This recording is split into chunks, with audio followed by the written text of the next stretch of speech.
opening ceremony is about to commence in a few moments. We cordially invite you to stand by and please make sure your account remain mute. Before we start the ceremony, we kindly remind all participants to turn on the video and use the virtual background. Thank you.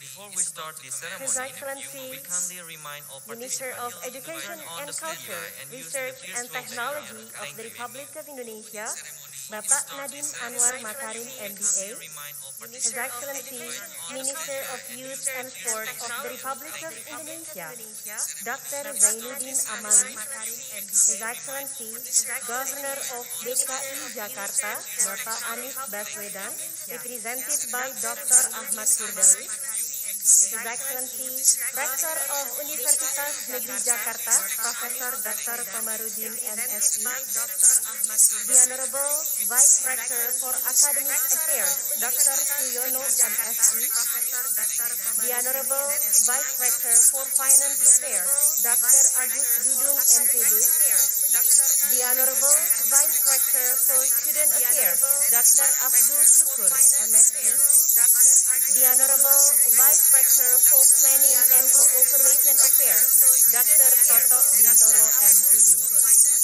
the Honorable Director of Postgraduate Programs of Universitas Negeri Jakarta, Profesor Dr. Nadiro MPD, the Honorable Professor Dr. Ming Kai Chin, founder of ICPESS and Global Health, and also advisor of ICPESS 2021.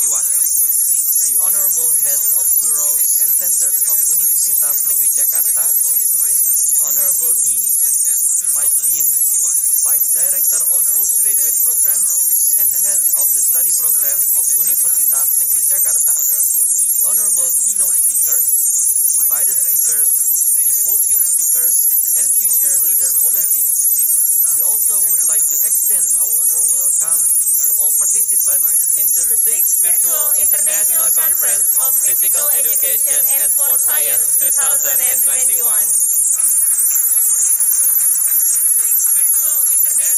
Assalamualaikum warahmatullahi wabarakatuh. Good morning, selamat pagi. It's an honor for me, Uktinantika, and my partner to host you in this fine occasion. First of all, let us praise and thank God for the grace and His gifts as we can gather on this morning. This conference is organized by Postgraduate Programs Universitas Negeri Jakarta and Bank Negara Indonesia, supported by Pegadaian, Bank Mandiri, Bank Rakyat Indonesia, Global Health Foundation, and Access. Moving on to the next agenda, we will sing Indonesia National Anthem, Indonesia Raya. To give our respect, ladies and gentlemen, please stand up. We will sing Indonesia National Anthem, Indonesia Raya. To give our respect, ladies and gentlemen, please stand up. We will sing Indonesia National Anthem.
like to invite you to see Indonesian traditional dance from Bali that will be presented by students of Faculty of Languages and Art, Universitas Negeri Jakarta.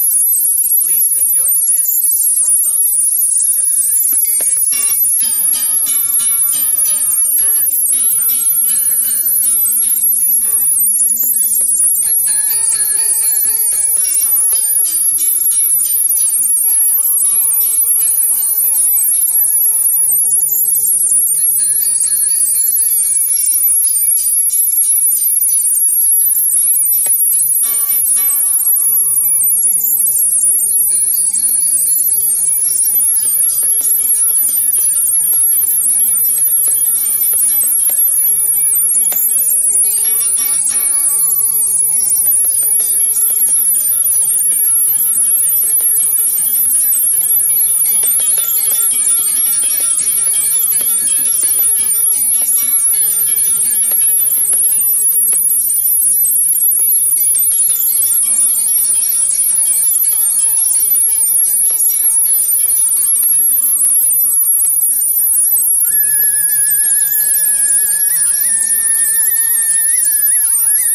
Ladies and gentlemen, proceeding to the next agenda, we would like to invite Minister of Youth and Sport of the Republic of Indonesia, Dr. Zainuddin Amali, to deliver his keynote speech virtually. We would like to invite Minister of Youth and Sport of the Republic of Indonesia, Dr. Zainuddin Amali, to deliver his Bismillahirrahmanirrahim. Assalamualaikum warahmatullahi wabarakatuh. Professor Dr. INKC, founder of ICPESS and President of the Foundation for Global Community Health, Profesor Dr. Komarudin, Rektor Universitas Negeri Jakarta, Profesor Dr. Nadiro, Direktur Program Pascasarjana Universitas Negeri Jakarta. Thank you for inviting me to this event. For praise and gratitude for Allah Subhanahu wa Ta'ala blessing in this year 2021. physical education and sports science will again hold the 6th Virtual International Conference of Physical Education and Sports Science as support for the process, the work, the levels of new life or new normal in the context of national sports awakening, widening global achievement on 10 to 13 June 2021 in Jakarta. Ladies and gentlemen, sport is an effort to be able to nurse social life, which is a socio-cultural phenomenon that needs to be familiar, studied, and understood. This is called sport is a social and cultural product that has real value for individuals, communities, and society. Through sport, we can establish healthy society from individual sportsmanship, community, and society. Sports science can develop a spirit of honesty and a sense of togetherness among others. Honesty is indissoluble in development of the Indonesian nation as a developing country.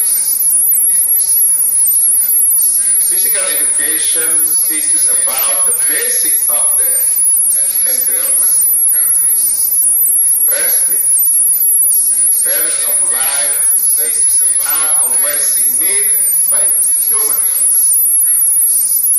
Physical education plays a role in shaping the spirit of nationalism and the personality of the Indonesian people who love the homeland in accordance with the Pascasarjana philosophy, which is outlined in the Youth Pledge.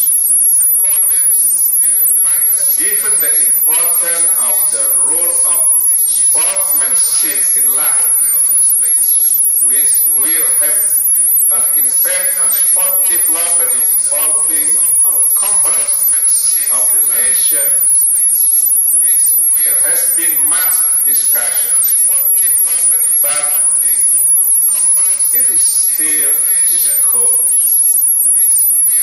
The Minister of Youth and Sport welcomed and expressed full support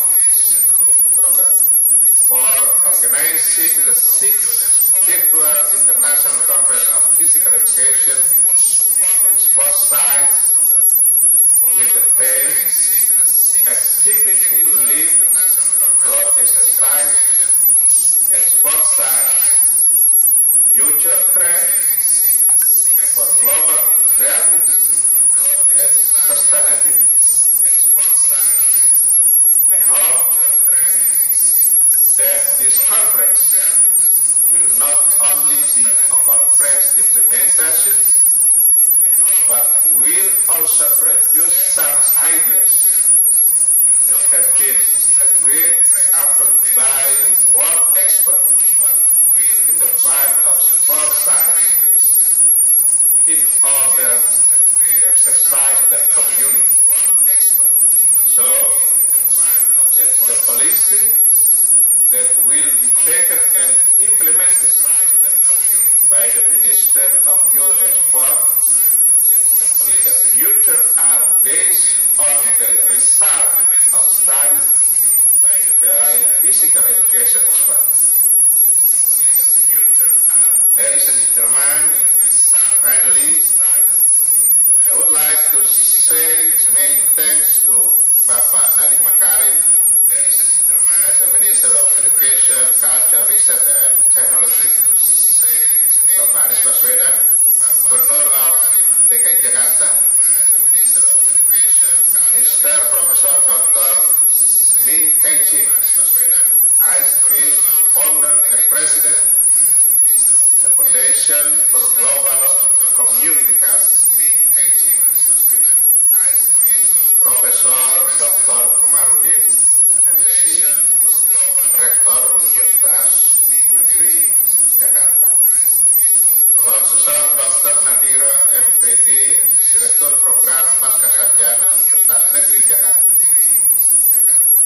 who have worked hard to make this conference possible. We would like to thank all keynote speakers and all the informants from all over the world who are experts in sports science, who have given their time and thoughts so that this conference can occur with an academic discussion. Good luck with the conference. Thank you. Assalamualaikum warahmatullahi wabarakatuh. Thank you. Dr. Zainuddin Amali for the welcoming speech. Ladies and gentlemen, moving on to the next agenda, we will hear a welcoming speech from Chairman Steering Committee, Professor Dr. Nadiro MPD, the Director of Postgraduate Programs, Universitas Negeri Jakarta. Please welcome Professor Nadiro. Dr. Nadiro MPD, the Director of Postgraduate Programs, Universitas Negeri Jakarta. Please welcome Professor Nadiro. Dr. Nadiro MPD, the Director of Postgraduate Programs, Universitas Negeri Jakarta. Please welcome Professor Nadiro.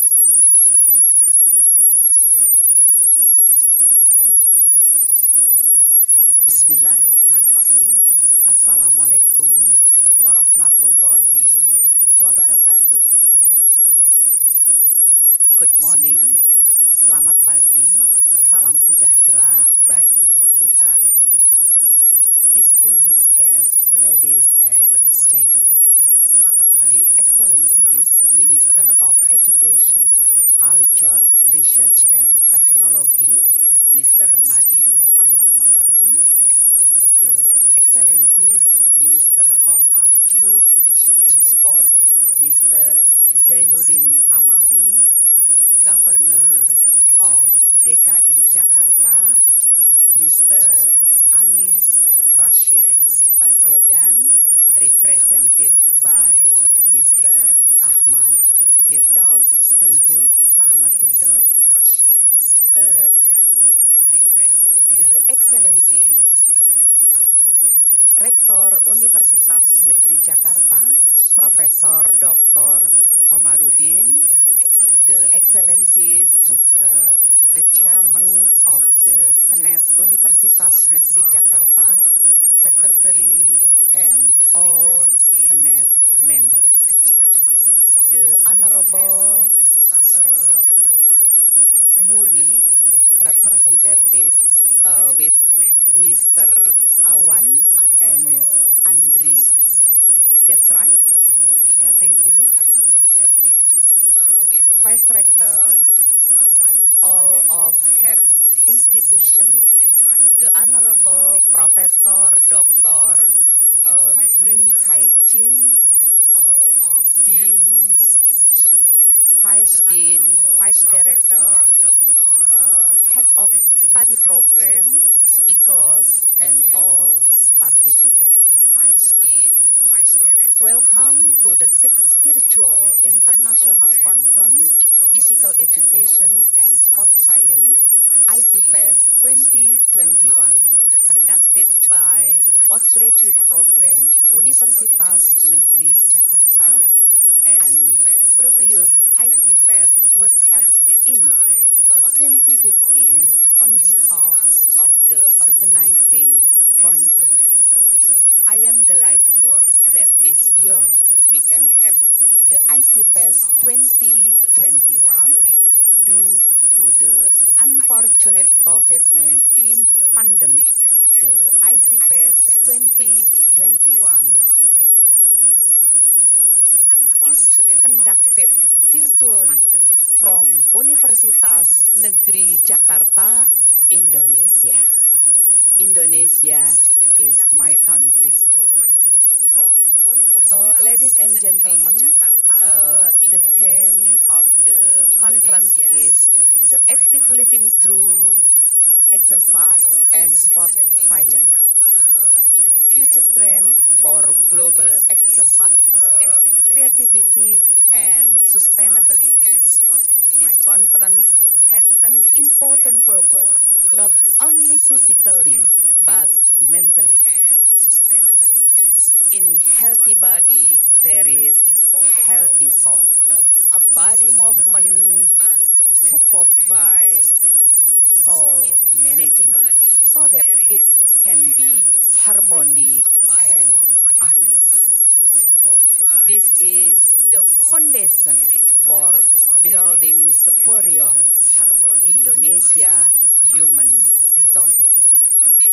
Ladies and gentlemen, ICPESS 2021, I am to bring together leading academic scholar, a multidisciplinary group of scientists and practitioners from all over the world to present and exchange the ideas relating to physical education and sports science. The conference attended 5 countries, 5 continents, 36 countries, 76 speakers, and 259 participants. We also have received papers from various topics of physical education and sports science. The paper will be published in the Journal of Physical Education and Sport, GPESS. We will index it by Scopus. Ladies and gentlemen, ICPESS 2021 can be held because the support and cooperation of the various parties. On this occasion, I would like to express my appreciation to Rektor Universitas Negeri Jakarta, Vice Rector, Dean, Vice Dean, Vice Director of Postgraduate Program, all the sponsor, BNI, Pegadaian, BRI, dan Mandiri, dan jangan lupa Edura TV. All the sponsor, dan jangan lupa Dispora DKI Jakarta dan pemerintah daerah khusus Ibu Kota Jakarta. Terima kasih Pak Anies Baswedan for their support. I would like to take this opportunity to thank the committee members for their hard work, commitment, and dedication in organizing this conference. Ladies and gentlemen, we hope that all participants of the ICPESS 2021 will gain insight and knowledge on physical education and sports science. We wish you good luck to all speakers, participants, and committee members. Enjoy the virtual conference and have a nice day. Thank you. Assalamualaikum warahmatullahi wabarakatuh. Thank you. Assalamualaikum warahmatullahi Professor Nadiro, for the warm welcoming speech. You may return to your seat. Ladies and gentlemen, proceeding to the next agenda, we would like to invite Professor Dr. Ming Kai Chin as ACESS and Global Health founder and also advisor of ICPESS 2021 to deliver the opening statement virtually. Good morning, Mr. Senator Emilio, the Minister of Sports and Youth and Sports, Rector Professor Dr. Komaruddin, Professor Dr. Nadiro, Director of Postgraduate Program, Dr. Lydia, Dean, Faculty of Sports Science, Dr. Cicero, Chairman of the Organizing Committee, members of the Organizing and Scientific Committee, speakers and dissenters, future leaders and volunteers, colleagues, delegates, and students. Before I give an official welcome, I just want to say a few words from my heart. This is the 21st year since we started the ICPESS in the year 2000 in Hong Kong. It has been a long journey. And this is also the second time in Indonesia. When we were having the conference in 2015, the conference impressed me so much. And I said I would like to come back again. And we did. So this is true from my heart. Now, my official welcome. As the international advisor, it is my privilege and honor to welcome you to the virtual 6th International Conference of Physical Education and Sports Science, ICPESS, in Jakarta, Indonesia. This virtual conference is organized by the Postgraduate Program of State University of Jakarta in partnership with the Foundation of Global Community Health, PCH, to celebrate the university's 57 years anniversary. As the founder of ICPE in year 2000, I am very pleased to see the ICPESS continue its academic excellency in Jakarta for the second time. After the previous conference were held in Hong Kong, Singapore, and Turkey, with the upcoming 7th ICPESS 2022 in University of Barcelona, Spain. In 2015, the 4th ICPESS was held in Jakarta under the leadership of Dr. Cicero and his team, and it was so well organized with the multicultural diversity and scholarship left a great impression to the local and international community. So when Dr. Cicero approached me during the BRICS 2019 conference in Cape Town, South Africa, it only takes me 10 minutes to agree to give my utmost support to host this conference in Jakarta. So never underestimate a dream in 10 minutes.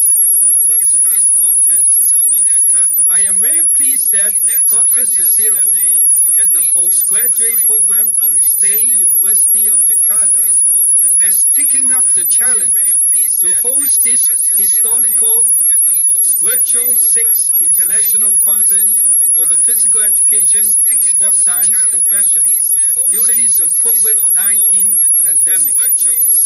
The planning and organization work are well underway, guided by and building upon the success of the past 5 conferences. With the theme, Active Living Through Exercise and Sports Science, Future Trends and Global Creativity and Sustainability. It is timely during the difficult time when the world is facing the COVID-19 pandemic. Health and well-being, the UN SDG goal number 3, we confirm the importance of active living through the support of exercise and sports science with creativity and sustainability. there is an emerging and continuing need to adapt an interdisciplinary theory to practice approach to create a healthy community through a holistic model so that this goal can be achieved. 76 world-renowned speakers and presenters, including 16 future leaders of 37 countries and regions from around the world, together with 259 local and international delegates, have confirmed their support and participation to share their research and practical work. The virtual ICPESS 2021 Jakarta is no doubt to be one of the largest and best virtual conference in PESS in terms of representation of renowned speakers and international community in our profession. The 4 full-day virtual conferences are designed to be action-packed with ideas, innovation, and interaction with professional colleagues from around the world through the cyberspace. Finally, we welcome you to become part of the conversation so that a local to global impact on health and well-being can be made. My best wish for the success of the conference. Thank you for your kind attention. And well-being can be made. My best wish for the success of Professor Dr. Ming Kai Chin for the remarkable opening statement. Ladies and gentlemen, proceeding to the next agenda, we would like to invite Professor Dr. Komarudin MSc as Rector of Universitas Negeri Jakarta to deliver a welcoming speech and officially open ICPESS 2021. As Rector of Universitas Negeri Jakarta to deliver a welcoming speech and officially open ICPESS 2021. As Rector of Universitas Negeri Jakarta to deliver a welcoming speech and officially open ICPESS. Bismillahirrahmanirrahim. Assalamualaikum warahmatullahi wabarakatuh. Morning, selamat pagi, salam sejahtera untuk semuanya. The Honorable Minister of Education, Culture, Research and Technology, the Honorable Minister of Youth and Sports, the Honorable Governor of the Municipal City of Jakarta, represented by Ahmad Firdaus, the Honorable Professor Dr. Ming Kai Chin, founder of ICPESS, the Honorable all keynote and invited speaker of the 6th ICPESS, para pimpinan Universitas Negeri Jakarta, Wakil Rektor, Ketua Lembaga, Dekan, Direktur Pascasarjana dan semuanya, distinguished guests, ladies and gentlemen, may God the Almighty bless us all. Amen. In this very momentous event, I would like to welcome all delegates for the 6th International Conference of Physical Education and Sport Science, ICPESS in Jakarta, Indonesia. I hope within 4 days from 10 to 13 June 2021, you can find this event beneficial and enjoyable. Indeed, I feel honored that our university can host this great conference for the second time in the last 5 years. The first was made in 2015 for the 4th ICPESS. I believe this 6th ICPESS is more challenging because it will involve more delegates and include broader coverage. They come from 36 countries to cover 5 continents. There are 76 speakers and 259 participants in this big conference. It is expected that students, lecturers, researchers, and other stakeholders can take benefit from it. The theme of the conference reads Active Living Through Exercise and Sport Science, Future Trends for Global Creativity and Sustainability. I think it is very significant to align with the global challenges, with promote creative thinking for sustainable living.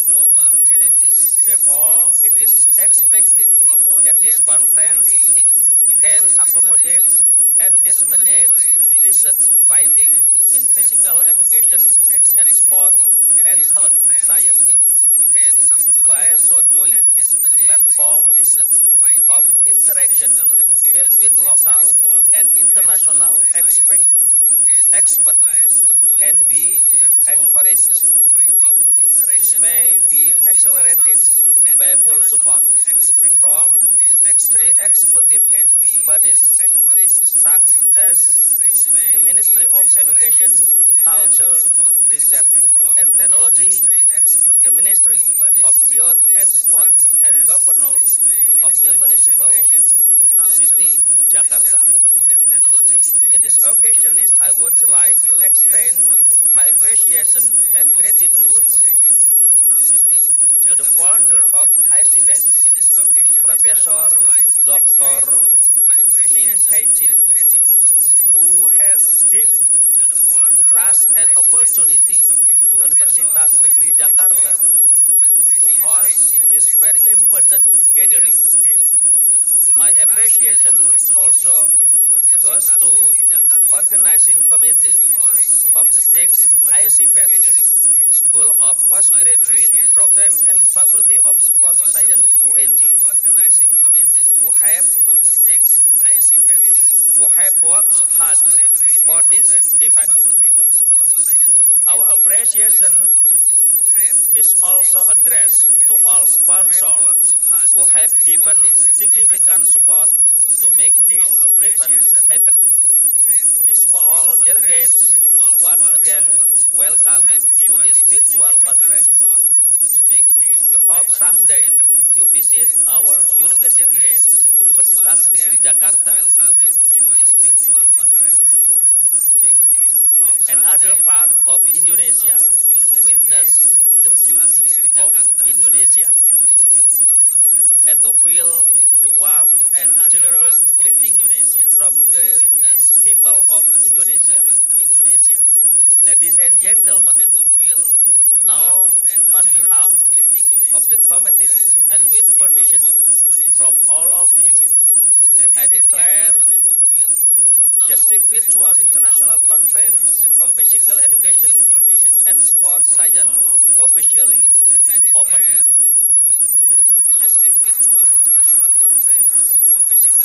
Best wishes for a successful and a memorable conference. Thank you. Assalamualaikum warahmatullahi wabarakatuh.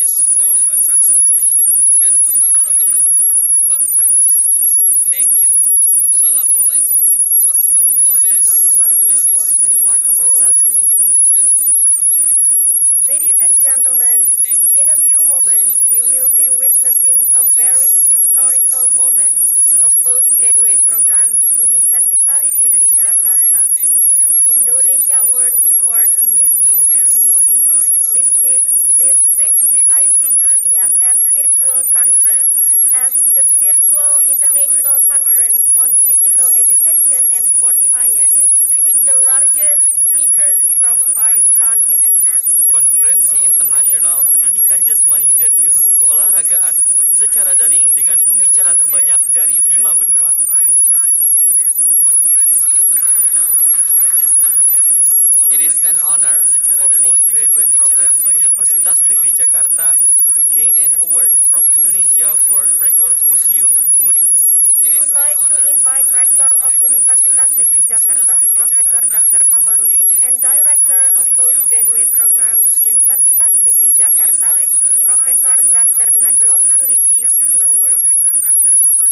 And we kindly invite the representative from Indonesia World Record Museum, MURI, Bapak Awan Rahargo, and Bapak Andre Purwandono to give the certificate. During 4 days, postgraduate programs of Universitas Negeri Jakarta and Bank Mandiri Bank Negara Indonesia will hold international conference on physical education and sports science with the largest number of participants from 36 countries, 5 continents, and 76 keynote speakers, invited speakers, and future leader volunteers. There will be 280 articles. There will be 280 articles that will be discussed during this event. And we would like to invite the ranks of Vice Rector of Universitas Negeri Jakarta to join this important moment and take photo together. Please join us. We hope this conference will facilitate all participants to discuss the paper within 4 days and also to share their bright ideas and make more innovations. And also to share their bright ideas and make more innovations.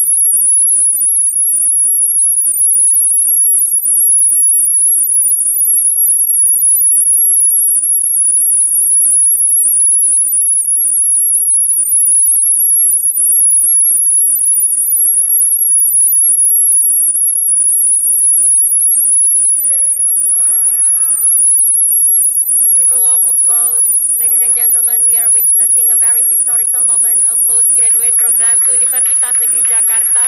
Thank you for high-ranking officials. You may return to your seat. We are witnessing a very historical moment of postgraduate programs Universitas Negeri Jakarta. Thank you for high-ranking officials. You may return to your seat. Ladies and gentlemen, for the success of the whole event, let us pray together, and we kindly invite Dr. Agung Purwanto as Coordinator, Dr. Program Population and Environment Postgraduate Programs, Universitas Negeri Jakarta, to lead the prayers. Please welcome Dr. Agung Purwanto. Dr. Program Population and Environment Postgraduate Programs, Universitas Negeri Jakarta, to lead the prayers. Please welcome Dr. Agung Purwanto. Dr. Program Population and Environment Postgraduate Programs, Universitas Negeri Jakarta, to lead the prayers. Please welcome Dr. Agung Purwanto. Dr. Program Population and Environment Postgraduate Programs, Universitas Negeri Jakarta, to lead the prayers. Please welcome Dr. Agung Purwanto. Dr. Program Population and Environment Postgraduate Programs, Universitas Negeri Jakarta, to lead the prayers. Assalamualaikum warahmatullahi wabarakatuh. Mohon izin dan perkenan saya memimpin doa secara Islam dengan bahasa Indonesia. Hadirin, marilah sejenak kita bersama-sama memanjatkan doa dan munajat kepada Allah Subhanahu wa Ta'ala dengan segala kerendahan hati dan penuh harap. Semoga Allah mengabulkannya. Bagi hadirin non-muslim, dipersilahkan menyesuaikan diri. Semoga Allah mengabulkannya. A'udzu billahi minas syaitonir rajim. Bismillahirrahmanirrahim. Alhamdulillahi rabbil alamin. Allahumma salli ala Muhammadin sayyidil mursalin wa ala alihi wa ashabihi wa qarabatihi wa ahli طاعتك أجمعين وعلينا معهم برحمتك يا أرحم الراحمين. Wahai Allah yang Maha Kuasa, lagi Maha Bijaksana, kuasamu meliputi segenap semesta, tak berbatas, tak berhingga. Kebijaksanaanmu menenteramkan jiwa, tak bercacat, tak bercela. Kami yang berbatas kuasa, berkebijakan tak sempurna, bersujud hati kami, berkehendak kepadamu, dan memohon pinta. Wahai Allah yang Maha Pengasih, Maha Penyayang, atas kemurahan dan perkenanmu jualah Virtual International Conference of Physical Education and Sport Science ke-6 tahun 2021 hari ini dapat terselenggarakan. Atas izin dan ridhomu jualah, Virtual ICPESS ke-6 ini akan terlaksana hingga purna pada 13 Juni 2021 mengusung tema ketercapaian 17 tujuan United Nations Sustainable Development Goals, khususnya tujuan ketiga health and well-being, meningkatkan kualitas hidup melalui aktivitas fisik dan olahraga lokal hingga global, menjamin kehidupan yang sehat dan meningkatkan kesejahteraan penduduk di segala usia. Ya Rabbana, sampaikanlah maksud dan tujuannya. Jadikan pula Virtual ICPESS 2021 ini sebagai tonggak perjuangan untuk memupuk dan meningkatkan persatuan, kebersamaan, dan persahabatan antar bangsa, antar negara. Berjuang bersama mewujudkan masyarakat dunia yang berkualitas, berimbang dalam beraktivitas, berimbang antara mengolah rasa, mengolah rasio, dan mengolah raga, meraih derajat kesehatan jasmani dan rohani yang paripurna, mencapai puncak prestasi membanggakan tanpa celah, dengan tetap menjaga nilai luhur budaya, kehormatan agama, bangsa dan negaranya. Karenanya ya Allah, Tuhan yang Maha Menjaga, jagalah persatuan dan kesatuan antar bangsa. Jagalah perdamaian dan kerukunan antar bangsa. Jagalah kami semua, seluruh warga bangsa. Rabbana taqabbal minna innaka antas samiul alim wa tub alaina innaka antat tawwabur rahim. Rabbana atina fid dunya hasanah wa fil akhirati hasanah wa qina azabannar. Subhana rabbika rabbil izzati amma yasifun. Wassalamun alal mursalin walhamdulillahi rabbil alamin. Assalamualaikum warahmatullahi wabarakatuh. Thank you, Dr. Agung Purwanto. You may return to Ladies and gentlemen, we have come to the end of our opening ceremony, and we knew all of us cannot wait any longer to have our keynote speakers. But before proceeding to the panel discussion, we will present Pencaksilat or Indonesian martial arts performance to close this opening ceremony. Since 1948, Pencaksilat was chosen as a unifying symbol for Indonesian martial arts.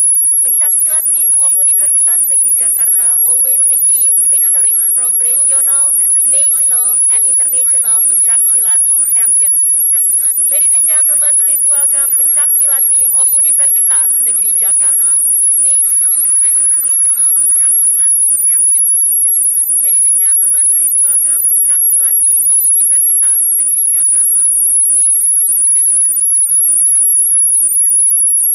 Ladies and gentlemen, please welcome pencaksilat team of Universitas Negeri Jakarta. National and International Pencaksilat Championship. Ladies and gentlemen, please welcome pencaksilat team of Universitas Negeri Jakarta.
Give a warm applause for pencaksilat team Universitas Negeri Jakarta.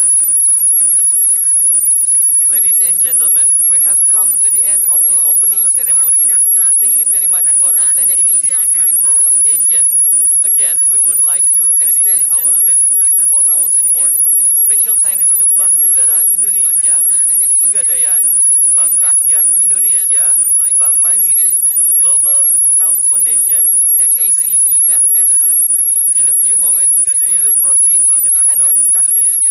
We will be having two keynote speakers, Professor Dr. Larry Drustin from USA and Professor Dr. James Tangkudung from Indonesia, that will be led by our moderator, Dr. Andi Rahman, MPD, MSc. He is Head of Sports Cooperation for National and International Relations, Republic of Indonesia. He contributes in the establishment of EMMS, or Asian Ministry Meeting and Sports, and SOMS, Senior Official Meeting of Sports since 2011. He was former director of Indonesia Sport Academy. He was presenter in several APEC meetings in Taiwan and Philippines related to Asian Games 2018 and become a national speaker of sport organization and sport management. He attended Genesis 21 Badminton in Japan as the head of delegation and attended expert group meeting on sport in Laos PDR. Besides, currently he is the head of International Partnership in Indonesia Judo Organization. He has been traveling around 50 countries around the world. So please welcome Dr. Andi Rahman. International Partnership in Indonesia Judo Organization. He has been traveling around 50 countries around the world. So please welcome Dr. Andi Rahman. Bismillahirrahmanirrahim. Assalamualaikum warahmatullahi wabarakatuh. Very good morning to all of you, either who are online and offline in this international conference on physical education and sports science. Welcome to all participants. Let's give applause to everybody here. Thank you very much for coming to me. It's an honorable to be here. And Mr. Professor James Tangkudung. Thank you too. Our keynote speakers. And the honorable also our first keynote speaker, Professor Dr. Larry Drustin. Thank you too. Prof, can you listen to me, Prof? Did you hear me? Can you hear me? Professor Larry? Professor Dr. Larry Drustin. Yes. Prof, can you hear me? I just want to. Yes, I can hear you. Okay. I can hear you. Okay, thank you. Thank you, Prof. Larry. All right. Can you hear me? I would like Yes, I can hear you. To greet here Professor Dr. I can hear you. Kai Chin, the ICPESS founder and the president of the Foundation of Global Community Health, and Professor Dr. Magister Science as a rector of Universitas Negeri Jakarta. And then Professor Dr. Nadira, Magister of Education as Director of Postgraduate of UNJ. And Professor Dr. Hafid Abbas as the head of Senat, Universitas Negeri Jakarta. And Dr. Ahmad Firdaus as the head of Dispora DKI Jakarta, as representative from the governor of DKI Jakarta. She come in from the top. It's an honor for me to lead this discussion, and I'm a bit nervous, Prof, because this is my first time to become a moderator of the more than 72 speakers. I used to be one of the resources also for the sport performance in Japan, but not this much. This is a lot. I hope everything is going to be fine. And then, ladies and gentlemen, our best speaker is Mr. Professor Larry Drustin, Distinguished Professor Emeritus Department of Exercise Science, University of South Carolina, USA. How's in USA right now, Professor Drustin? It's raining outside right now, but it is very warm in South Carolina, and I'm very proud to be part of this group. It's raining outside right now. Okay, thank you very much, Professor. But it is very warm in South Carolina, and I'm very proud to be part of this group. Participated by many people. If I'm not mistaken, Prof, here they have 36 countries and then 5 continents and 72 speakers. Yeah, so this is amazing. And before that, I'm going to read your CV. Yeah, Professor Larry Drustin from United States of America actually is from University of South Carolina in Department of Exercise Science. And he's got the Professor Exercise Science in University of South Carolina and earned his PhD in Exercise Physiology, Biochemistry, and Medical Physiology from University of Toledo and the Medical College of Ohio at Toledo. He was the past president of ICSM 2005 and 2006, and he has published 100 research manuscripts and has written and edited 9 professional books and more than 40 book chapters. That's amazing, sir. And primary research area is the evaluation of the physical activity, regularly practice exercise, and the impact of a single exercise session on the blood lipids and lipoprotein concentration. He has other research interests, including the evaluation of the relationship between exercise and novel cardiovascular disease, risk factors such as C-reactive protein and LPA. That is the short CV of Mr. Larry, Professor Larry. And take your time, Professor Larry. I give you 40 minutes to do a presentation. Yeah, and then take your time. Thank you very much. Take your time, Professor Larry. First of all, let me simply say thank you, Dr. Rahman. I really appreciate your kind comments, and I am most happy to return to Jakarta. My first venture to this most beautiful city was in 2015 for the ICPESS meeting in 2015, where I was a keynote speaker and spoke on the topic inflammation, chronic diseases, implications for physical activity, and a fit lifestyle. You have selected Microsoft David as the default voice. As I said, I would be most glad to have returned to this wonderful land, but I can't. The pandemic has slowed us all down. I only wish I were in Jakarta now so I could shake the many hands of my many friends, not only from around the world, but my friends in Jakarta. And yes, to my good friend Susislo. I'll say again, Susislo. Did I say that right, McKinkai? Shake your head for me. Who was most kind to me in 2015. I think he represents the heart of the people in the city of Jakarta for kindness and patience. Because I was previously in Jakarta, I can now say this organization has grown, not only in the size of the meeting, but quite honestly, the quality of the presentations. Job well done, and keep moving forward as a group of people. I also want to expend some special thanks who have been sitting in front of us for the last hour or so. And I will work very hard in these names. But a special thanks goes to Dr. Amelie, Dr. Nadira, Dr. Kumaradhan, and Dr. Lubist. I am so honored to be part of this group. And once again, Dr. Susislo. Once again, I want to say thank you to you. Please pass on my thanks to all who have participated in making this meeting great, and offer my well done to each person who's been involved in this meeting. I also want to thank my friend Ming Kai for introducing me to this phrase, creating global sustainability.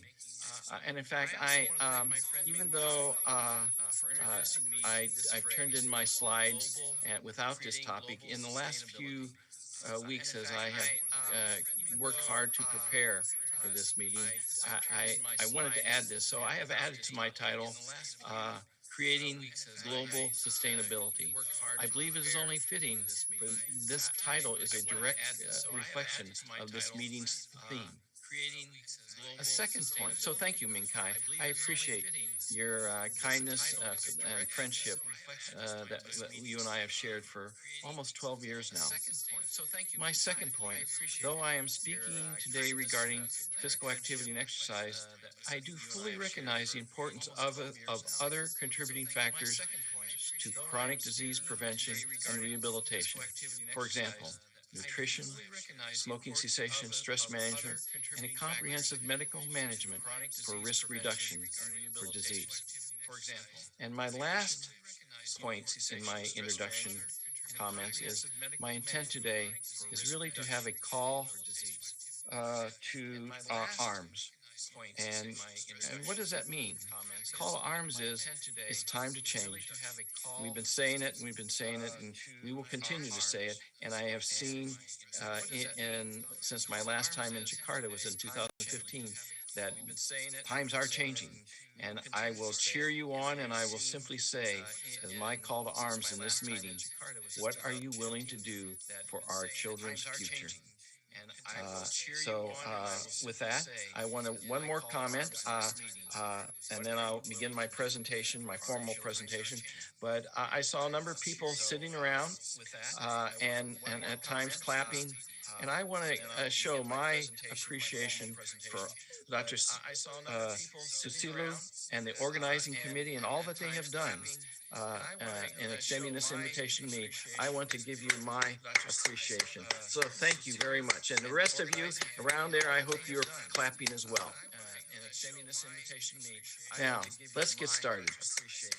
And many of you who know me know this is one of my favorite slides. I will not spend a lot of time on it, but it fits very appropriately into the theme of this, creating global sustainability. And there are many different ways, many different perspectives that one can have in creating sustainability. And from one of mine, although I have others, one of mine is families should be physically active together. If you look closely here, you can see our two sons, their families, including our three grandchildren. And also, if you look closely, you can see this little fur ball up here. Yes, this is our third son. His name is Kobe, and he's grown a lot of hair recently. So, and we are all physically active. So, in terms of creating global sustainability, in my opinion, one important factor is families should be active together. And so you'll hear me talk about this as we go through my presentation here. And again, my theme is creating global sustainability. And I'm going to talk today about major preventable chronic diseases, physical activity, exercise, and health, and what is in the future for our children. So let's get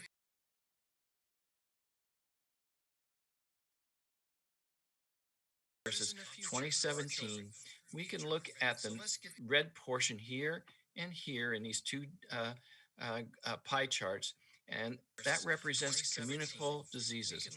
And quite frankly, not only in the last 30 years have we done a really good job with this, but in the last 100 years, we have seen a tremendous reduction in communicable diseases. And yes, I'm going to talk. It's not the main emphasis of my presentation to talk about the pandemic, but I truly believe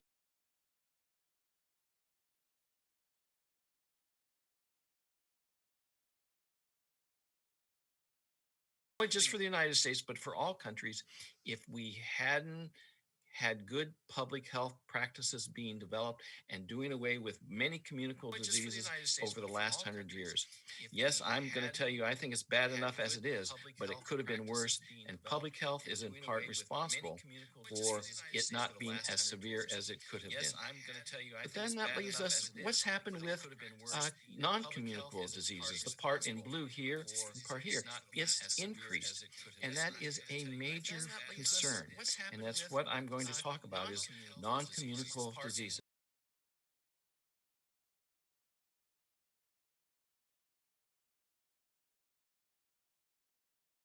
Worsened by physical inactivity. And yes, it's not news to any of us that coronary artery disease is one of the leading causes of death around the world these days. But you'll see from my slides I'm going to show you in a few moments that that is changing. There are other causes that are catching up. But for example, if you look at breast cancer, colon cancer, prostate cancer, cancer is on the rise, not just in the United States, but around the world.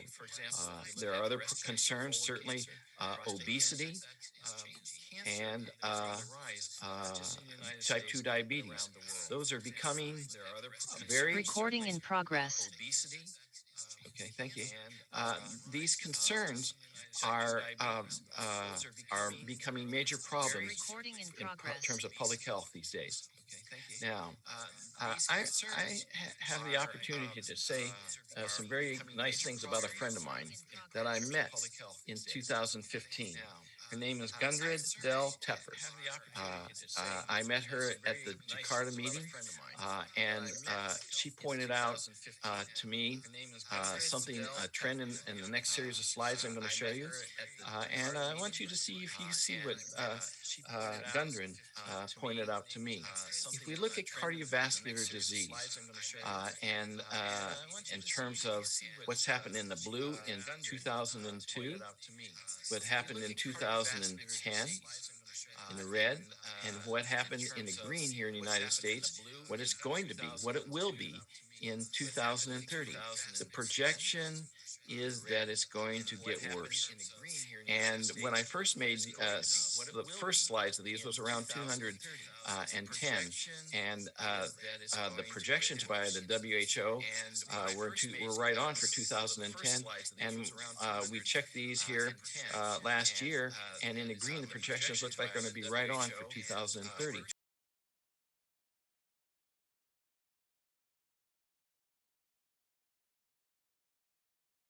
Slow to get started, but their likelihood or the percentages of individuals with coronary vascular disease is on the rise. It's an exponential rise. It's probably the worst in the world right now. We look at what's happening with Germany, and we look at what's happening in China. The trends are there. They're not so bad here, but the trends are developing in China. They're already here in Brazil and in the United States. But cardiovascular disease is not the only disease that we're going to be concerned about here. If we look at type 2 diabetes, again, we look at the 2002 data, look at the 2010 data, and look at the projections for 2030. In the United States, it's to get worse. It's getting worse in Brazil. The trend is there in Brazil, and not much of a trend in Germany.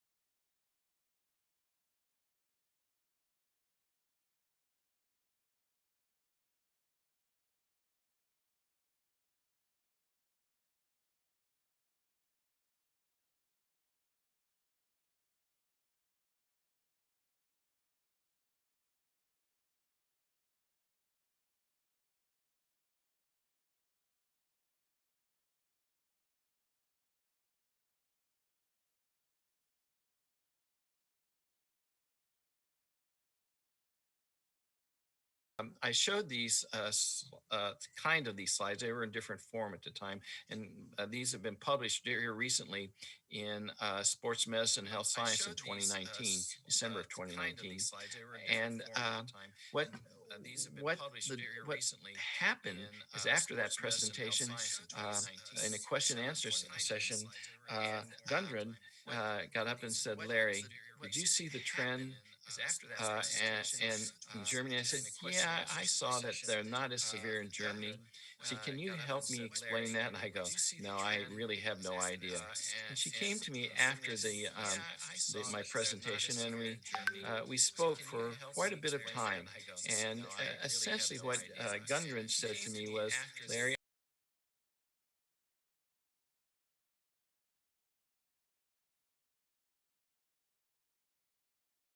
it is, and students in all German schools, K through 12, still have to do a certain amount of physical activity exercise or physical education classes every week. Well, my first thought was, really? Because I know what was happening in the United States at the time is that although we have requirements that we don't meet those requirements. But I did talk with a number of people, among other friends in Germany, and he said, and this was back in 2015 and 2016, he said, yeah, we still require physical education. I will point out, though, that I've heard recently that may be changing, that requirement may be changing in Germany. And Gundren, if you're out there, you have me cheering you on to keep that requirement. Because what I found out in the United States is a good friend of mine, Kim Graber from the University of Illinois, she and I were talking about these same kind of things. And I said, Kim, you know a lot about what's happening in the United States in terms of physical education programming. Fill me in. What's going on?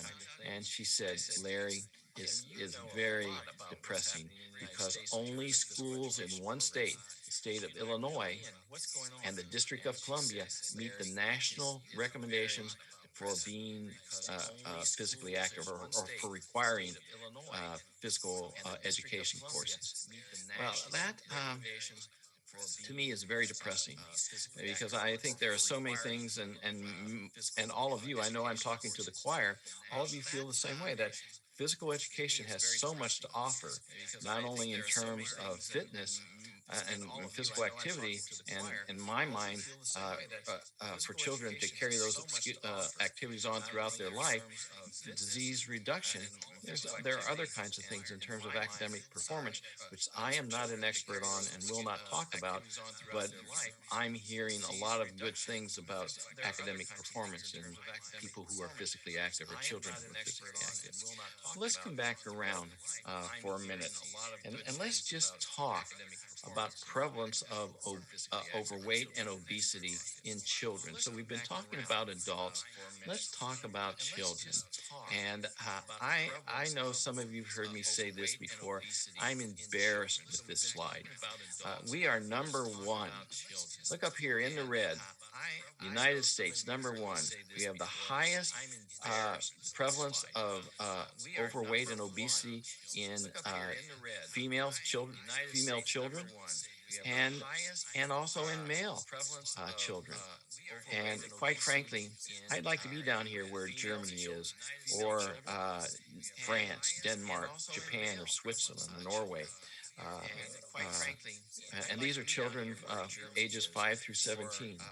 And this is in part, not necessarily entirely, but it's in part brought on by lack of physical education programming in the public schools. Well, I have a good friend, Beth Mayer Davis, up in University of North Carolina in Chapel Hill, and she published in the New England Journal of Medicine in 2017, and what she showed was that in girls and boys that the percent incidence of type 2 diabetes is increasing from 2004 to 2012. And that's not new to us. We knew that was happening. These were the first solid data to show that and be published in a very prominent journal like the New England Journal of Medicine. Certainly the girls are worse. That surprised me. The girls are worse than the boys. The boys are represented in the green. But it is very concerning what lack of physical activity is doing to our children in the United States. The other area to look at that I showed for adults was the increased likelihood of cancer. And in the United States, the data from the CDC in 2018 showed that incident rates of cancer, childhood cancer, is growing. And again, I've said this today, and I've said it at other meetings, children are our future. And when I first saw these, I think Liz Anderson showed me these data. I was terribly depressed looking at the incidence rates. But I did have an opportunity to be cheered up when she came back and said, but look at the mortality rates. And she said to me, looking at the incidence rates. But I did have an opportunity to be cheered up when she came back and said, but look at the mortality rates. And she said to me, looking at the incidence rates. But I did have an opportunity to be cheered up when she came back and said, but look at the mortality rates. And she said to me, looking at the incidence rates. But I did have an opportunity to be cheered up when she came back and said, but look at the mortality rates. And she said to me, Are we waiting for him? Okay, ladies and gentlemen, we are very sorry that there is a bit problem with the connections. So we are waiting maybe for, hopefully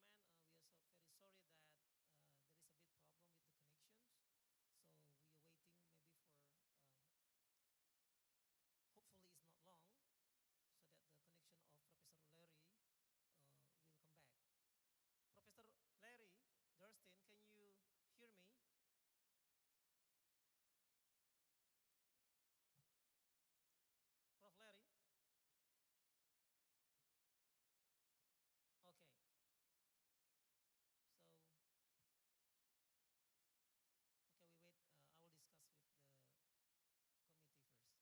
on with Prof.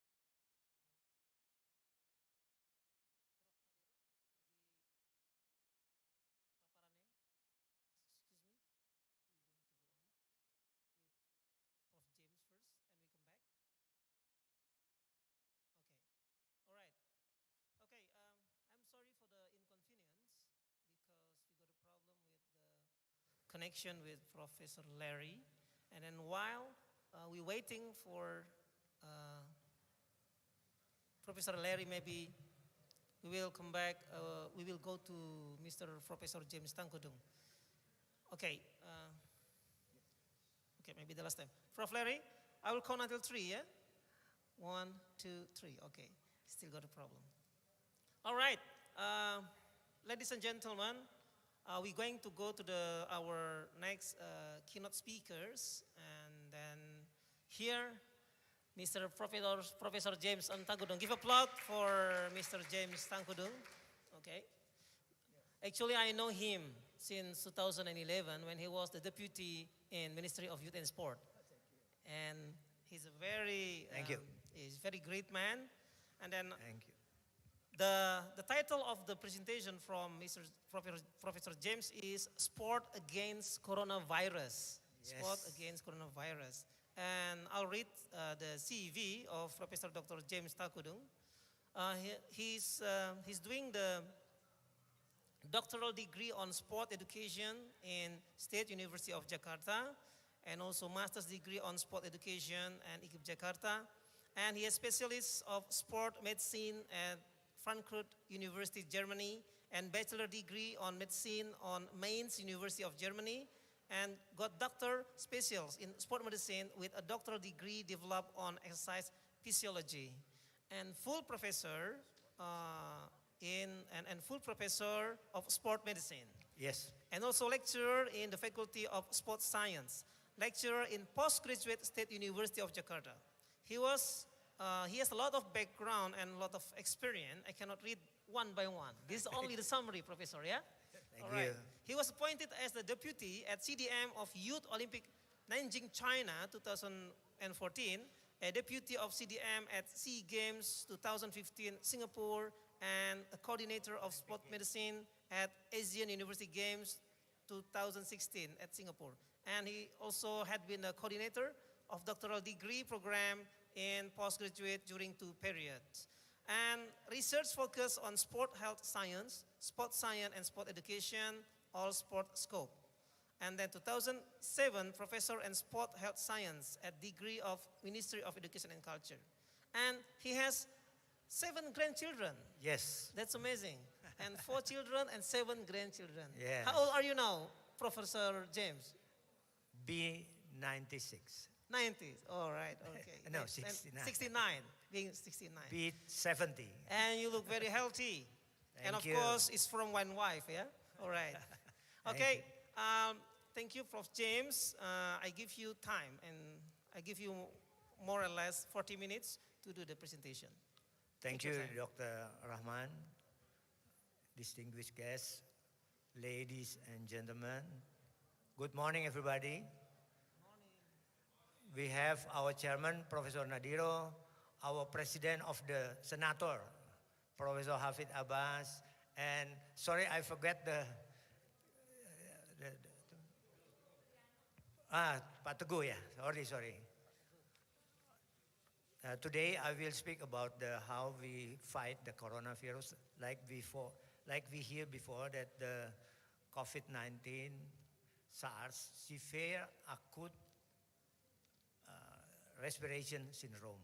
That can be from that. Why it's called by SARS-19? Because began in Wuhan in year 2019 in China. That's why we call SARS-CoV-19. Ladies and gentlemen, we hear that what Larry said, that the pandemic can getting worse. So we the scientists also and the practitioners try to prevent or try to do something, of course, like Mr. Larry said before, because all part of the world have the same problem.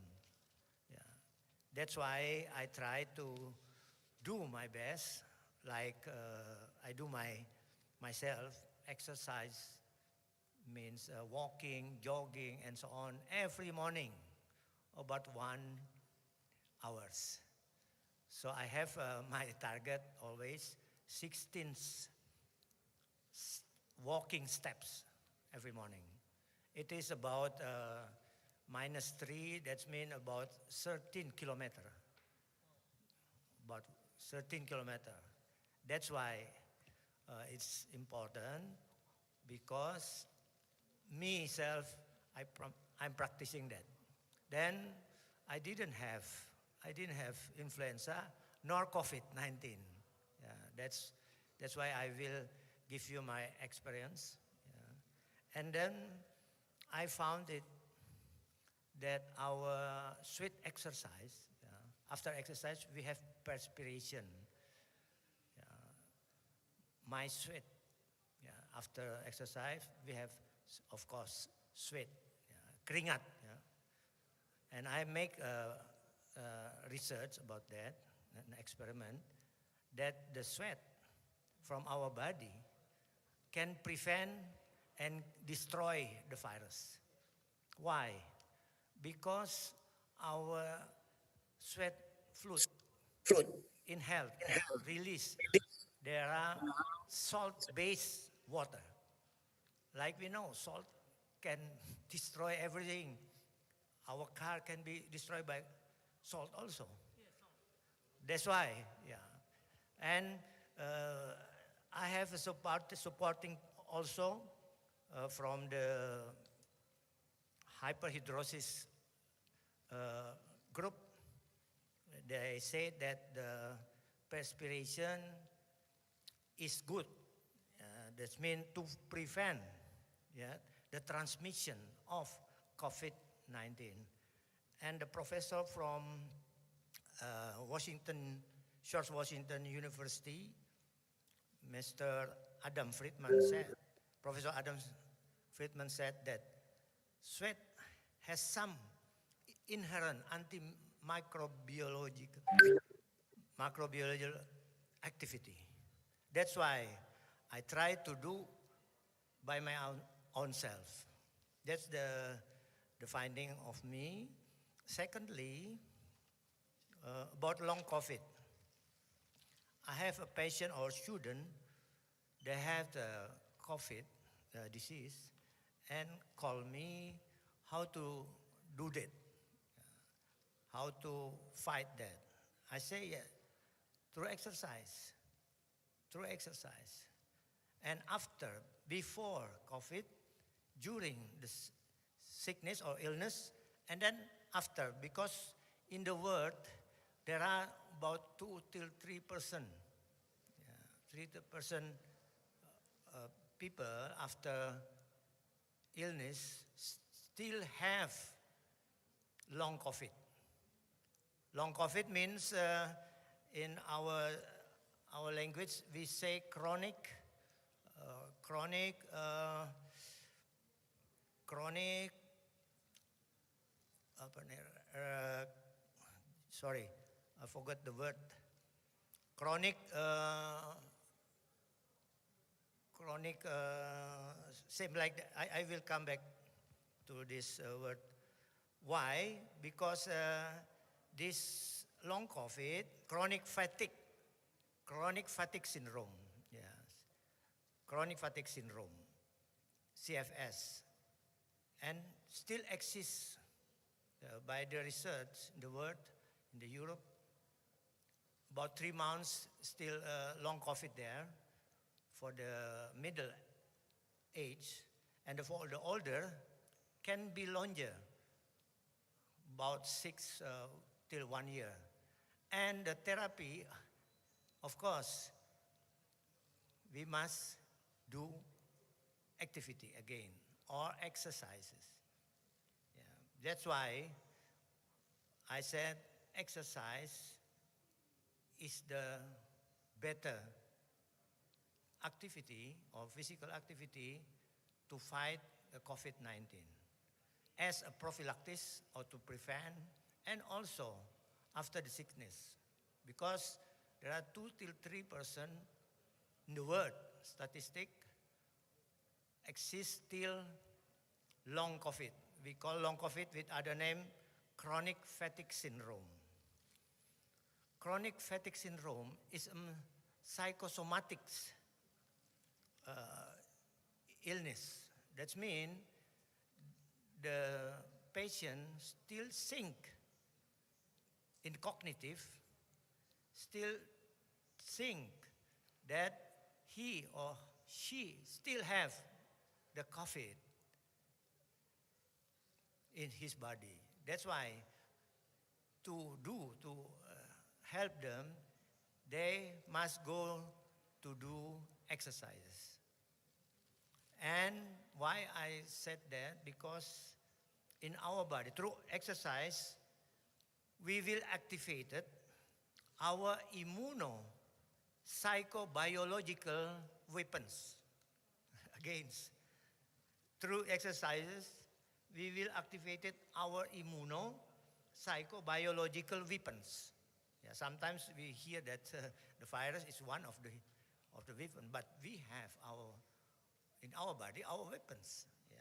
That's why it is very important to say this to all the participants, that exercises is important. Like here, 3 minutes moderate sport every day, every morning, give a physical and psychosocial effect on our human body.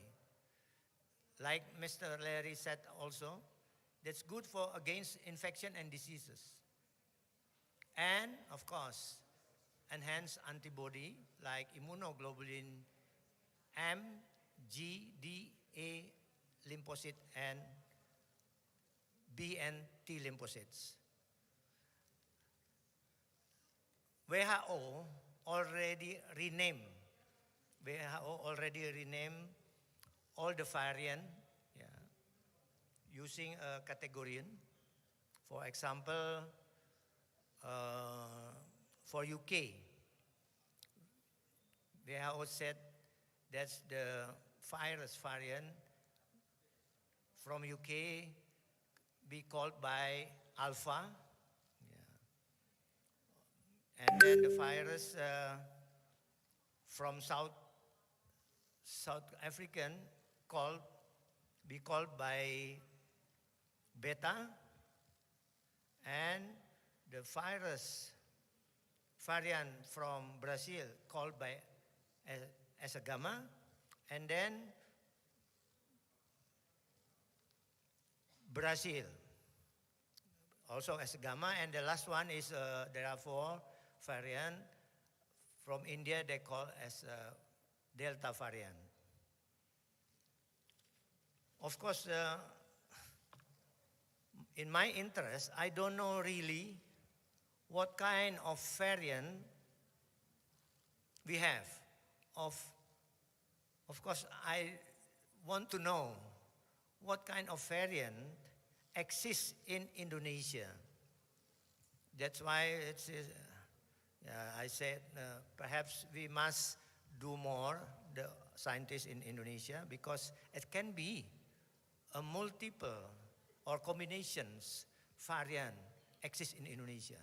Because WHO said also they suggest that there is still others variant like epsilon, zeta, eta, iota, and theta. But I don't know really what kind of we have in Indonesia. As conclusion, of course, if we have the virus effect, it can be decrease our cognitive, associative, and motoric learning. That's why it is important to think about the children, about the schools, and so on. And last but not least, again, I will say the exercise is important and can be used as immunopsychobiological weapon against COVID-19 disease. Last but not least, again, there is a word, health is not everything, but without healthy, you cannot do anything. Thank you. Okay, give applause for Mr. James Tangkudung. So I'll make the conclusion that actually first is we need to do exercise, because exercise can destroy the COVID-19. And the sweat. The sweat. Yeah. The sweat that comes from the exercise actually can destroy the COVID-19. And then we need to do that in 30 minutes every day to do the moderate sport. Okay, so minimum.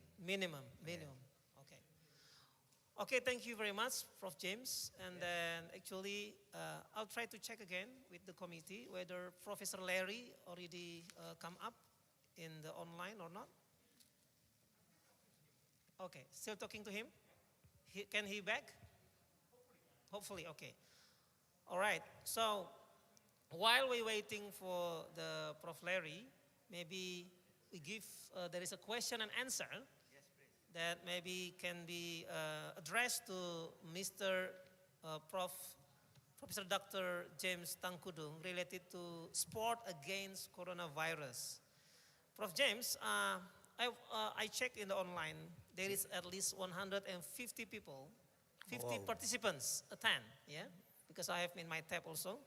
And then here we have also the offline participant. So, thank you for if there is questions that can be addressed for Mr. James Tangkudung, we give a chance for the participants. Yes. And then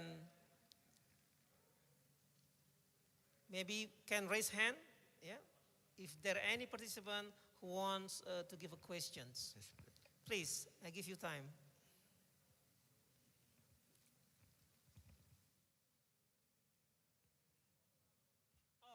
Mr. Professor Larry Durstin, are you there? Prof. Larry? Yes, I'm here.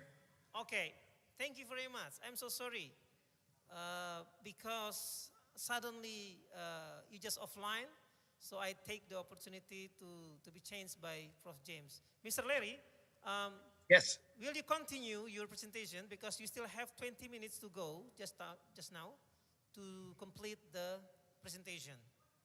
I'm so sorry to cut just now. Take your time, Mr. Prof. So you want me to go back and where I was at? Okay. About the children diseases. Yeah, which one do you, if you don't mind, or which one you prefer, you go back, or we just come up with the question and answer? It's whatever you want me to do. I'm happy to do. Okay. You can complete for the last 10 minutes for the presentation. Okay. Okay. Liz, help me with this. So I need to. I need to reshare. We're trying to hook up onto the presentation now. So go back to the Zoom. Where do you go? Go back to the Zoom. I don't know where that is. Oh, over here. Okay, I got you. There we are. And share the screen. Click Up here. Yes, I'm so sorry to all participants because we got a problem with the connections. And then now Professor Larry already come back, and then he will accomplish the presentation in about 10 or to 15 minutes. Were we right here? You were, yeah, right about there. I think we were right here. Yes, you betcha. I think we had, I was just changing to physical activity, exercise, and health. And is that all right if I start with this? Yeah. Okay, great. So again, I apologize. I'm not sure I know what happened, but we'll go on from here. If we look at this slide, this is Bill Haskell's presentation at the Wolf Lecture in American College of Sports Medicine. In 1992, he published this in Medicine and Science and Sport and Exercise in 1994, and he looked at relative risk of coronary heart disease mortality and very low fitness people and very low physically active people here to very high physically active and very high physical fitness individuals. And there was a reduction in the relative risk of coronary heart disease mortality as we went from the low groups to the high groups in terms of fitness and physical activity. It was one of the very first studies to show this. Many studies have shown it since then. Then the next thing that led me to be thinking about was something that Ellsworth Buzzkurt from University of Pennsylvania talked a lot about, and that was maximal oxygen uptake changes with aging. And V.O2 max is a measure of functional capacity. And what we see happening as we get older, and if we're physically inactive or sedentary individuals, V.O2 max can drop below 30 milliliters of oxygen per kilogram of body weight per minute. But we do know that by maintaining physical activity throughout our adult life, that this decline in V.O2 max is less. And in fact, what that represents, if we look at the difference between the green line here and the red line here for the inactive, the active and the inactive, this is called functional reserve, and it is greater in people who are physically active throughout all their life.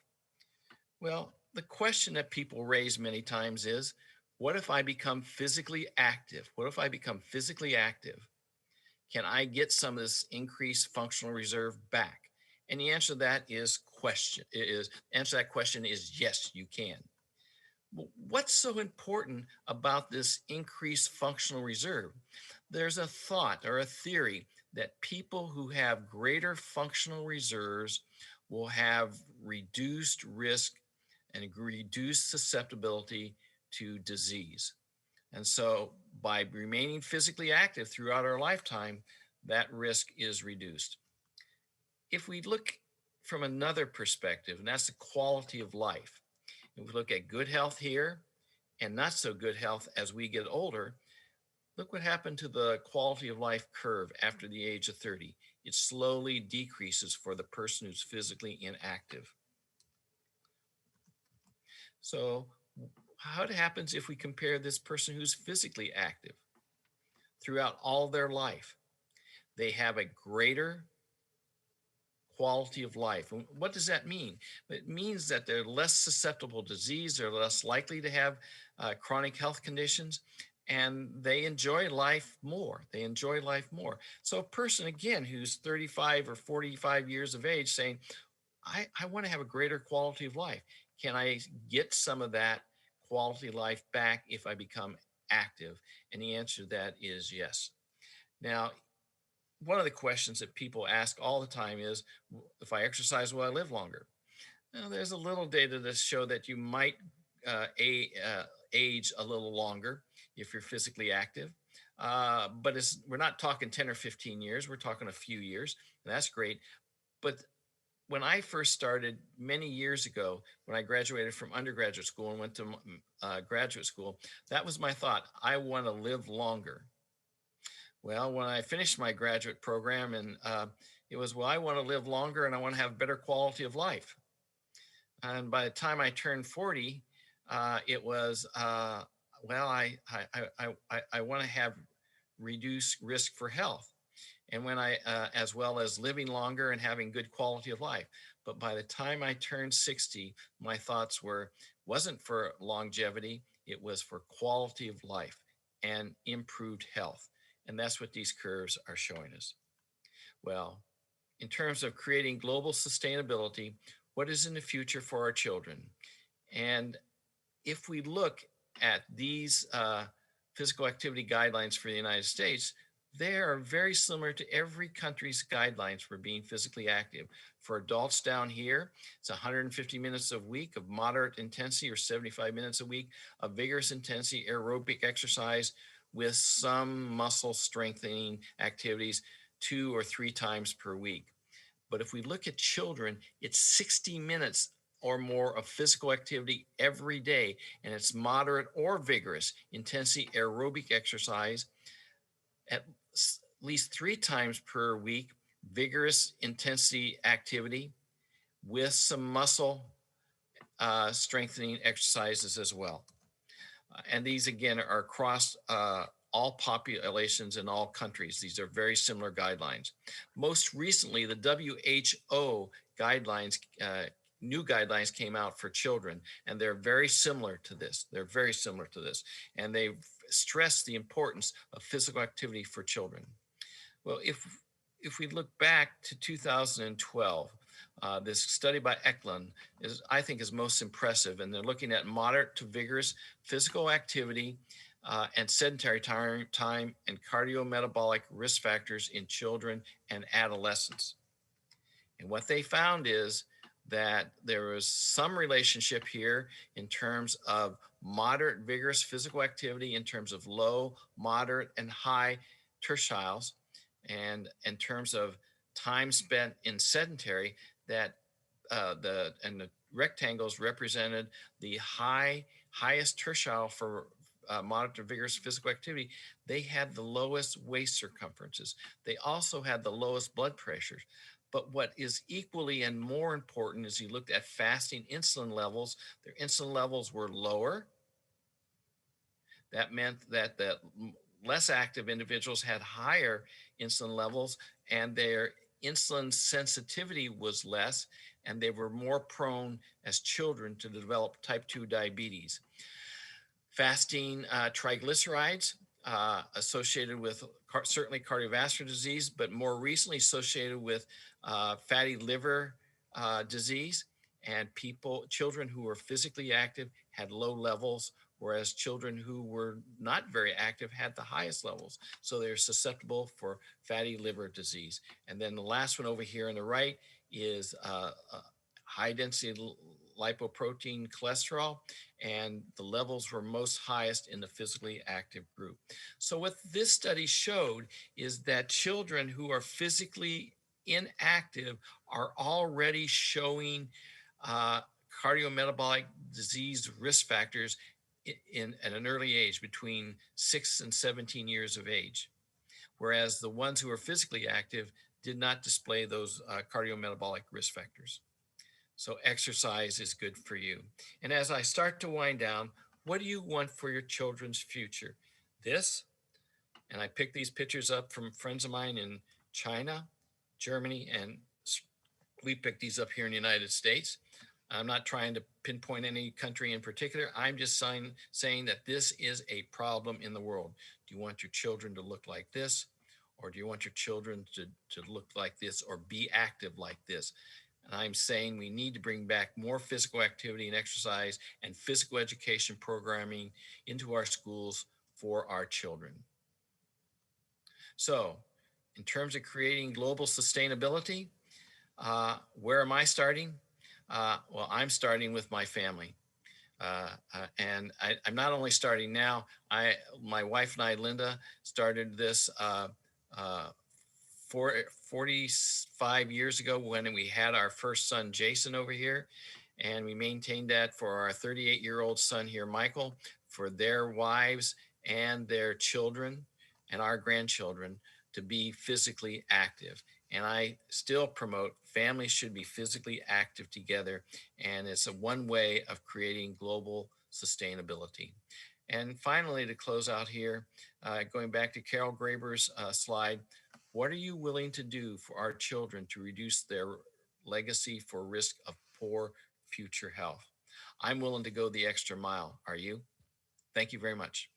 Thank you very much. Now, how do I get out of this? Prof. Larry Darston. Stop. Okay. Thanks for the session, Prof. Larry, and I'll read the summary that physical activities and exercise are very important to do and can minimize some disease. Yeah? Daily physical activity or exercise programming is low cost and also known to have a tremendous positive impact on primary disease prevention and secondary disease treatment by providing health benefits and also such as reduced risk of chronic health condition. That's one of the conclusion from Prof. Larry. And then I know there are many things that you already gave to the participants. And we come up with the question and answer. To all participants, you can raise your hand on the online chat there if there is a question and answer, and you can address the question either to Prof. Larry or Prof. James Tangkudung. Yeah, so I will ask for the committee to give information whether there is a question from the participants. All right. Here is, okay, I got a text for the first questions. All right. This questions actually is addressed for Professor Larry Darston. The question is about the Sport Development Index. Maybe this question has come from the Indonesian participants. How was the Sport Development Index in United States? And then how many Sport Development Index, the index of the sport development in United States? That's the questions. I need a clarification. What index is that again? Okay, sport development. Is sport there development. Any sport development index in United States, Mr. Larry? Prof. Larry? Yeah, I'm going to say up front, I'm not familiar with that index, okay. But I'm going to give you my perception, okay. What's happened in the last 50 years in terms of sport involvement in children. From when I was a child, there were not many opportunities for sporting activities, only in high school teams. There were certainly PE classes, but sport was not an available thing for many individuals. Now there are many opportunities for after-school programs for sports and physical activity. I'll be honest, when I was growing up, no one played soccer, but everybody plays soccer now. I'm not sure that answers your question, but I'm not familiar with your index. Okay, thank you, Prof. Larry. Is there any questions from the participants?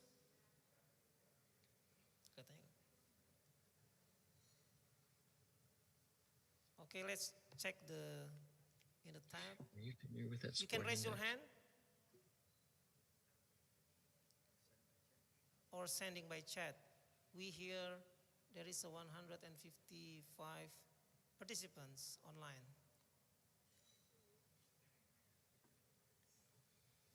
Okay, we give you the opportunity. Thank you. All right. Can you give your name and where you're from? Okay. Assalamualaikum warahmatullahi wabarakatuh. My name is Shani. I am from Indonesia, the University of Negeri Jakarta. I would like to ask to Professor Larry. Actually, my children, my daughters, like to do the dancing, especially the dancing like the Korean K-pop, the K-pop dancing like the Blackpink group singer. The question is that I would like to know if that kind of dancing is it one of the type that we can allow our children to do it is to reduce the risk of the chronic health disease? I mean, is that the type, because I saw your presentation about the 30 minutes physical activity, and actually the dancing things, it only takes like 3 minutes or 1 minute like that. That's a very good question. There's several questions there. The first now question. childrens like to do the dancing of like like from the K-pop singer. They got very sweat, but it only takes like 1 to 3 minutes duration. So how about it? Yeah, your first question, and there's several questions here. The first question, is dancing a viable activity and the answer is absolutely. Absolutely. I would encourage all children to dance. Yeah. In fact, if I would go back in my life, I would learn how to dance. Minkai laughs at me and when I dance, but that's okay. That's okay. Okay, So, thank yes, you. the answer question is dancing is good. Is dancing for 3 minutes okay? Do you get benefits? Well, let's say you dance 3 times in 2 hours and a total of 10 minutes. That's good exercise. Now you need to get 30 minutes, so you probably have to figure out how to get another 20 minutes of physical activity in. But first of all, dance is good, and what you're talking about is a form of interval training, dancing for 3 minutes now, dancing for 3 minutes later on, and 3 minutes throughout the day. If you could do that at 3 minutes, a total of 10 times, you can meet that 30-minute goal that's and recommendation that's set up for children. Okay. Thank you, Professor Larry. Okay. Thank you for the question. Thank you very much, Ms. Shaney. Okay. We go on for the second questions.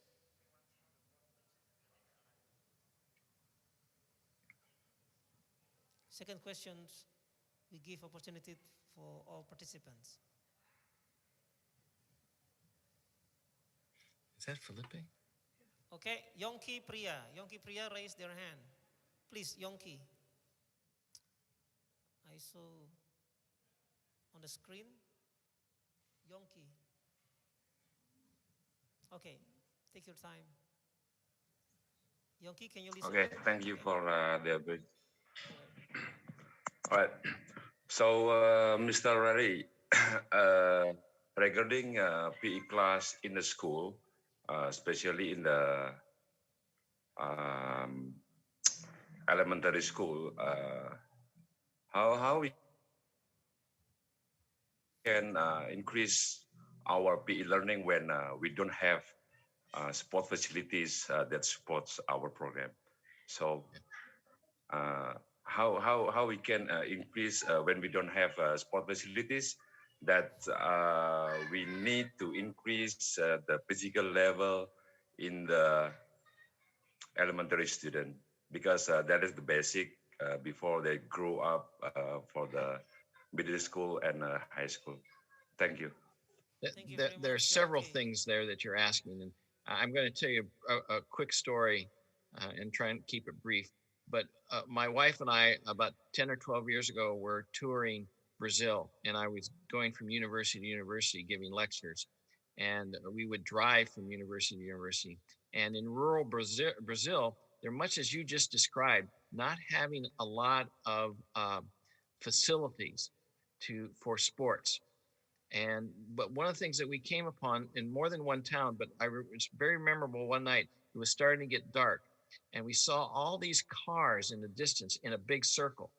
And as we got closer, we saw that there was physical activity going on. As it turns out, it was a soccer game in the middle of a field, and it was not a groomed field for playing soccer. It was like a pasture field or a hay field, and they were playing soccer out there. And so you can say, well, what does that mean? Well, to me, where are some of the best soccer players in the world? I don't say the best, but some of the best from Brazil. And where do they play? In fields without much equipment. So your question is really an important question that many people ask. I don't have enough money to buy equipment. If you have enough money to buy soccer balls, you can play soccer almost anywhere. And I grew up not playing soccer, but I turned out to be a pretty good soccer coach because I could get little kids to run and chase balls. So that's one thing. The other thing, if we go to some of the rural areas in Africa, where do some of our best runners come from? From Africa. And what do? They walk and they run from place to place. So my question is, and again, it's a very important question that you've asked. So my response is, we have to be creative in developing and using what we have to create those things where kids can be active and also have fun. Because the other part of your question is, it's got to be fun. I grew up in where a physical education setting wasn't always fun. And I know there's times when you can learn skills and skills are important. And I'm not going to I don't want to take anything away from that. But as a teacher, and I did teach in the public schools for a very short period of time, one of the things that I found to be successful was to make it fun and everybody have a good time while we were working. So I hope that kind of answers your question to some degree, is you have to take what you have and be creative with what you have. Thank you, Prof. Larry. Is that enough, Mr. Yongki? I think it's enough. Yeah. Okay. There are two more questions. First is from Philip Arya, and the next one is from Ibnu. Philip Arya, you can start giving the questions. Philip Arya. Yes. Mr. Philip Arya?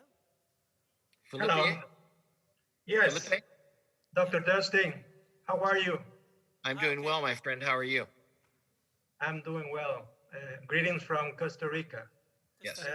Great talk, as always. I really enjoyed your presentation. I have one question. You show us in a graph that VO2 max can go up after certain time of being inactive.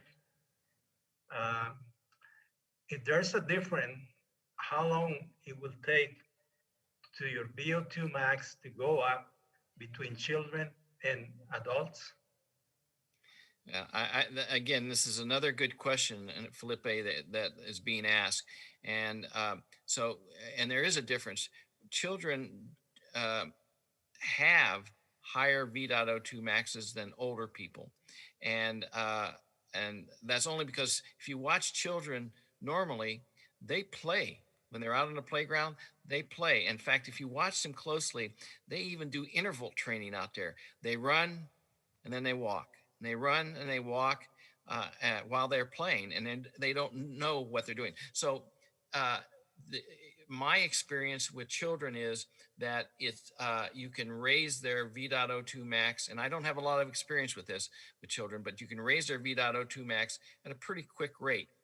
But I have a lot of experience with older adults, especially 40 and older, all the way up to, I've worked with people in their 70s. And most of them carry extra weight, haven't been very active, and the muscle tissues and the other supporting tissues in the body aren't developed, and it takes time to develop them, those supporting tissues. So their rise in V.O2 max is slower, but they can still attain higher V.O2 maxes. And if in the two different graphs that I showed you, the quality of life curves, that could actually be a V.O2 curve as well as the V.O2 max curve that I showed you. You can increase that. It does take longer, and you have to be careful. So because of the weaknesses in the joints and the joints surrounding the tissue, that you don't cause injuries. Thank you so much, Dr. Darstein. Great to see you, and please say hello to your wife, Linda. She's sitting right next to me, and she says hello back to you. Say hello to your wonderful wife as well. I will. Good to see you. Good to see you. I look forward to coming to Costa Rica again sometime. Yes, of course. Thank you so much, Mr. Philip Arya, Costa Rica. Okay, next questions come from Ibnu. You can start giving the questions, Ibnu, please. Hello, good morning. Thank you for the opportunity. My name is Ibnu. I'm a graduate from the University of Jakarta, UNJ right now. I have a question for Professor Larry.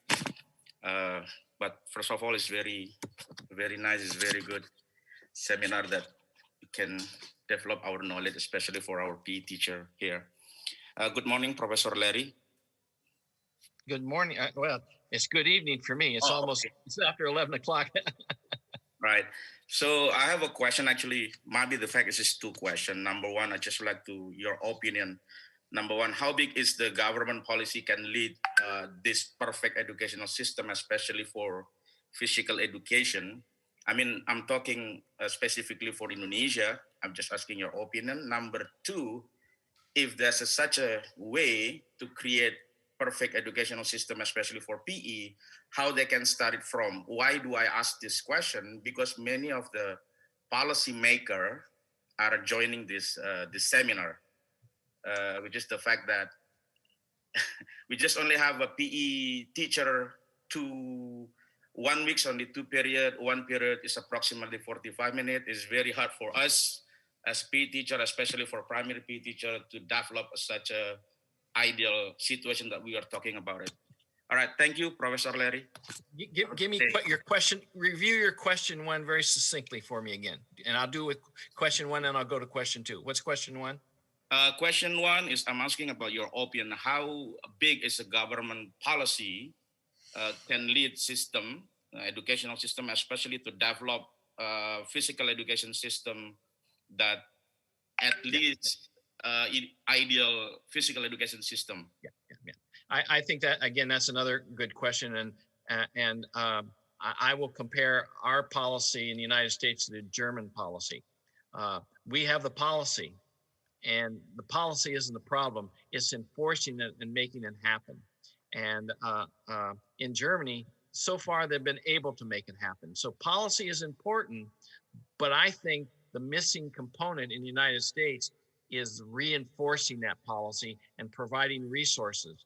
I think that that is the problem across the world, is providing resources so that proper physical education can take place in the schools. But again, I think if I were going back and teaching in the public schools, I would try to involve the community more and get community involvement.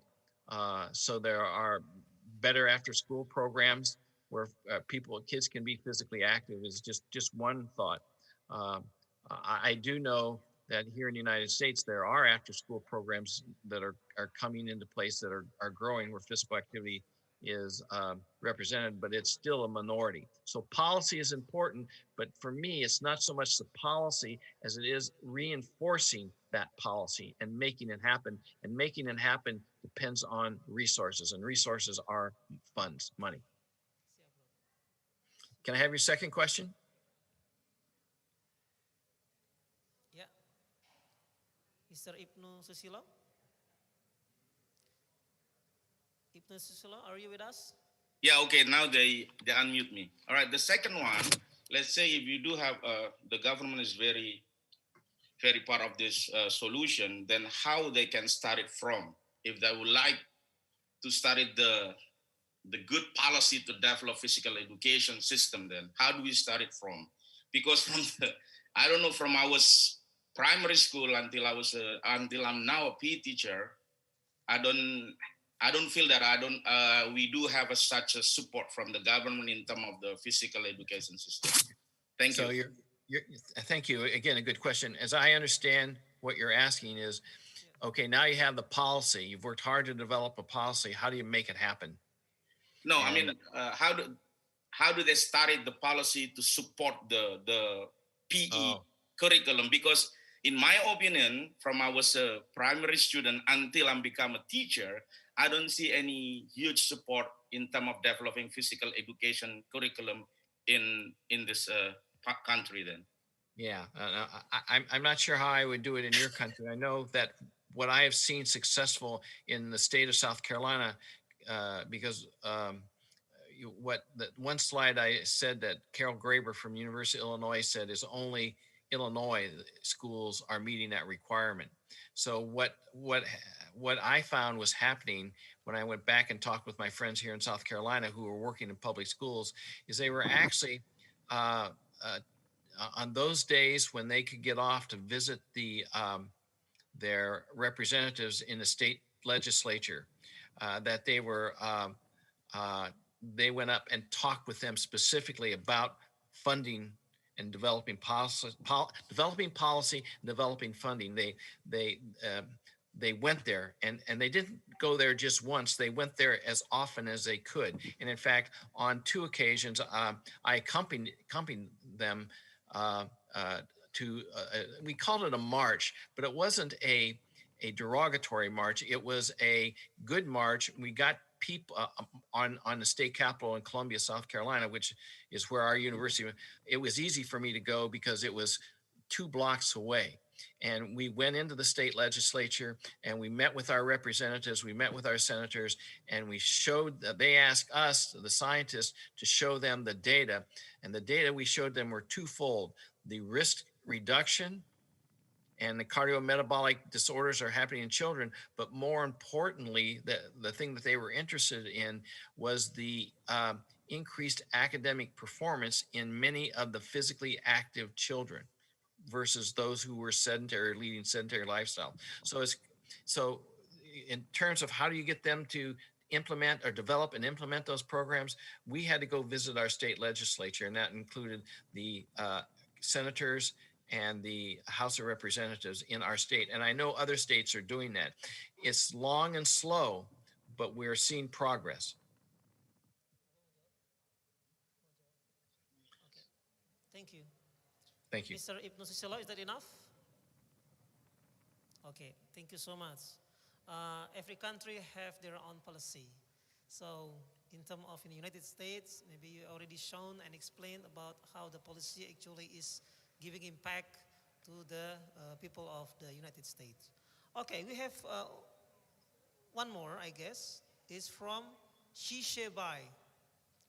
Miss Shishebai, I don't know if I misspelling or right spelling. Hello. Shishebai. Hi. Are you ready? Can you hear me? Okay, I can yes. hear. Shishebai. Okay. Yeah, okay, Mr. I have Shishebai. one little question for Dr. Larry. I am the undergraduate student from China. And I have a question that is, if we play the basketball for an hour, our heart rate may reach 160 to 180. Or if we run for an hour, our heart rate could reach 160 to 182. So the question is, which kind of sport is much more useful for our health if we share the same intensity or the same kind of exercise time? So this is my question. Thank you. It's a very good question, Mr. Ba. Mr. Ba, is that correct? Bai? Yeah, yes. I think that's a very good question. And it doesn't make any difference as long as your heart rate is in the heart rate range. If you're doing that, your heart rate is in that range for an hour and you're playing basketball, good for you. If it's in that range when you're running, good for you. And what it boils down to is what sport do you like? Do you like to play basketball or you like to run? Well, okay. I'm going to tell you what my favorite sport was running. Me too. Because I wasn't a very good basketball player. I played on a freshman high school basketball team, and I got to play in one game. It was the last game. It was last minute, and I hadn't played all year, and my coach felt bad for me. He let me dress, but he told me I wouldn't play. But in the last minute, he goes, "Okay, Durstein, go ahead and play." And I had one good pass. I didn't dribble the ball, but I had one good pass and we scored. It wasn't the winning score, but it was a score. And I was very excited because I had a good pass. So my memories though are running. I could run a 9 100-yard dash and I could run right at 50 seconds in a quarter mile. And at the same time I ran that, I could run a 4 mile in 20 minutes and 40 seconds. So I think I have pretty good distribution of fast and slow twitch fibers, and I trained. And as I heard me say earlier in my presentation, I think when I was a young man, I ran behind my father in the fields while he was working with his horses or working with his tractor. So running came natural to me. Which sport do I like? I like running. In fact, I'm 70 years old, and I got my 3 miles in this morning, and I got another 3 miles throughout the day. Walking. I wasn't running, but what was my intensity? My heart rate was average today about 130 contractions per minute for 62 minutes this morning. So am I in the heart rate zone for my age? I am. What do I like? I like running. So it comes down to, what do you like? Okay, I understand it. Thank you. Thank you. Thank you, Dr. Larry. Thank you very much, Professor Larry Darstin. Okay. Is there any more questions? I am trying to check whether there is somebody who raised their hand. I think that's enough, yeah? Okay, thank you so much. All right, there are some participants, Shani, thank you Shani, and then Mr. Yonki, and then Philip Arya from Costa Rica, Ibnu Susilo from Indonesia, and Sisabai from China. This is very nice interaction and nice communication between the speakers and also the participants. Thanks, Prof. Larry. Thank you so much. Thank you. Thank you. Thank you. I enjoyed this evening. James Tangkudung. Okay.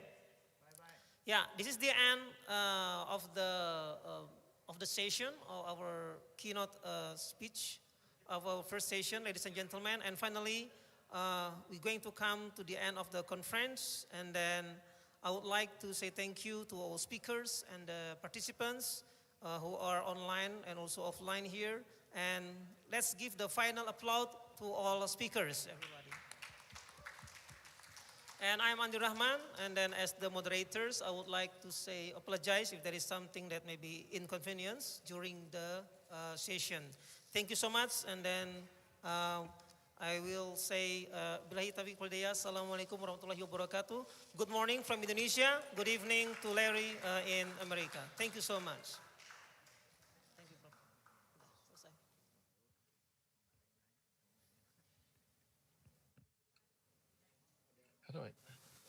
How do I send a message here? Mau mengambil picture dulu, Pak. Okay, I'm muted. Thank you very much for Dr. Andi Rahman has been moderated for the first panel. Also, thank you very much to Professor Dr. Larry Darstin from USA and also Professor Dr. James Tangkudung from Indonesia. You may return to your respective seat, sir. Ladies and gentlemen, we are moving on to the second panel. The second panel will have two invited speakers. The first one is Dr. Uri Saifer. Dr. Uri Saifer. Yes, Dr. Uri Saifer has been with us at Zoom meeting. Dr. Uri Saifer is from ICPESS Israel. Yes, and hello also everyone. The second speaker, thank you, Doctor. The second speaker is Dr. Johansyah Lubis from Indonesia.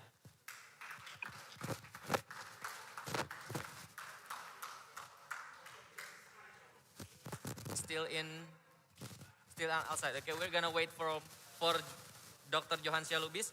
In the meantime, I'm gonna introduce our moderator for the second panel. The moderator for the second panel is Dr. Aan Wasan MSI. Dr. Aan Wasan PhD is a lecturer of Faculty of Sport in Universitas Negeri Jakarta, and also his education was PhD at Physical Education of Central China Normal University. And the last one, Dr. Aan Wasan was attendance in international conference in Bangkok. Without further ado, please welcome Dr. Aan Wasan.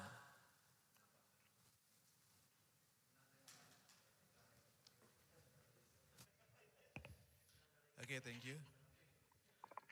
Mr. Joe, come in.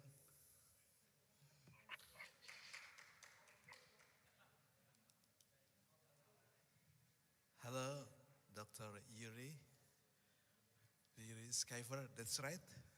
Yes, yes. Okay, thank you very much. Okay, welcome to International Conference of Physical Education and Sport Science 2021.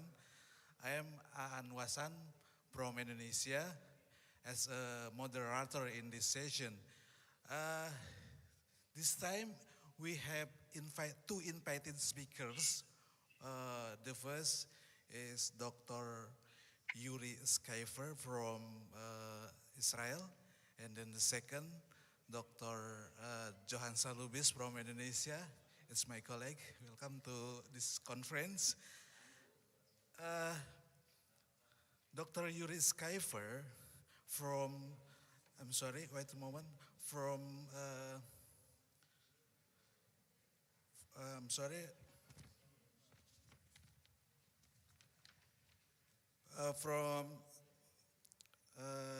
Wingate Institute, I'm sorry, Wingate Institute, and he is also as a President International Council of Sport Science and Physical Education, or ICPESS, and past President and Board Member, International Council of Coaching Excellence, and then he is also as lecturer on sport management and sociology of sport, and Wingate Institute in cooperation with the European Academic College, Director General and Israel Coaching Association.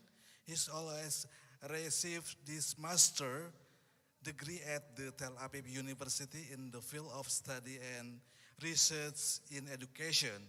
And then his doctorate degree from Semmelweis University in Budapest, Hungary, and his professional career included being Director General of the Wingate Institute for 10 years.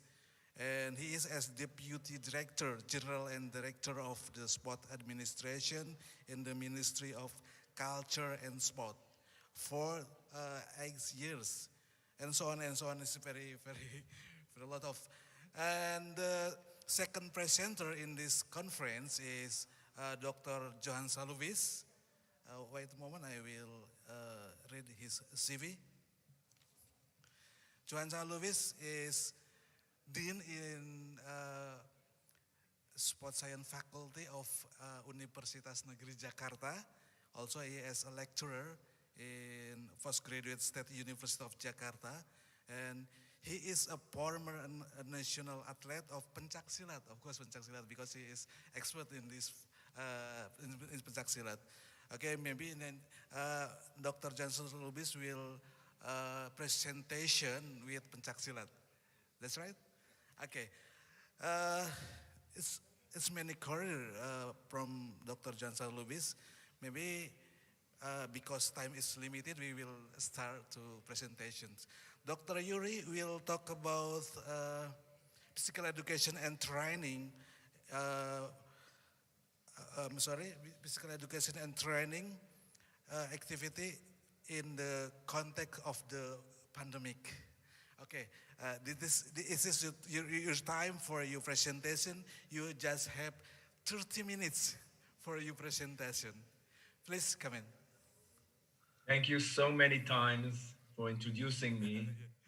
It is indeed a great honor for me to participate in your 6th ICPESS virtual conference in Jakarta. And I have been introduced already to your outstanding university. And I would like to congratulate Dr. Susilo for his superb job in putting all of these elements together and get the conference to be so wonderful as it has been planned. And I'm sure it will be a great success. I can also share with you that we at the International Council of Sport Science and Physical Education appreciate very much all the wonderful work your practitioners, your scientists are doing. We read a lot about you in the literature, and we appreciate very much all the work So congratulations. Excuse me, I have to stop my alarm. So to all the people who are members of the organizing committee, my dear thanks and appreciation. I also would like to pay tribute for the outstanding work and leadership of my dear colleague and friend, Professor Dr. Minkai Chin. Thank you, Minkai. The invitation I received through you and Dr. Susilo is highly appreciated by me, and it's a pleasure for me to be part of this conference. I will focus today on the physical activity patterns during the pandemic and what are the responses from science, education, and policy that we should take into account and maybe implement in the months to come. But before I will go into the theme, I would like to introduce you to our council. ICPESS mission is a global network of governmental and non-governmental organizations representing sports science, education, and policy. We integrate research to enhance physical activity and sport, educate for improved quality of life and health for all people through physical activity and sport, and promote policies for active lifestyles, human performance, and good governance in physical activity and sport. Our membership is based on scientific organizations, sport and education associations, governmental authorities, but we don't have individual membership. We are advisors to the intergovernmental organizations and the sport movement. Among them, I can mention to you UNESCO, WHO, and IOC and IPC. COVID-19 challenge for all of us, the subject of my presentation today. Excuse me for interrupting, I have to.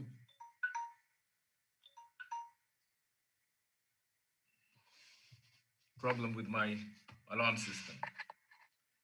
So we need to go through analysis in order to understand what is happening vis-a-vis physical activity and sport behavior. Then we will understand a lot of things which will enable us to prepare a plan, perhaps a strategic plan, in our respected countries or organizations as to how we should face the post-corona period.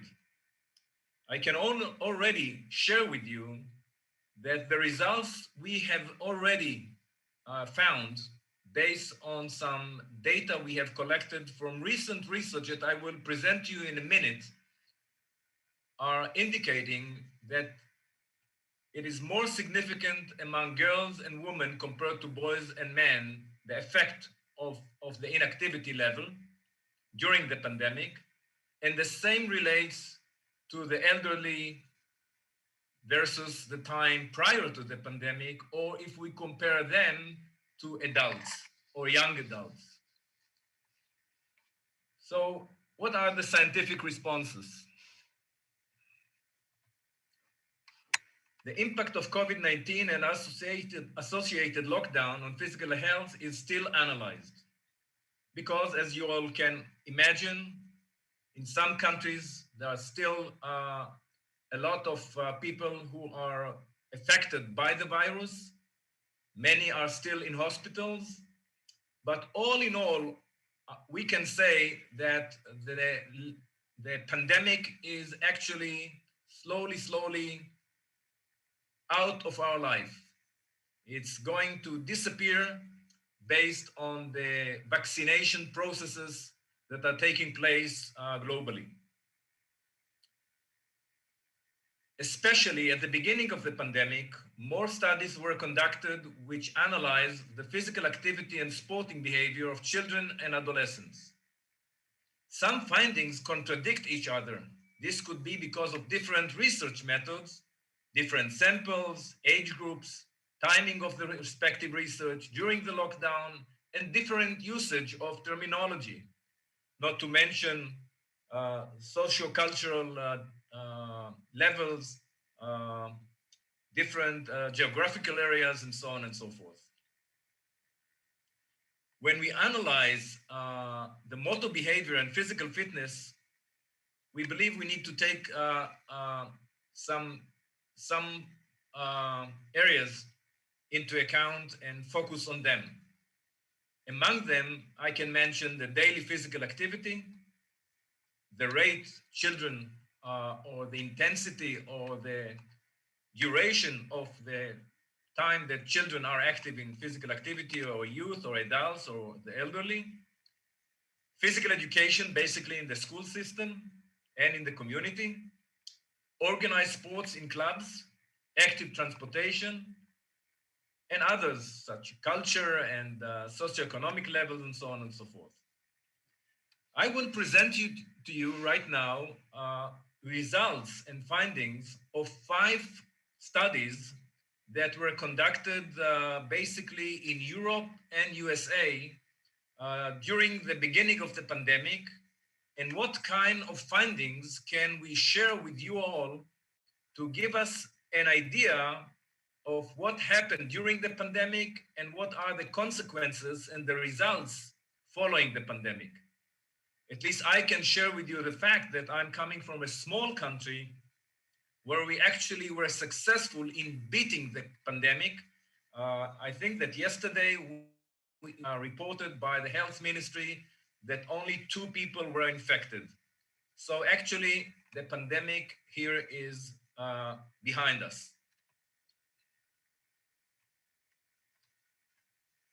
The results of this first study, which was focusing on sport and exercise in times of self-quarantine, how German people changed their behavior at the beginning of the COVID-19 pandemic. And here are the results. These are the main results. Sport activity was found to decrease during first lockdown. And the number of inactive people increased from about 40% to 60%. 27% of the people did as much sport as prior to the pandemic. About 6% increased their weekly sport activity, which is great. 36% of the 14 to 29-year-old, namely the young people, reduced their sport activity during the lockdown. And approximately 52% of the elderly were more inactive than before. Given the knowledge of the benefits of physical education, authors of the study concluded that longer restrictions for sports last, the more likely the negative impact on well-being and health is going to be. The second study, and I will translate it from German, was conducted in Germany again, nationwide parent survey, homeschooling during COVID-19. 2 main findings. As far as physical education is concerned, it was found that one of the subjects for which primary and secondary school teachers gave the least amount of homework was physical education. For example, we can ask, why not to educate the children how they can practice at home? To sit on a chair, to stand up, to sit on the floor, to stand up, to jump, and many, many other exercises which every child can perform at home. If the teacher would say that it is important, we can believe that the children would follow through, at least many of them. Since organized sport in clubs was not possible either, one can conclude that children were much less physically active during the lockdown than before. The third study was on physical activity and screen time of children and adolescents before and during the COVID-19 lockdown in Germany, a natural experiment. And there were 4 main findings. Sport activities in clubs, in community center, decreased during the pandemic. This is another finding that we can see once and again in almost all the studies. Other forms of physical activity increased. In total, physical activity increased across gender and age groups, which is very interesting. Screen time increased with all age groups. And as we will see, sometimes screen time is not something bad when the children are active, watching the screen and digital gaming. The fourth study was on early effects of the COVID-19 pandemic on physical activity and sedentary behavior in children living in the United States. Physical activity of children were found to do less physical activity during the lockdown. Physical activity among children between 9 to 13 years decreased more than among younger children ages 5 through 8. 36% of the parents claimed that their children were less active over the past 7 days as opposed to before the pandemic. And 11% of the parents claimed that their children were more active. The last study I want to share with you, its findings, was a physical education in Europe and COVID-19, and that was done in the European Union. 74% of national professional organizations were not involved in decision-making whether school would be closed and whether physical education would be continued. Physical activity of children decreased during the lockdown. Here, once again, physical activity of children decreased during the lockdown. 15% of the respondents reported that schools were open, but physical education classes canceled. Why? 60% of the respondents said that physical education classes were shortened. Why? Restrictions were highest in Greece and lowest in Sweden, followed by Finland, and actually throughout all the Scandinavian countries. So what are the conclusions of the study I have introduced to you? Increased screen time does not necessarily lead to less physical activity. Short-term decrease of physical activity runs the risk of becoming permanent. Physical activity and sport should be promoted at home and in neighborhood to avoid the increase of non-communicable disease. Sitting activities need to be reduced. If organized sport at clubs is not allowed but outdoor physical activity possible, it should be explored as of what age adolescents can do sport on their own. At the same time, neighborhood play and physical activity offers need to be developed for younger children. Sport facilities must not be turned into vaccination centers, which actually, as we all know, happened in so many communities. So how can we compensate for the deficit? Well, I would say education. There can be no general answer because it is depending on the length of the lockdown, timing of lockdown, learning objectives, culture, socioeconomic opportunities. So it's complicated. Physical prerequisites for many complex techniques are acquired at a young age. Deficits in this regard are difficult to compensate for. Other learning objectives, for example, endurance, stamina, can still be achieved later. Some techniques could be acquired through motion simulators, which exist for some sports. However, to purchase these by families can in most cases not be expected because it costs a lot of money.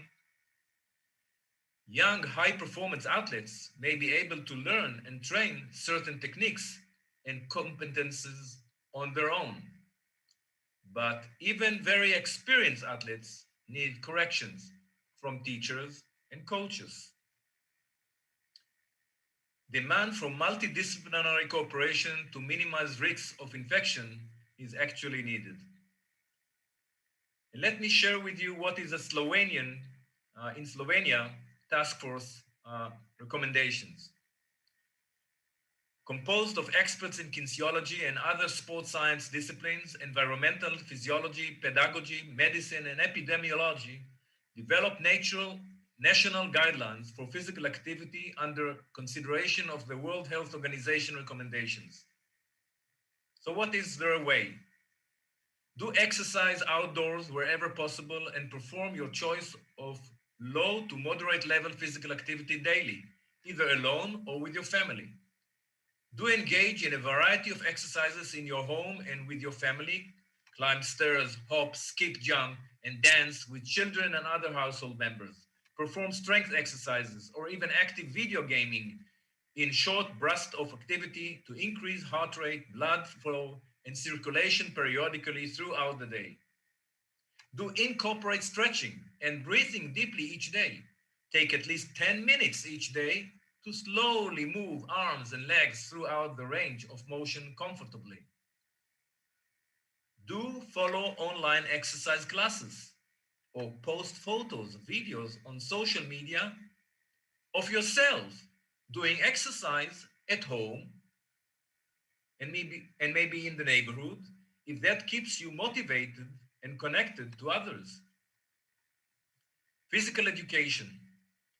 Organized sport in clubs and self-organized physical activity partly overlap, but follow different goals. They cannot replace each other in the long run. Physical education and training in a sport club have an important social function and contribute to value education. It is so simple.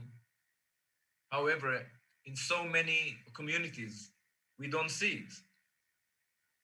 Only face-to-face teaching and coaching by professionally qualified physical education teachers and coaches can ensure a controlled and correct learning of new techniques and competences and cannot be replaced 100% by digital media. So we respect media, we respect digital media, we respect gaming, but to an extent, we should not put all our eggs in one basket, right? Even if it's very modern and even if the children love to be face to face with the screen and play.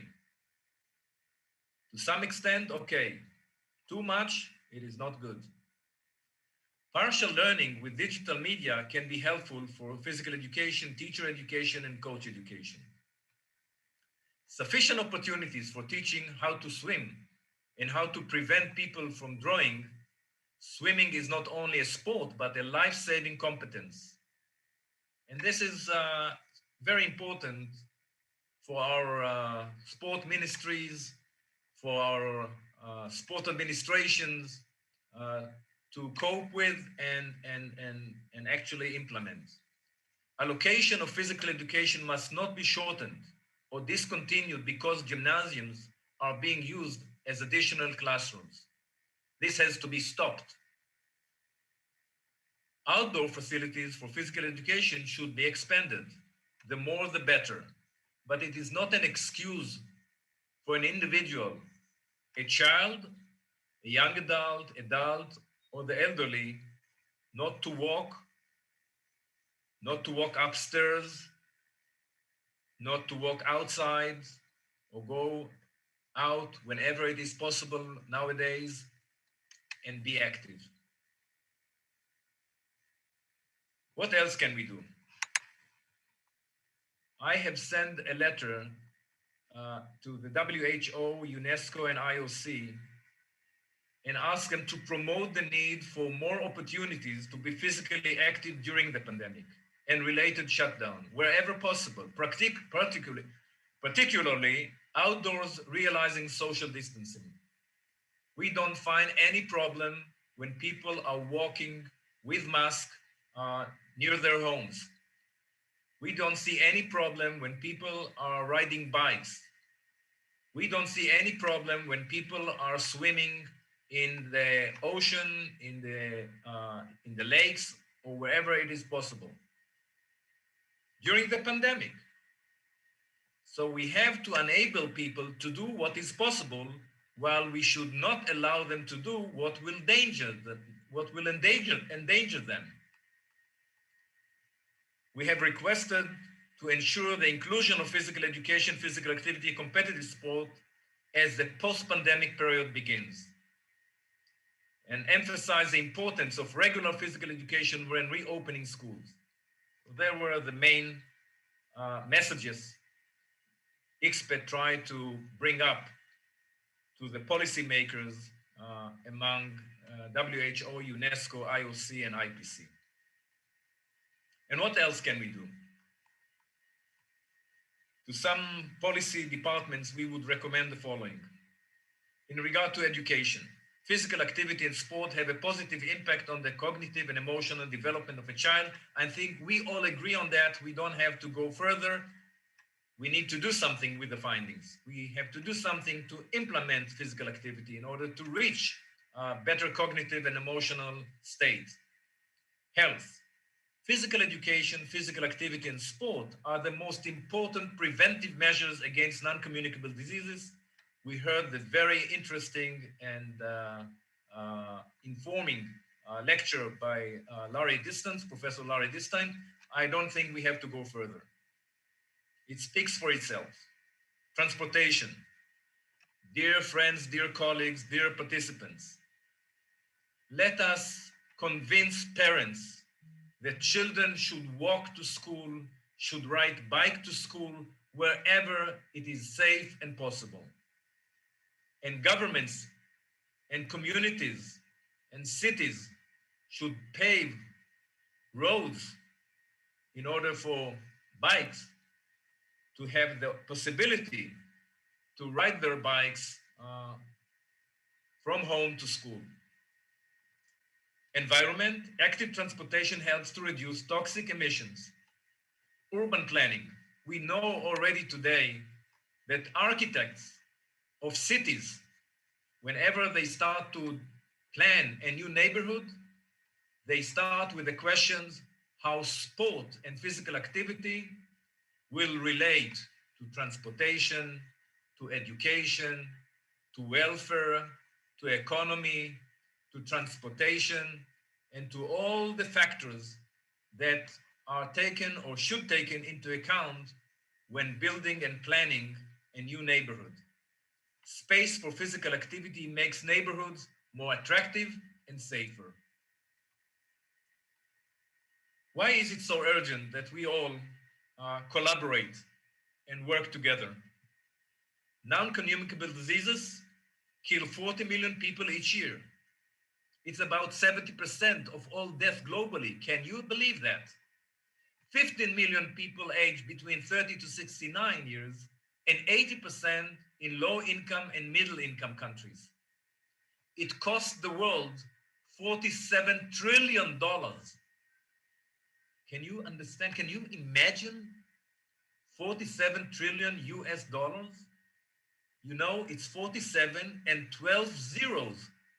What could we all do with this money if we would not have to spend it and to invest it to fight non-communicable diseases?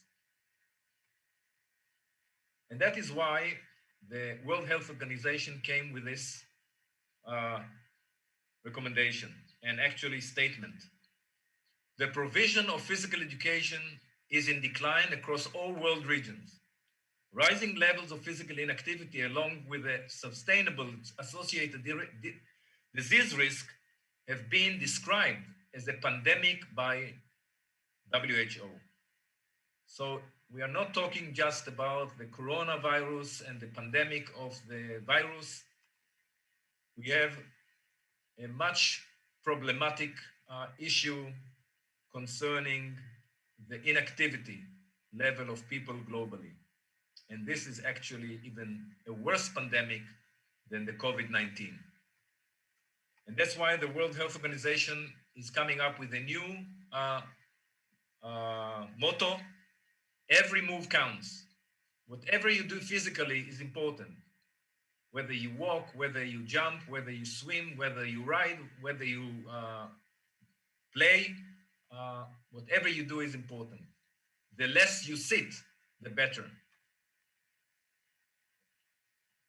Active schools and quality physical education. Improve the integration of physical activity into the curriculum of schools. Create a physical activity friendly environment. Involve parents. And this is so important, to involve the parents. Parents should be part of the whole educational process within school, within the community, as to how we educate children to be physically active throughout their lifespan. it all starts in the kindergarten. Promote active transport on the way to school. Conduct multi-component approaches to reach all girls and boys.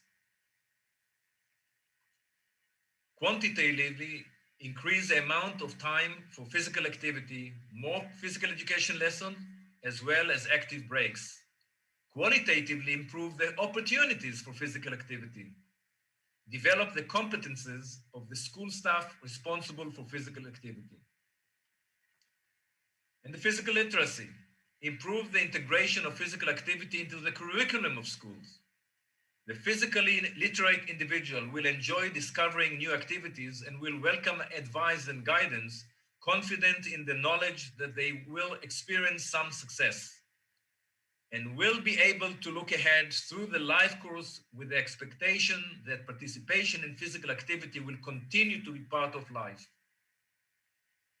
Every girl and boy should have positive movement experience, even children who are overweight should experience positive movement during physical education lessons. And that is the responsibility of the teachers and the coaches in the community. What are the benefits? School, we know that schools that promote physical activity achieve better academic results than schools that do not. Fitter children perform better on literacy and numeracy tests than their unit peers. Older adults who exercise regularly keep their cognitive functions longer and stronger than those who are inactive. State of good health provide additional benefits such as enjoyment, friendships, confidence, employment, and social and economic benefits for society. And if we talk about girls and women, some final aspects. Have you checked how many athletes participate in sport activities in your school or community or college? Do all athletes in your school or community or college or university have equal opportunities to engage in sporting activities? Initiate research which will shed light on equity and equality in your school and community or university. Develop a management process to achieve gender equity in program and projects. Designate a specific person to implement the process. Designate a person to annually review the process. Plan a monitoring and evaluation system. Address gender equity in all annual reports. Provide resources for the implementation process. Include activities which help to promote gender equity in programs.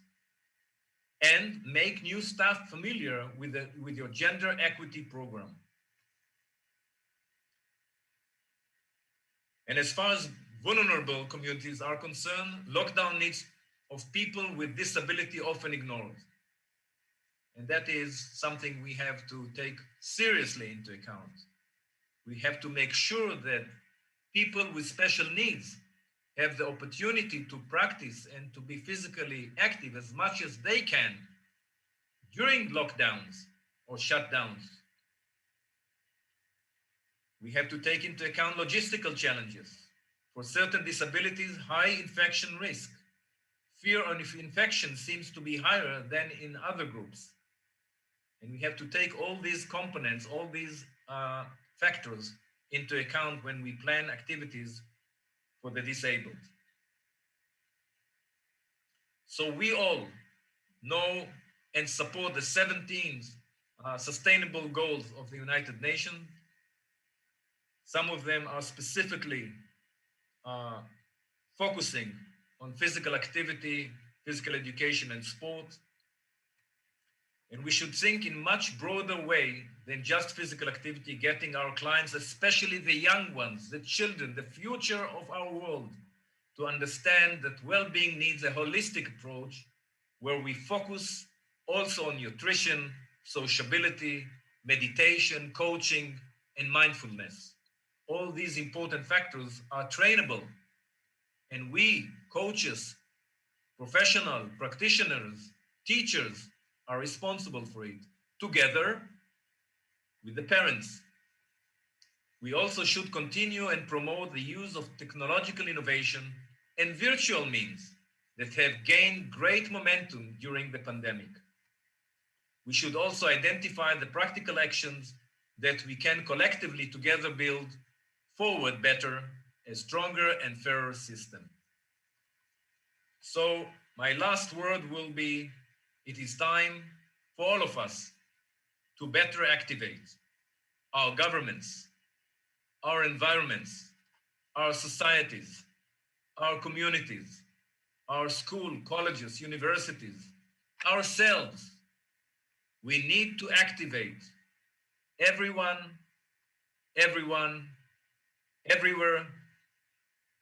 anytime. I thank you so much for your attention, and I hope that from now on, we will set the example, because I know that, unfortunately, too many of our colleagues in the field of physical education and sports are great presenters, are great lecturers. Some of them are great teachers, but we don't show practically, we don't set examples to our youth and children. And I would recommend to the teachers and the coaches, sometimes just exercise with the children. Whether you go out for a run with them, ride bikes with them, go for a swim with them, we need to set the example. Everyone should be active, everywhere, every day. Thank you so many times. Okay, give him applause. Thank you very much for Dr. Yuris Kaifer. He explained about the conditions of pandemics COVID-19. I think it's very interesting presentations. If you have any question, please hold on, because we will continue to the next presenter, Dr. Johan Salubis. He will discuss about pencaksilat with title, Did aerobic internal training, did aerobic interval training induce decreased body weight in pencaksilat elite athletes? Okay, please, never mind, it's okay. Your time, 30 minutes. Okay, this time for you.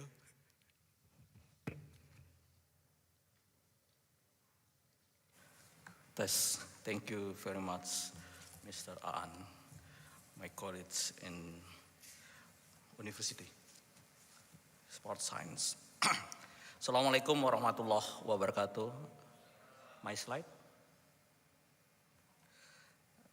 Salam sejahtera, salam olahraga. Alhamdulillah.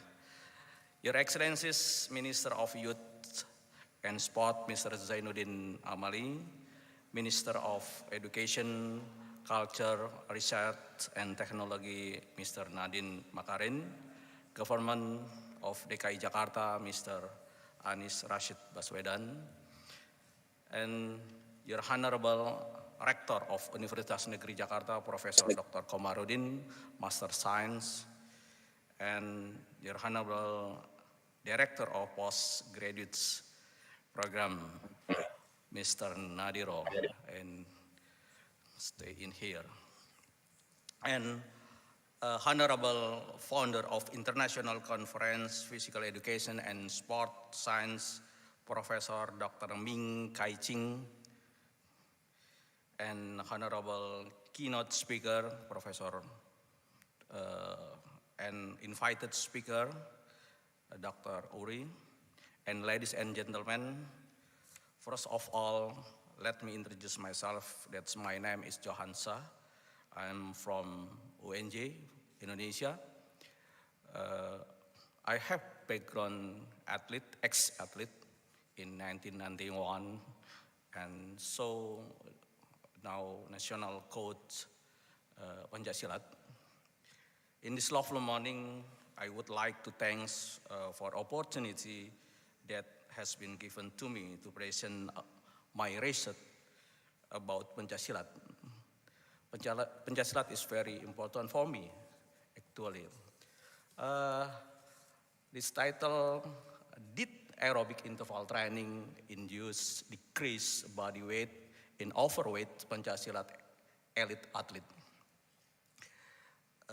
Next. Pancasilat, next slide please. Okay. Pancasilat is, next slide, is the Indonesian traditional martial arts sport, traditional sport origin from Indonesia, the martial arts sport like karate from Japan, wushu like China, that developed become modern sport. Pancasilat has been held in a couple of multi-events such as SEA Games from 1987. Pancasilat beginning to compete at the SEA Games, and Asian Games from 2019 in Jakarta, and hopefully Olympic Games in the future. Hopefully when Indonesia hosting the Olympic Games in 2032, inshallah, is if Indonesia hosting in the Olympic Games. Pancasilat has two categories, fight and artistic category, in the like karate kumite, this badge category or fight category, and artistic category. So in the fight category, number of class divided by body weight. A class, B class, like E class from 50 kilograms to 55 kilograms, and many athletes popular using aerobic training to reduce weight and also to improve aerobic capacity in prepared phase. There are many methods in aerobic training. One of them is aerobic interval training method that has been focused in my research. So aerobic interval training, period of intense work interspersed with time rest. This is very important for many coaches because interval training, like exercise and rest, is very maintenance for develop performance. So with variety of fitness type can be developed. Aerobic interval is structured in repetition in set, and intensity of aerobic interval training is very, very important. Intensity of aerobic interval training is measured by percentage of maximum heart rate. This is individual principle. For example, like I have my athlete 20-year-old, if 220 minus 20 is the heart rate, the maximal 20 per minute. So aerobic interval training can increase in cardiovascular efficiency and reduce body fat. Changes after aerobic interval training. Aerobic interval training giving effect to body composition, weight, BMI, body mass index, body fat, muscle mass, water, protein, visceral fat, fissure flat is in the body, close the heart, and in the body, the abdomen, is like. And bone density, also basal metabolic rate, VO2 max, basal pulse. Basal pulse we measure after wake up athlete every day. Okay. This is very important for the program per session in the coaches. Next slide. About subject, my research.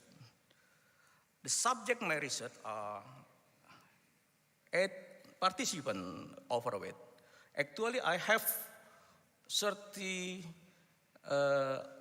athletes, the national athlete, but only at 8 athletes overweight category from BMI category. We now 22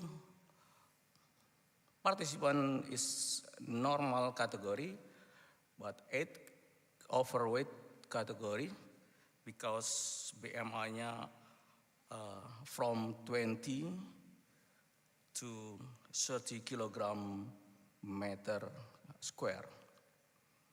So from 8 athlete overweight pencaksilat elite athlete, 6 male, 2 female with age 23.75 plus minus 4.55 year old with height 101.63 plus minus 6.82 in sub-space specific preparation periodization program.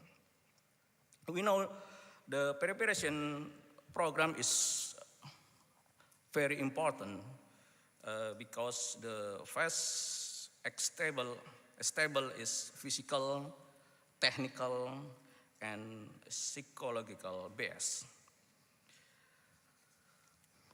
All subjects were completed aerobic interval training with a duration of 67 to 77 minutes per session, twice a week for 5 weeks.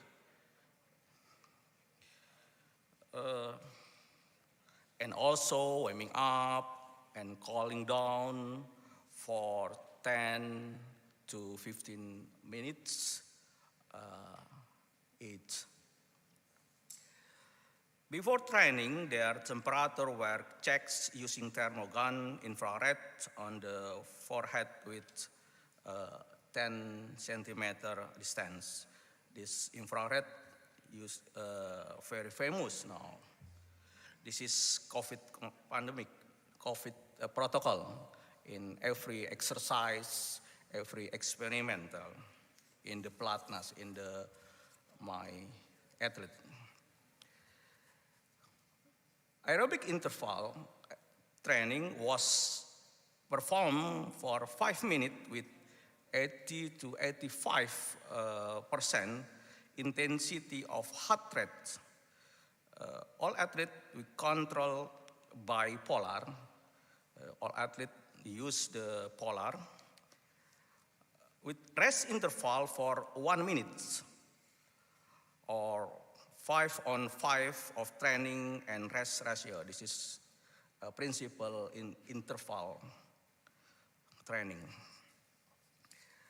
About instrument. A body composition was measured with BIA, bioimpedance analysis using Mi body scale composition 2. Why? Because I think very low cost and very simple. Data were collected, body weight, BMI, body fat percentage, body mass, protein percentage, and body water percentage, visceral fat, muscle mass, and BMR, basal metabolic rate. Pulse was measured with Polar, with OH1 rate monitor. Polar sensor was attached on the upper arm and monitored through iPad from Apple of Team Polar that in the slide, red color is the maximal and green color under 80%. All athlete maintains the orange color. This is 80 to 85. This control in athlete use Polar. We call control with the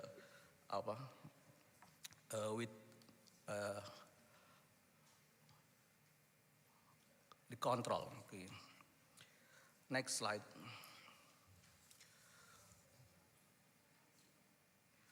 VO2 max, sorry, about cardiorespiratory VO2 max was measure MTV, multi-state fitness test at a distance of 20 meters by running with rhythm.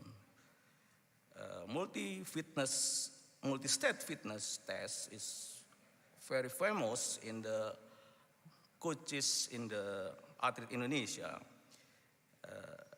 We call bleep test because sounds the bleep, that bleep. We call bleep test. Okay, slide. Next slide. The result.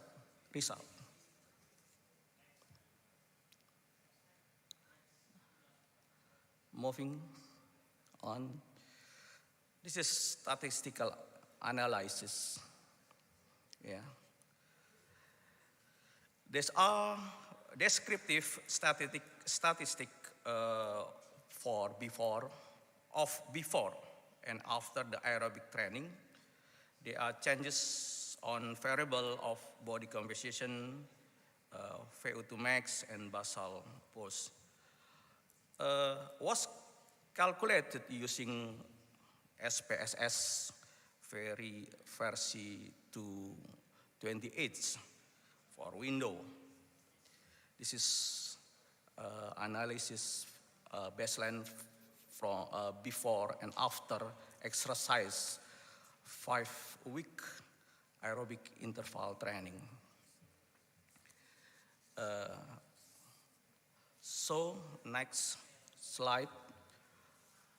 Aerobic interval giving a significant difference in the percentage of weight, BMI, body mass, basal metabolic rate, and VO2 max, but not giving significantly different in water, protein, visceral fat, bone density, and basal pulse of overweight Pancasilat elite athlete. This diagram for each variable, look at that. Okay, slide. About discussion. This is a slide. Any variable body weight diagram with the standard deviation, body mass index diagram. Okay, next. Okay, next. Result. How the finding? Based on the finding, it is revealed that aerobic interval training reduces body weight or fat mass, especially in the athlete who carry overweight. The findings show that the body fat on the overweight elite athlete also decreased significantly. Based on previous research, high-intensity interval training can reduce the accumulation of abdominal fat mass and visceral mass. Although there was no explanation regarding the high-intensity interval training protocol being carried. This is from Maillard. Similar to that, the effect of the training will reduce body fat and abdominal fat in the overweight individual from Butcher. So the finding of this study indicated that muscle mass was significantly decreased in overweight athletes. In previous research report, the muscle mass size of individuals who were overweight or obese underwent significant changes. This is from Blue Melia. So the significant increasing in BMR in overweight athlete was in line with previous research report, which stated that lifestyle, among other things, such as physical activity intensity, dietary aspect, and smoking habit could affect BMR. This is from Lopez. This is new journal. Significant increasing, next slide. Okay. Significant increase in VO2 max was supported by the previous finding that high-intensity interval training for 2 weeks could increase VO2 max and the average and peak strength output, but didn't affect resting heart rate or muscle strength reduction. This is from Astorino. So this research found that there wasn't any difference in total body water. This finding was different from the previous finding, which stated that the lower the body fat percentage, the higher the total body water. Another finding was the insignificance decreasing in visceral fat. The visceral fat is decreasing, but insignificant after 5 weeks of performing aerobic interval training. Even though the athlete in the study saw significant body weight loss, this finding was different from the statement that visceral fat and liver fat could be reduced along with weight loss.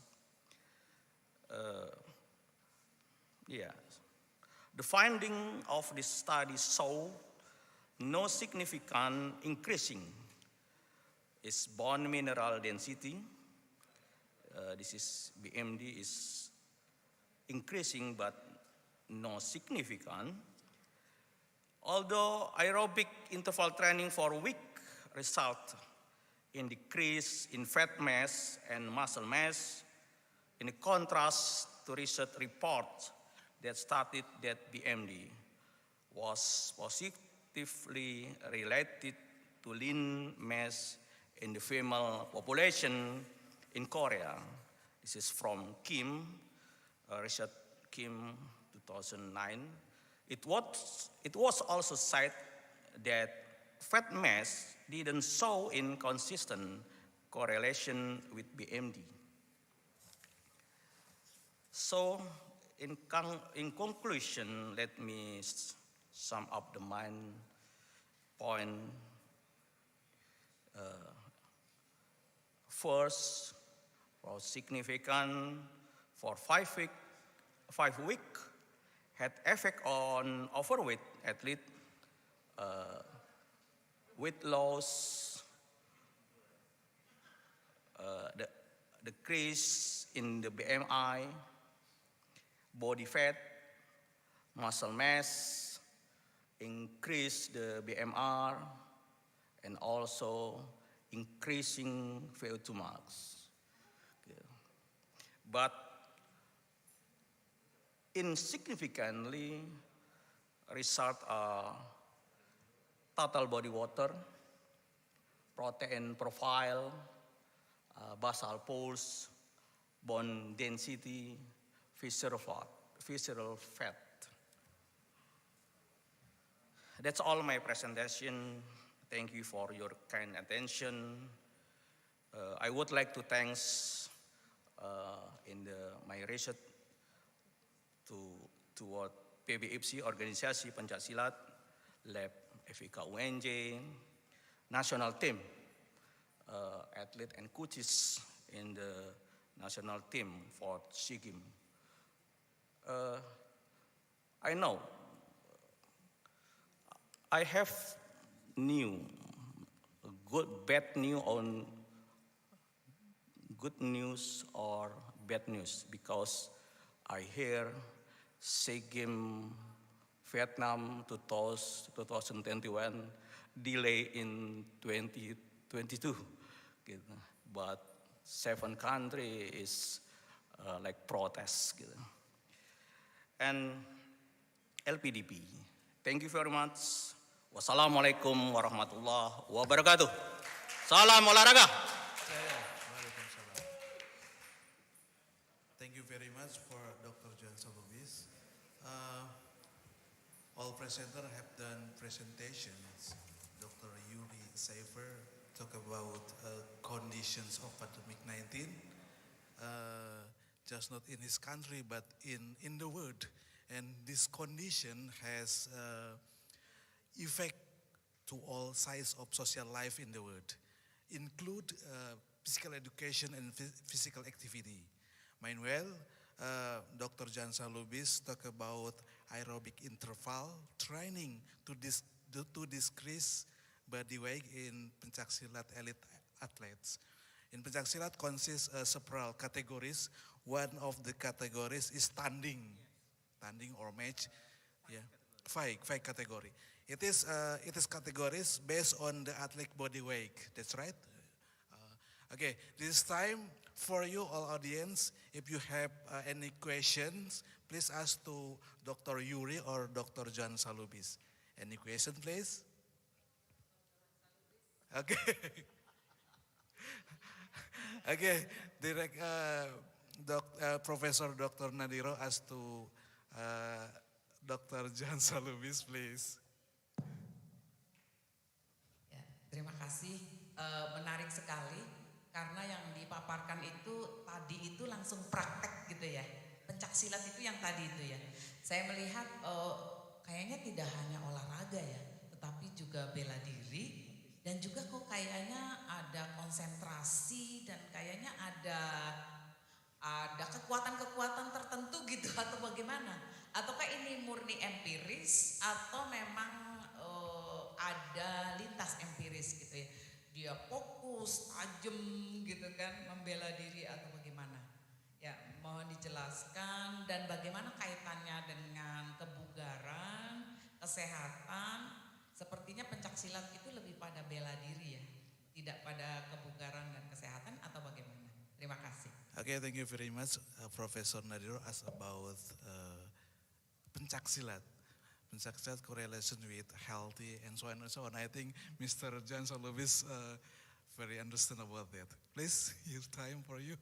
It's time for you. Thank you, Profesor Dr. Nadiro. Indonesia saja ya. Pencak silat have four like kategori, 4 kategori.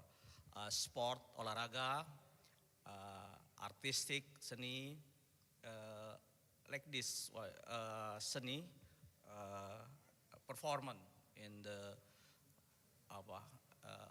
like wushu in taulo gitu ya, atau kata in the karate. And two, pencaksilat is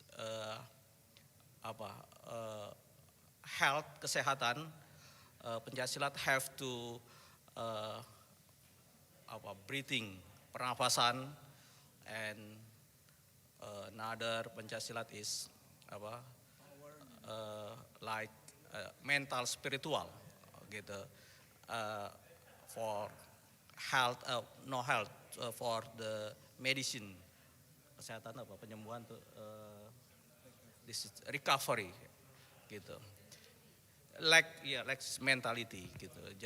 Is pencaksilat is very complete, but for competitive only sport gitu, only sport in the competitive to competitive like the SEA Game, PON, Asian Game like this. But for seni gitu, like artistic, festival, not is competitive gitu. Terima kasih. Okay, thank you very much. If you not satisfaction, maybe you can ask in the other time, in another place, not here. Okay, I'm so sorry because the time is very limited. I need one question again. Please, any question? Who want to ask? Okay. Recording stopped. Any question? Recording in progress. Okay, it's never mind. Recording in progress. Okay, if Dr. Albert Tangkudung, you have questions for Dr. Johansa Lubis or Dr. Yuri Seifer? Actually, to Mr. Johansa Lubis. Okay. Question is, you explained about visceral fat and mind density, bone density, about bone density. Why is insignificant? Because the other result is significant, but your research is insignificant. That's it. That is the question. Okay, thank you very much for Dr. Albert. It is the last question because the time is up. Okay, please, Mr. Johansa Lubis. Thank you, Mr. Albert. Good question. This finding was insignificant. Mr. Albert, my finding in my research, visceral fat is decreasing, but insignificant because I think my research only 5 weeks, gitu. But from journal in the T. Canon, this is different for my research and the finding for T. Nickel, because in the journal T. Canon is said the long time, maybe 2-year activity, so physical fat in decreasing. I think maybe my research only 5 weeks, but any variable, another variable in maybe why my research is visceral fat not significant. In exercise is very important. At least 30 minutes per day, and maybe eating the health diet. This is problem for athlete because athlete like makan bakso, and anything else maybe, but that's not smoking, sugar drink, the soda is very important because Indonesian every day, every morning maybe sweet tea is very apa itu, for motivation every day maybe. And last, getting enough sleep. Sleep is very important for athlete to reduce the visceral fat. I think that's all, Mr. Albert. I hope you Clear about that? clear. Thank you very much. Okay, thank you very much. Okay, thank you very much for Mr. Dr. Johan Salubris, and also I want to say thanks to Dr. Uri. See you next time, Dr. Uri. Okay, give applause again for all of Press Center, and thank you very much. I hope next time we can meet again in the other conference. See you.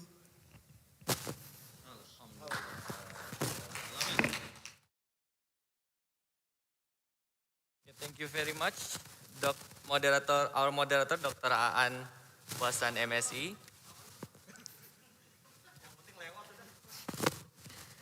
And thank you to Dr. Uri Schaifer from ICSSPE Israel and Dr. Johan Salubris from Indonesia. Ladies and gentlemen, before we moving on to the next panel, we will have a short break and we will back to the next panel at 1 p.m. Jakarta time. Before that, let me announce a few announcements.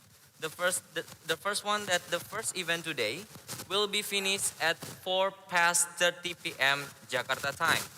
And the parallel session will be starting at 1 p.m. Jakarta time after the break and will be divided by 8 small rooms.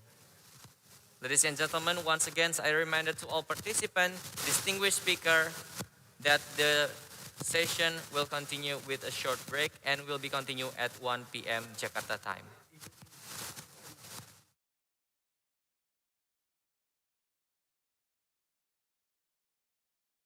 We kindly remind for the first symposium after the break for Associate Professor Dr.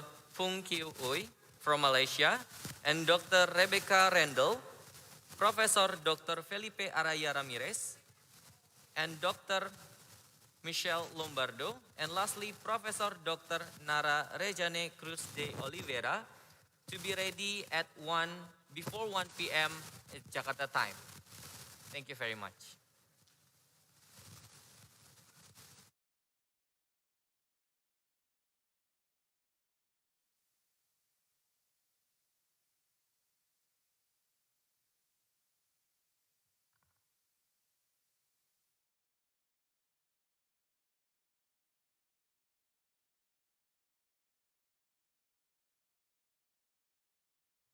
Sekarang, buka tabungan cukup dengan selfie. Rekening langsung jadi dan bisa dipakai transaksi. Mudah tarik tunai tanpa kartu. Semakin happy, karena bisa bayar tagihan-tagihan rutin. Bayar zaman sekarang, cukup scan kris. Untuk mama tersayang, kirim surprise pakai di kado. Ada kartunya lagu. Satu aplikasi, download mobile banking BNI. Kau pakai nanti. Untuk setiap generasi pandai yang punya rencana, Pegadaian mempersembahkan Gadai Harian. Gadai lebih fleksibel dengan tarif yang semakin terjangkau.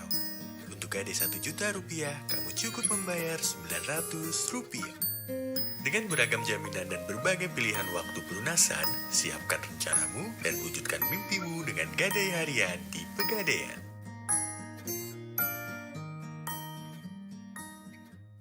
Giling. bisa buka di luar. Sabar, bayar pakai Livin. Cus, pesan makanan, jangan lupa didoain. Tadi belanja udah dilunasin belum? Sabar, transaksinya bisa dicicilin.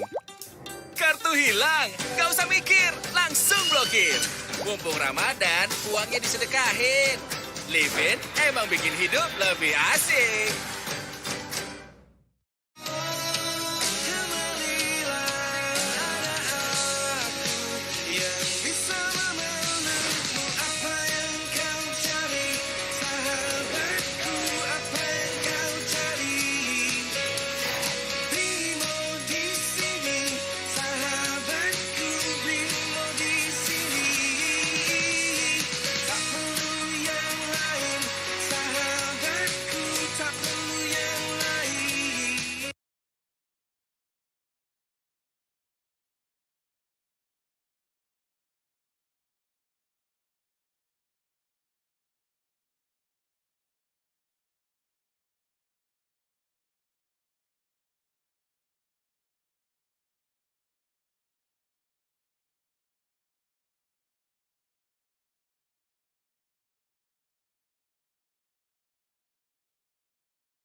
Recording stopped.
Oke, oke. Oke, ya, ya.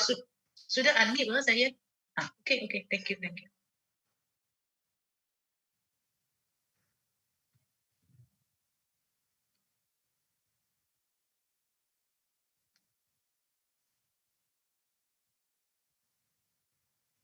Okay, a very good afternoon to everyone.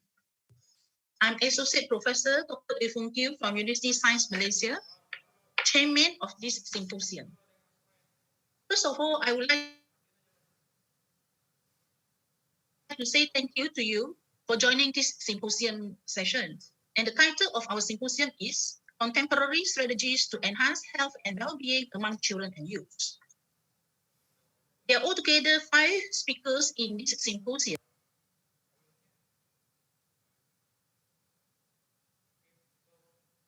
Ladies and gentlemen, welcome back to the 6th Virtual International Conference of Physical Education and Sports Science 2021.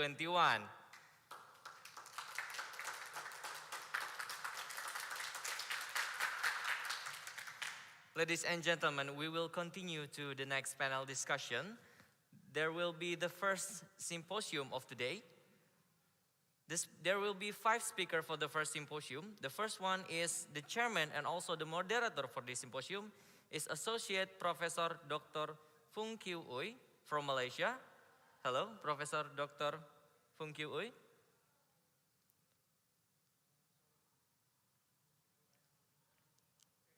Okay, the professor has already online. The next one is Dr. Rebecca Randall. The third one is Professor Dr. Felipe Araya Ramirez. The fourth one is Dr. Michelle Lombardo. And the last one is Professor Dr. Nara Rejane Cruz de Oliveira. Without further ado, ladies and gentlemen, the first symposium, please welcome Professor Dr. Fung Kiu Uy.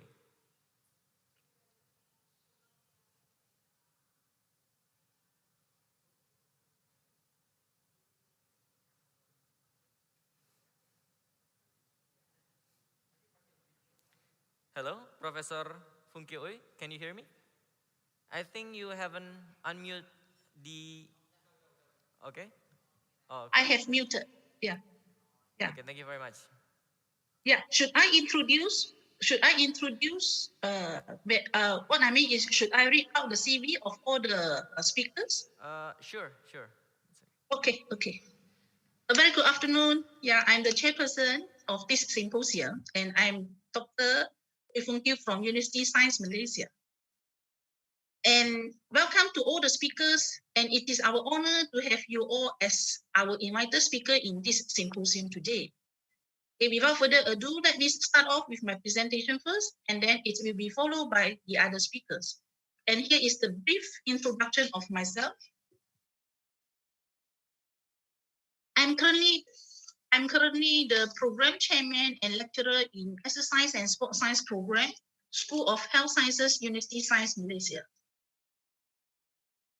I have collaborated with other international universities as a visiting scholar since year 2001. That's 20 years ago. Okay. I was a research fellow in Hong Kong Institute of Education, Hong Kong in year 2001. And I had carried out collaborative research on bone health with Tokyo University, Japan in year 2003 and 2004. And subsequently with the Department of Orthopedic and Traumatology, Faculty of Medicine, Chinese University of Hong Kong in year 2009 and 2010. I was also a visiting research fellow in the University of Essex, England in year 2014 and year 2015. My research interests include exercise physiology, nutritional supplementation, and sports performance, combined effect of nutritional supplementation and exercise and bone health, and selected physiological parameters and physiological profiles of athletes. I have been invited as a speaker in Malaysia and international conferences held in Indonesia, Taiwan, India, Korea, and Philippines. Many of my research work have been published in international peer-reviewed journals. And now I would like to start with my presentation today.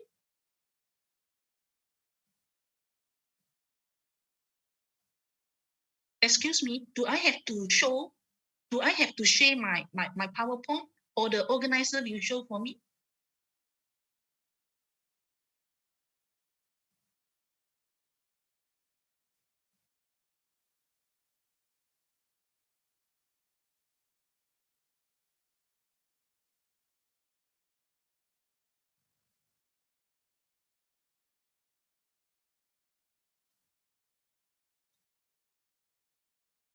Okay.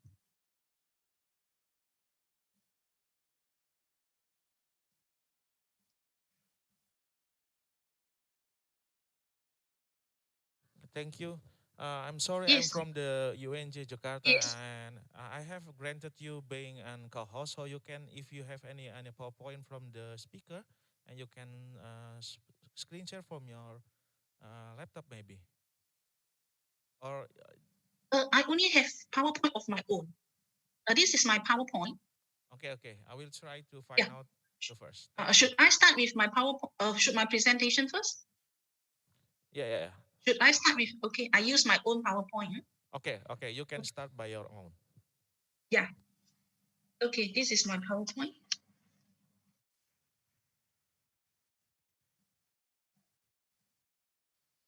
And the topic of my presentation today is influence of physical activity on bone health status and physical fitness component in young population, a Malaysian perspective. Sports participation by performing regular weight-bearing exercises has been shown to maintain or enhance bone health status. It is believed that early intervention of physical activity in childhood and adolescence play an important role in enhancing and maintaining bone health during early life and reducing osteoporotic fracture in bone. It is generally known that muscle contraction plays an important role for stimulating osteogenesis, that's production of bone. It is speculated that strong muscle can generate high force, which subsequently enable to produce strong bone. Therefore, there is a close relationship between muscular strength and bone health status. Active engagement in sports is well documented to elicit beneficial effects on various physical fitness components. Physical fitness components include aerobic capacity and muscular strength and power. In this presentation, I will share with you the evidences of influence of sports participation on bone health status and physical fitness components in Malaysian adolescent athletes involved in different types of sports. And now I would like to share with you a study carried out by me and my research team entitled Physical Fitness Components and Bone Health Status of Malay Male Boxing, Muay Thai, and Silat athletes. In our study, bone speed of sound, there's an indicator of bone mineral density of dominant and non-dominant arms and legs of the participants in sedentary control, boxing, Muay Thai, and Silat athletes were measured. And we found that Muay Thai athletes exhibited significantly greater radial bone speed of sound value of the arm compared to sedentary controls. Boxing and Silat athletes also exhibited non-statistically significant greater radial bone speed of sound value of the bone compared to sedentary control. We also found that boxing, Muay Thai, and Silat athletes showed statistically significant greater leg and arm isokinetic strength and power than sedentary controls. In addition, boxing athletes showed statistically significant greater arm isokinetic muscular strength and power than Silat athletes, and greater arm isokinetic muscular power than Muay Thai athletes. From our study, we concluded that involvement in the martial arts sports, that is boxing, Muay Thai, and Silat, elicited beneficial effects on bone health status and muscular performance compared to sedentary lifestyle. And our research findings have been published in the Journal of Sport Science for Health.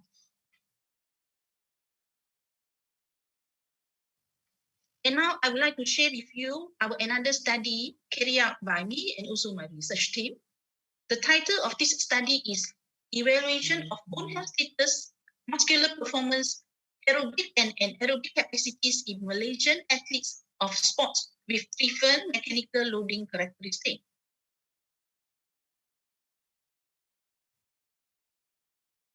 It is known that weightlifting, cycling, and squash are popular activity among youth. The amount of bone loading, especially in the lower limbs in these sports, are different. Weightlifting involves additional bone loading beyond body weight. Cycling is non-weight bearing with repeated movement. Squash is weight bearing and involves repetitive impact loading of the bone. To date, the extent to which bone stresses from these sports affect bone health status in Malaysian young males is still unclear. In addition, there are variations in physiological demands such as muscular performance, aerobic and anaerobic capacities from these three types of sports. That's the reason why we carry out the present study. In this study, we perform muscular strength and power measurement. As we can see in the photos here, participants' isokinetic knee and shoulder extension and flexion pivot as an indicator of strength and power of dominant legs and arms. You have to share. I have shared. You can just for me. You didn't share your screen. Do that again.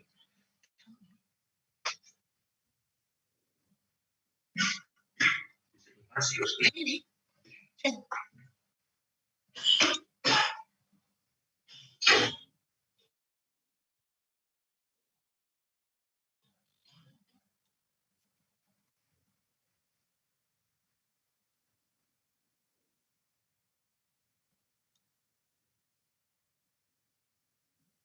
Hello. Hello. Yes. Can you hear me then? Yeah. In which screen that you would like to us to share it to you? Excuse me. Yep. Excuse me, can you see my slide? Can you see my PowerPoint? The audience, can they see the PowerPoint then? Can you all see my PowerPoint? Yes, that we can see and that we can hear clearly, no problem. Okay then, now it's no problem. You can continue. Okay. So which means you all can see, yeah? You all can see my PowerPoint, right? Yeah. Okay, that's good. Just go on. That's good. Okay, that's good. Thank you for that. Okay. Okay, let me your continue. then. Yes, okay, thank you so much. In our study, we perform muscular strength and power measurements. Participants' isokinetic knee and shoulder extension and flexion pivot strength and power of dominant legs and arms were measured by using an isokinetic dynamometer.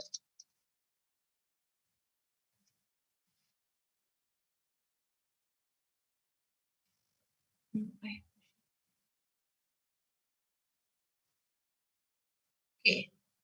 Regarding bone measurement, quantitative ultrasound measurements of bone speed of sound, there's an indicator of bone mineral density was measured by using bone sonometer at the mid-shaft tibia of the legs and distal radius of the arm. An aerobic capacity of the participants was measured via Wingate test. In Wingate test, the participants perform a 30-second maximum cycling on a cycle ergometer. Meanwhile, an aerobic capacity of the participants was measured via 20-meter shuttle run test. In our study, we also measured, we also carry out back and leg strength tests and also hand grip strength tests. Regarding results of our study, our results show that weightlifting, cycling, and squash groups exhibited significantly greater tibia and radial bone speed of sound compared to the sedentary control groups. Bone speed of sound of the arms was highest in weightlifting group, followed by squash and cycling groups. Bone speed of sound of the legs was highest in cycling group, followed by weightlifting and squash group. Regarding an aerobic capacity results, we found that cycling and squash groups show significantly higher estimated VO2 max compared to weightlifting and sedentary control groups. We also found that weightlifting group showed significantly greater hand grip strength than cycling group and greater back and leg strength compared to cycling and squash group. Regarding results of Wingate and aerobic capacity tests, we found that weightlifting group exhibited significantly greater peak power than cycling and squash groups. Cycling group showed significantly higher anaerobic capacity and power and significantly lower fatigue index than weightlifting and squash groups. Both weightlifting and cycling group show significantly shorter time to reach peak torque than squash group.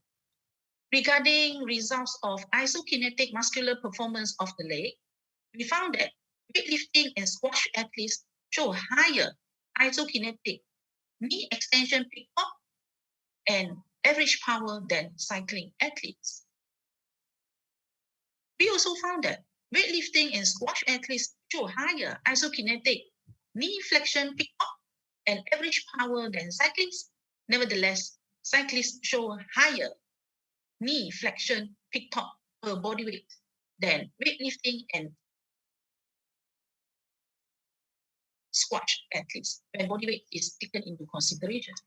Regarding isokinetic muscular performance of the arm of the participants in our study, we found that weightlifting athletes show higher value of isokinetic shoulder extension peak torque and average power than cycling and squash athletes. Nevertheless, cyclists show higher shoulder extension peak torque per body weight than squash athletes. At the same time, we also found that weightlifting athletes show higher shoulder flexion peak torque and average power than squash and cycling athletes. Nevertheless, squash athletes show higher shoulder extension average power than cyclists. Regarding the summary of the results, the present study found that engagement in weightlifting, cycling, and squash training could enhance bone health status compared to sedentary lifestyles. Bone health status of the arm was highest in weightlifting group, followed by squash and cycling groups. It is speculated that weightlifting involves high-intensity bone loading forces of the arm. Thus, bone health status of the arms of weightlifters can be increased. It is also observed that bone health status of the leg was highest in cycling group, followed by weightlifting and squash groups. This finding was consistent with our hypothesis that cyclists are involved in prolonged cycling training and the muscle contraction will impose force on bone of the legs. Subsequently, bone health status of the legs of the cyclist can be. In cyclists, we also found that they show higher leg muscular peak torque, body weight, aerobic and anaerobic capacities, and lower fatigue index than weightlifting and squash athletes. Meanwhile, weightlifters show greater muscular performance. There is isokinetic muscular peak torque and power of arm, and aerobic peak power, hand grip strength, and back and leg strength than cycling and squash athletes. In our study, we also found that squash players show high estimated VO2 max. That's an indicator of aerobic fitness of an individual. Isokinetic muscular peak torque, that's an indicator of strength and power of the leg among the athletes. Squash players also show high power of the arm than cyclists.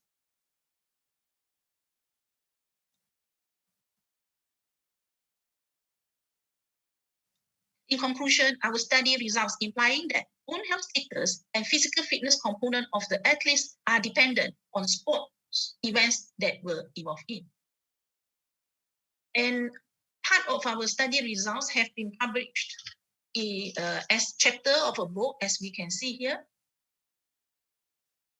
And I would like to take this opportunity to thank all the participants, the coaches of Malaysia Kelantan state teams, staff of Sports Science Lab of our university, and also the financial support from the research grant provided by my university, that's University Science Malaysia. And once again, thanks for the support from all the participants and also coaches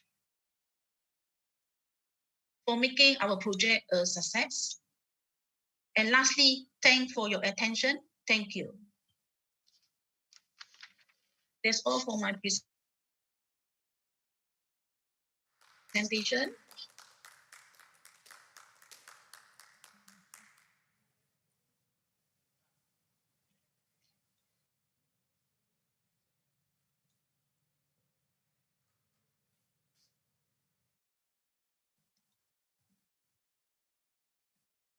Yes.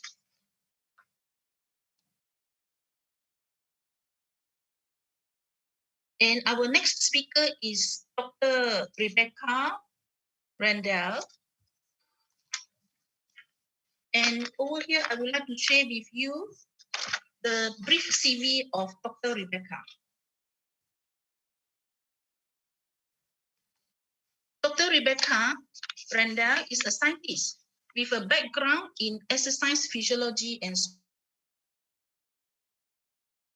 sports nutrition. Dr. Rebecca is now a senior scientist at the Gatorade Sports Science Institute, GSSI. Her current role involves managing and supporting GSSI service engagement in Latin America, Italy, India, Asia, and China. Dr. Rebecca also oversees the Sports Science Exchange articles, which are housed on www.gssi.org.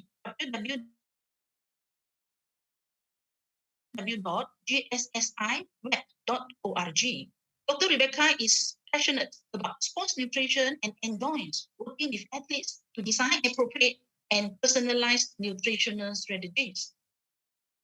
She has extensive experience working with elite athletes and clubs, such as Olympic distance runners, Olympic badminton players, FC Barcelona, and Manchester City FC. She continues to author publications in peer-reviewed journals and delivered invited presentations in the UK and abroad. Without further ado, I would like to invite Dr. Rebecca to have her presentation. Dr. Rebecca, please. Thank you very much. I'm just going to share my screen. Can you confirm that you can see it?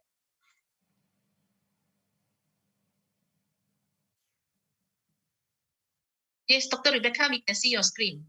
Excellent, that's great. So thank you for the introduction. That was lovely. And hi, everyone. I'm Dr. Rebecca Randall, Associate Principal Scientist at the Gatorade Sports Science Institute. And before I begin, I'd just like to thank the organisers for the opportunity to speak today. As you can see from the title on my screen, my presentation is going to focus on energy availability in professional female football players. So the body requires energy to support a number of functions such as thermoregulation, reproduction, growth, and cell maintenance, just to name a few.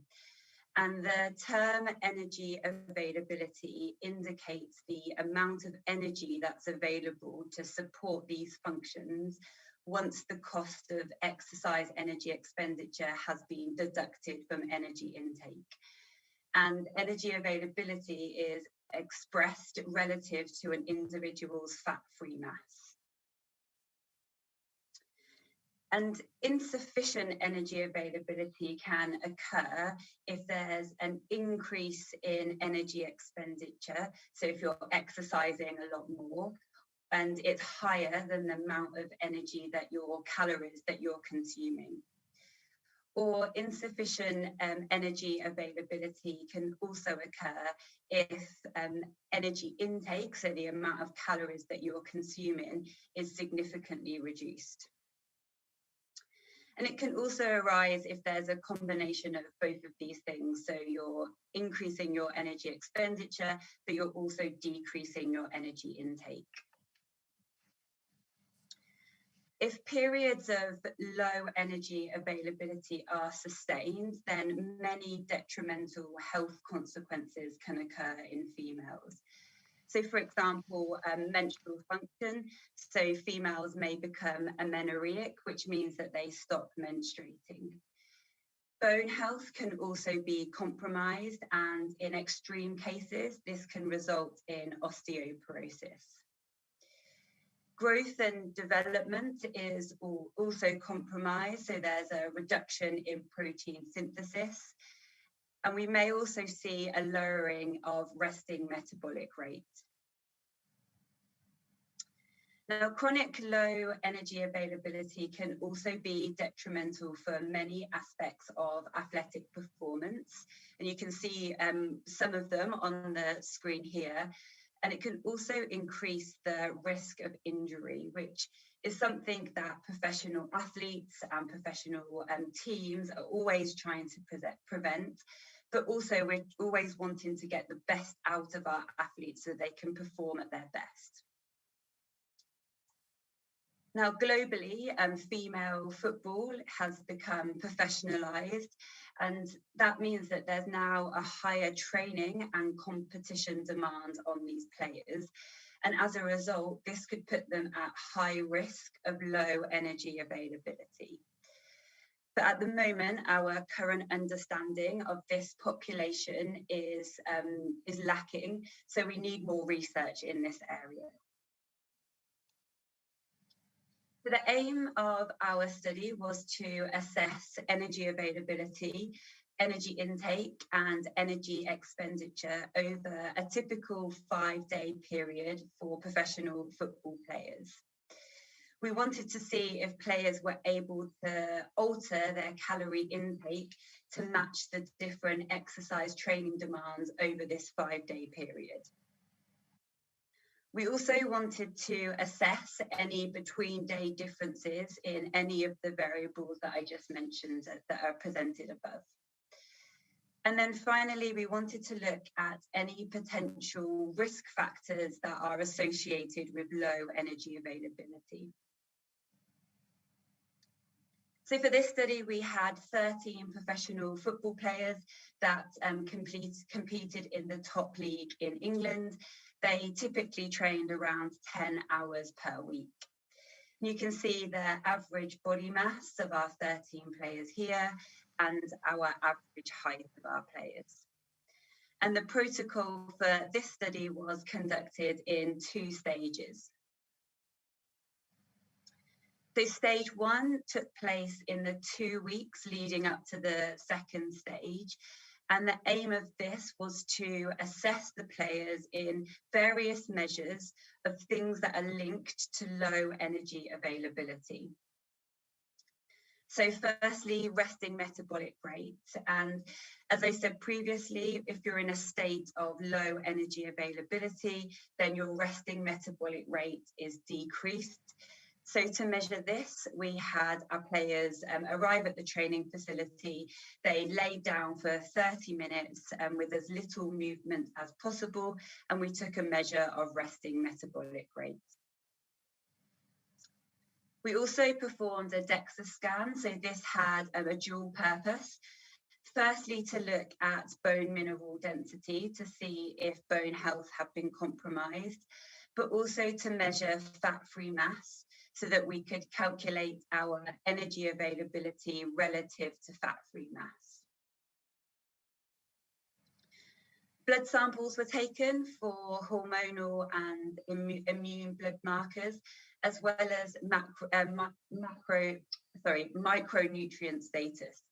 So any energy intake deficiency would highlight low levels of some of those micronutrients. And then finally, we got our players to complete 2 questionnaires.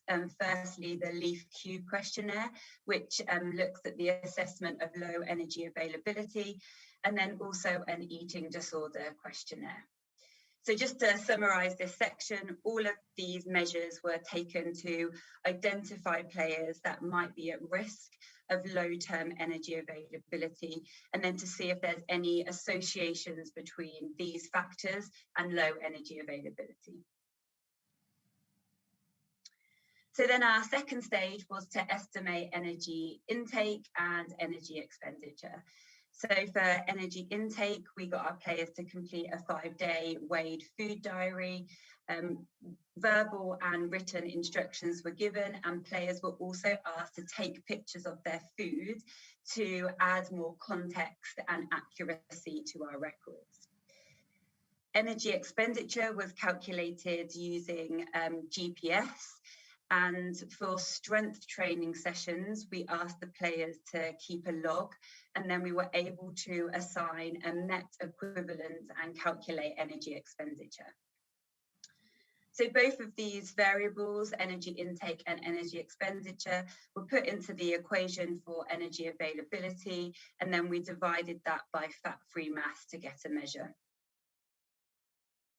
And this is just to show some of the pictures that were taken by the players and fed back to us to add that extra context. Once energy availability had been calculated, this was our classification criteria. So if the calculation was measured and it came out at more than 45 kilocalories per fat-free mass, this player would be classified as having optimal energy availability. If the calculation was done and their energy availability came out at around 30 to 44 kilocalories per fat-free mass, the players would be classified as having reduced energy availability. And then less than 30, they would be put in the category of having low energy availability. And this is what our 5-day protocol or monitoring period looked like. So we had a day of heavy training where the players completed 2 training sessions. We had 2 rest day trials, and the data for those 2 trials have been combined and averaged. A day of light training where the players only completed 1 session, and then we also had a match day in this 5-day period. So if I go on to the results of this study, when all of the data was combined for that 5-day period, we had 54 players, or 54%, sorry, of players that had a reduced energy availability, and 23% of players that had low energy availability. When separated by training load, 58% and 62% of players had low energy availability on the heavy and match day, and 38% of players had low energy availability on the light training day. And not surprisingly, we had no players classified as having low energy availability on the rest day. So to just summarize this section, when all the data was combined together, we had 10 out of 13 players that had suboptimal energy over that 5-day period. And we need to have this optimal energy to support bodily functions once the demands of exercise have been accounted for to prevent these long-term health and performance issues.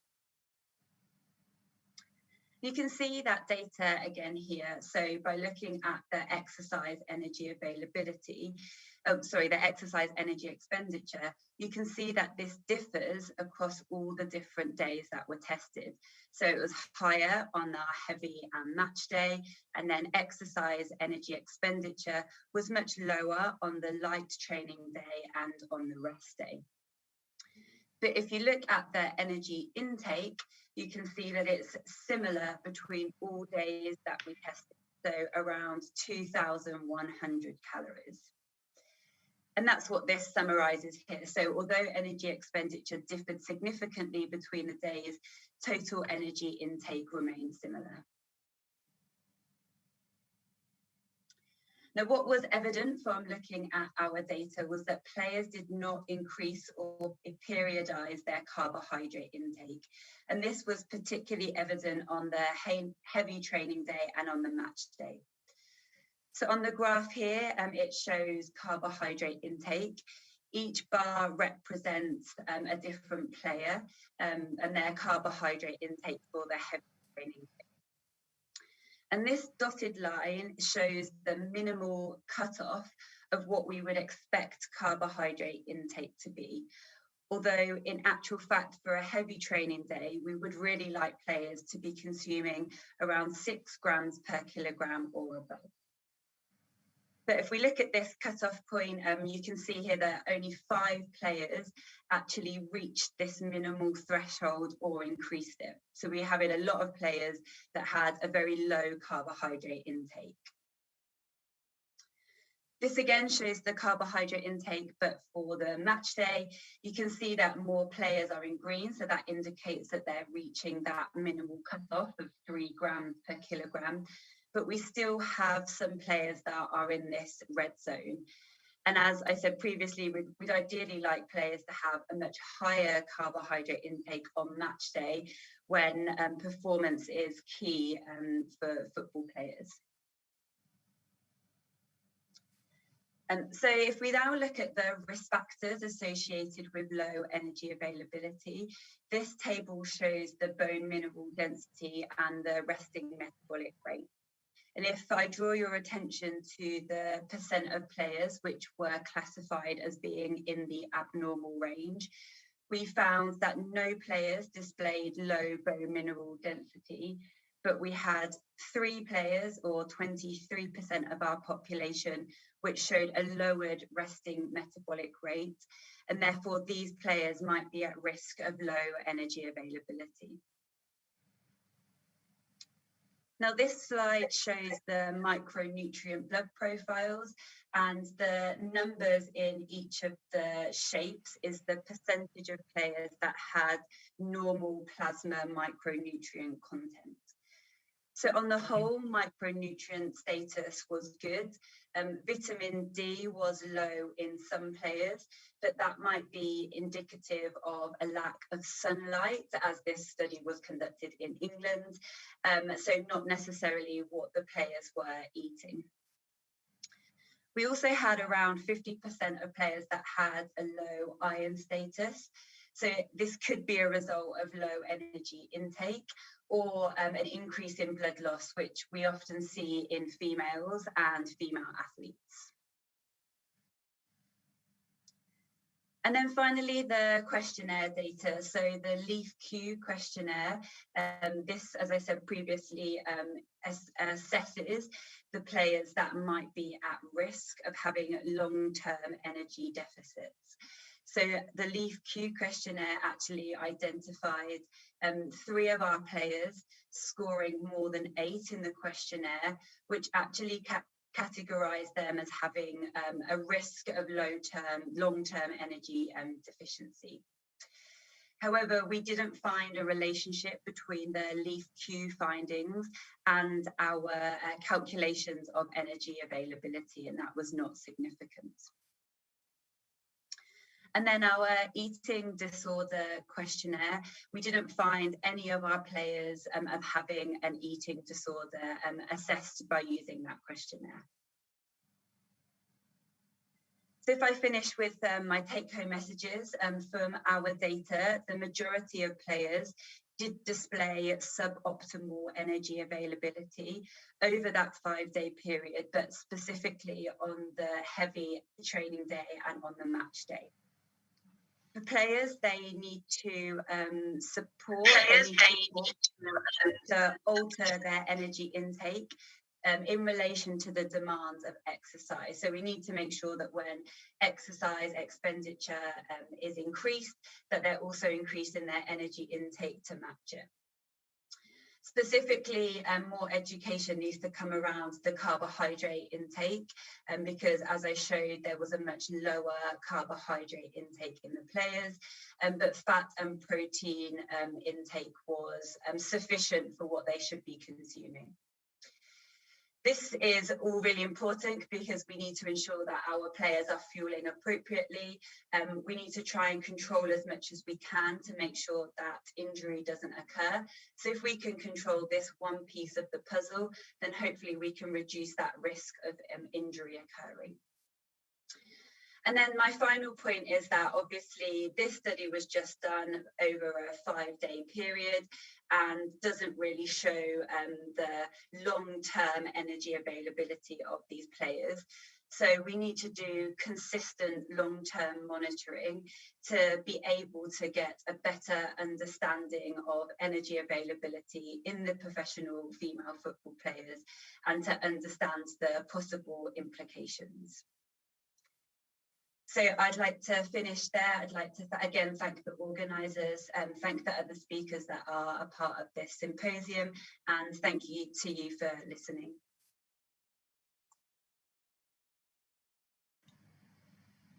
Thank you, Dr. Rebecca, for your excellent presentation. Okay, for everybody, for your information, now is 7:45 in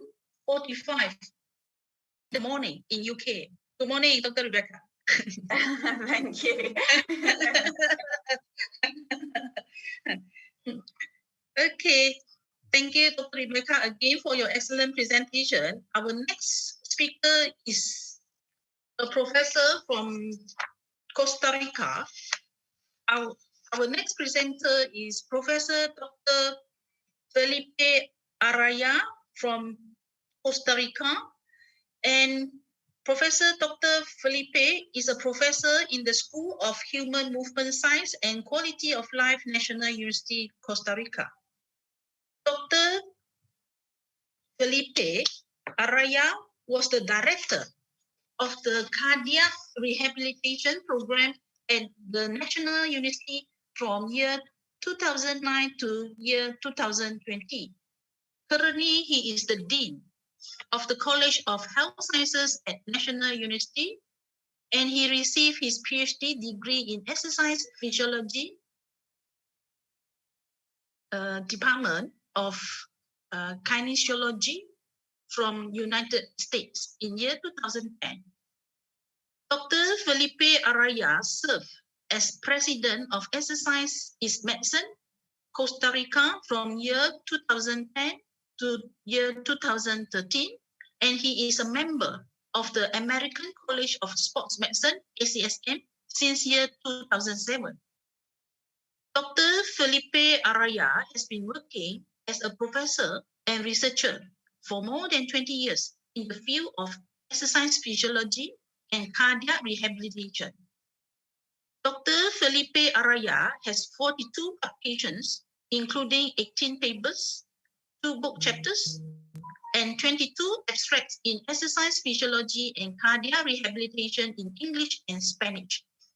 Without further ado, we would like to invite Professor Dr. Felipe Araya to have his presentation. Of Professor Dr. Felipe, please. Hello, good afternoon. Thank you, Dr. Fung Q, for the kind presentation. You're welcome. Can I share my PowerPoint presentation now? Yes, please. Can you see it? Yes, we can see, yes. Yes? We can see. Okay. Well, first of all, greetings from Costa Rica. It's now 12 5:47 a.m. So it's past midnight. So, but I'm honored to be here and present. And I would like, yes. Can you hear me? Yes, we can hear. Okay. Yes, thank you, bro. much. Yes, we Thank can you hear so you much. very clear. Okay. First of all, I would like to thank Dr. Minkei Ching and Dr. Susilo for the kind invitation to this symposium. I also would like to thank Dr. Fung Q Oi for organizing this symposium and being the chair. And the topic that I will present today is a research that we did a few years back, and it's titled School-Based Physical Activity Program to Promote Health and Fitness for Children in Costa Rica. First of all, I would like to share where I come from. This is Costa Rica. It's a small country in Central America. It's between Panama in the south and between Nicaragua in the north. And if you go through here, you go Mexico and then the United States. So we're a very small country. Our land area, it's about 51,000 square kilometers. Costa Rica, this is how it looks like. We have about 5 million people. We are divided by 7 main cities we call provinces. The capital is San Jose, which is right here. And the Central Valley that we call is divided by 4 main provinces. And the university where I work, it's in Heredia, which is right here. And this is a picture of the School of Human Movement Science. And this is a picture of the school that we did the study. This is a private school in San Jose. As an introduction, overweight and obesity in children have increased dramatically in recent years, both in developed as well in developing countries such as Costa Rica. So we have the same problems. According to the Costa Rica National Nutrition Survey, the prevalence of overweight and obesity, it's alarming. Children between the age of 5 to 12 present about 12% overweight and about 10% obesity. And girls slightly more obese than boys, like 10.1% and 9.2% respectively. Childhood obesity has been associated with a higher risk of non-communicable diseases, and physical inactivity is a risk factor for obesity and non-communicable diseases. Children who are overweight or obese have an increased risk of developing hypertension, high cholesterol, and diabetes. School-based physical activity programs has proven to improve health and fitness, as well as reduce obesity in children, which will probably result in a lower risk of non-communicable disease during the adulthood. The evidence also indicates that the best primary strategy for improving the long-term health fitness of children and adolescents through physical activity can be to create and implement lifestyle models that last during the adulthood, in which regular physical activity, of course, is a key factor. And finally, the physical activity guidelines for the Americas indicate that children should perform 60 minutes or more of daily physical activity, and that most of it should be moderate or vigorous intensity.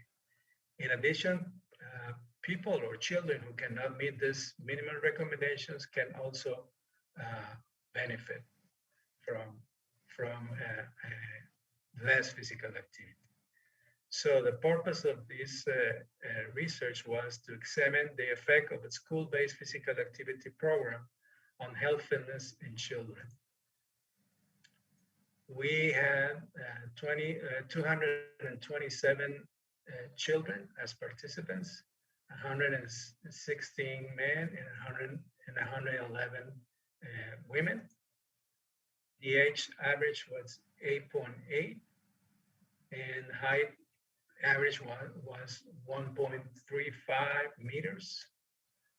And the average weight was 32.8 and BMI 17.8. Waist circumference 63 centimeters and body fat, the average was 20%. We also measured systolic blood pressure, and the average was 100, and diastolic blood pressure, the average was 60. And resting heart rate was 90 average. This is a picture of the school where we did the study. We also assessed children before and after the physical activity program and some of the health fitness components, such as body fat, heart rate, systolic and diastolic blood pressure. We also measure progressive aerobic cardiovascular endurance run test, the PACER test, at the beginning and after 6 weeks of exercise training. And children also complete the physical activity questionnaire for all the children and also the pictorial physical activity questionnaire for the infants. The program, we call it the Active Flag program, consistent of an implementation of a model in which a series of direct physical activity routines were designed and executed on a daily basis during 5 school days, and just 15 minutes per day at low and moderate intensity. And this is a picture of the children in the schoolyard, and this is the PE teacher directing all those physical activities. So we did that at the beginning of every school day.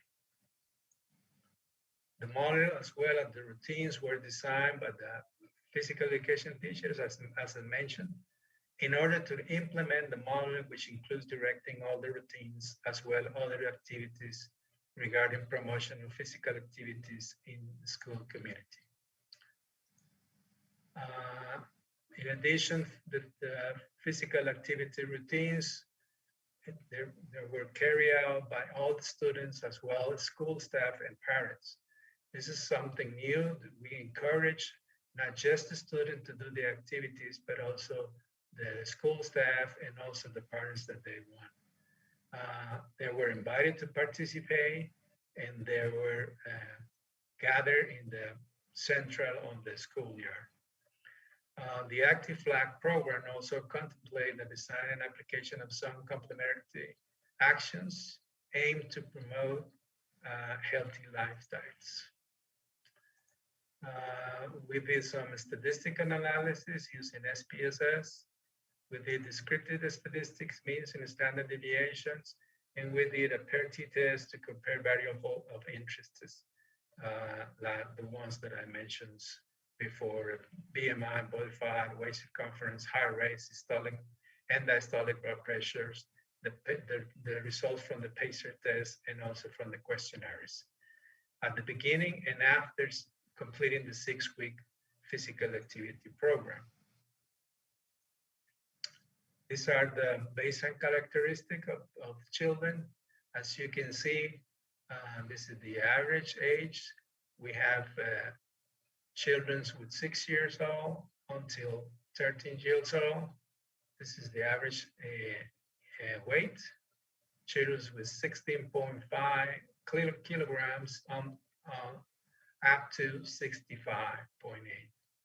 And the rest of the anthropometric measurements. As you can see in body fat, we have, the average was 20, but we have one children with 7.6 and one children with 42%. This is the average of the waist circumference. This is the systolic blood pressures. I'm sorry, this is resting heart rate, systolic blood pressures, diastolic. This is the VO2 max calculate using the PACER test. The average was 43, and we have children with 36, and we have up to 51. And this is the score that we found in the questionnaires. When we compared pre at the beginning of the physical activity program and post after 6 weeks, we did not find any statistical significance in weight, body weight. We did find an increase in body fat. It was statistically significant, about 1.9%. And besides that body fat increase, we found 1.2% decrease in waist circumference. This was significant. We did not find significant changes in heart rate. We did find a 6% decrease in systolic blood pressure and 1.6% decrease in diastolic after we'd find just systolic. Diastolic was not significant. We did not find any changes in the VO2 max or any of the questionnaires. This is a summary of the results. Children decreased systolic blood pressure by 6%, going from 100 to a 94 on average. They also decreased 1% waist circumference from 63 centimeters to 62.7. And body fat increased 0.4% from 20 to 21.1. And children did not show significant changes in body weight, BMI, heart rate, diastolic blood pressures, VO2 max, or any of the physical activity levels reported in the questionnaires. As a conclusion, children decreased systolic blood pressure and waist circumference after 6-week school-based physical activity program. No improvements in body composition, aerobic capacity of self-reported physical activity. Findings from this study support small improvements in some of the health fitness components of children with just 15 minutes per day at low or moderate intensity physical activity. Thank you so much for your attention. Thank you, Professor Dr. Felipe Araya, for sharing your study, your excellent study with huge number of sample size. It's 227. It's right. Excellent. It's not easy to carry out this type of study. Yeah. Congrats. A big congrats to you. Yes. Yeah. Thank you so much. Great effort. Great effort, Prof. Yes. Thanks again for your excellent presentation. And our next presenter, our next speaker today is Dr. Michelle Lombardo from USA. And I would like to share with you the brief CV of Dr. Michelle. Dr. Michelle Lombardo is president of the certified women-owned business, the Organ-Wise Guys Incorporation, and the author of the Organ-Wise Guys series, which promotes the benefits of good nutrition and preventive healthcare practices through creative characters playing the roles of the vital body organs. Dr. Michelle Lombardo is also the project manager of the W.K. Kellogg Foundation-funded Thriving Communities, Thriving Children 2, that's TCTC2, a project designed to improve the health and literacy status of young children. Dr. Michelle Lombardo is a co-author of the book chapters, Schools as Laboratories for Obesity Prevention, Proven Effective Models and School-Based Obesity Prevention Interventions show promising improvements in the health and academic achievements among ethnically devised young children. Dr. Michelle Lombardo receives her DC from Life College of Chiropractic and was in private practice for 10 years prior to starting the Organ-Wise Guys Incorporation, and now in its 26th years of operation. Without further ado, we would like to invite Dr. Michelle to have her presentation. Dr. Michelle, please. Thank you. I'm going to share my Thank you. screen. Yes, yes. Sorry. Well, I have to correct that. That must be an old CV. We've almost going on 30 years. Here we go. Let me know if you can see the slides. Yeah, we can see your slide very clearly. Okay, I'm going to talk fast. I know we're a little bit behind, but thank you, everyone. It's so good to see everyone again. And let me hit my timer here. I'm sorry. The organ-wise, guys, the whole curriculum is told from a perspective of the organs who live inside the children that they love. And these are the characters. And we're really trying to teach children to be healthy and smart from the inside out. As we had mentioned, the W.K. Kellogg Foundation has funded for over 20 years programming, and some of it has been multi-state projects, 6-state projects. We work with a lot of the large universities here in the United States. And we have been able to really streamline a process that is now scalable and replicable. So as we go through this, as you can see through the years, the funding that they have done, just know be done in your countries. It could be done on a country-wide basis, a community-wide basis, but it is scalable now because of the digital platform that is available.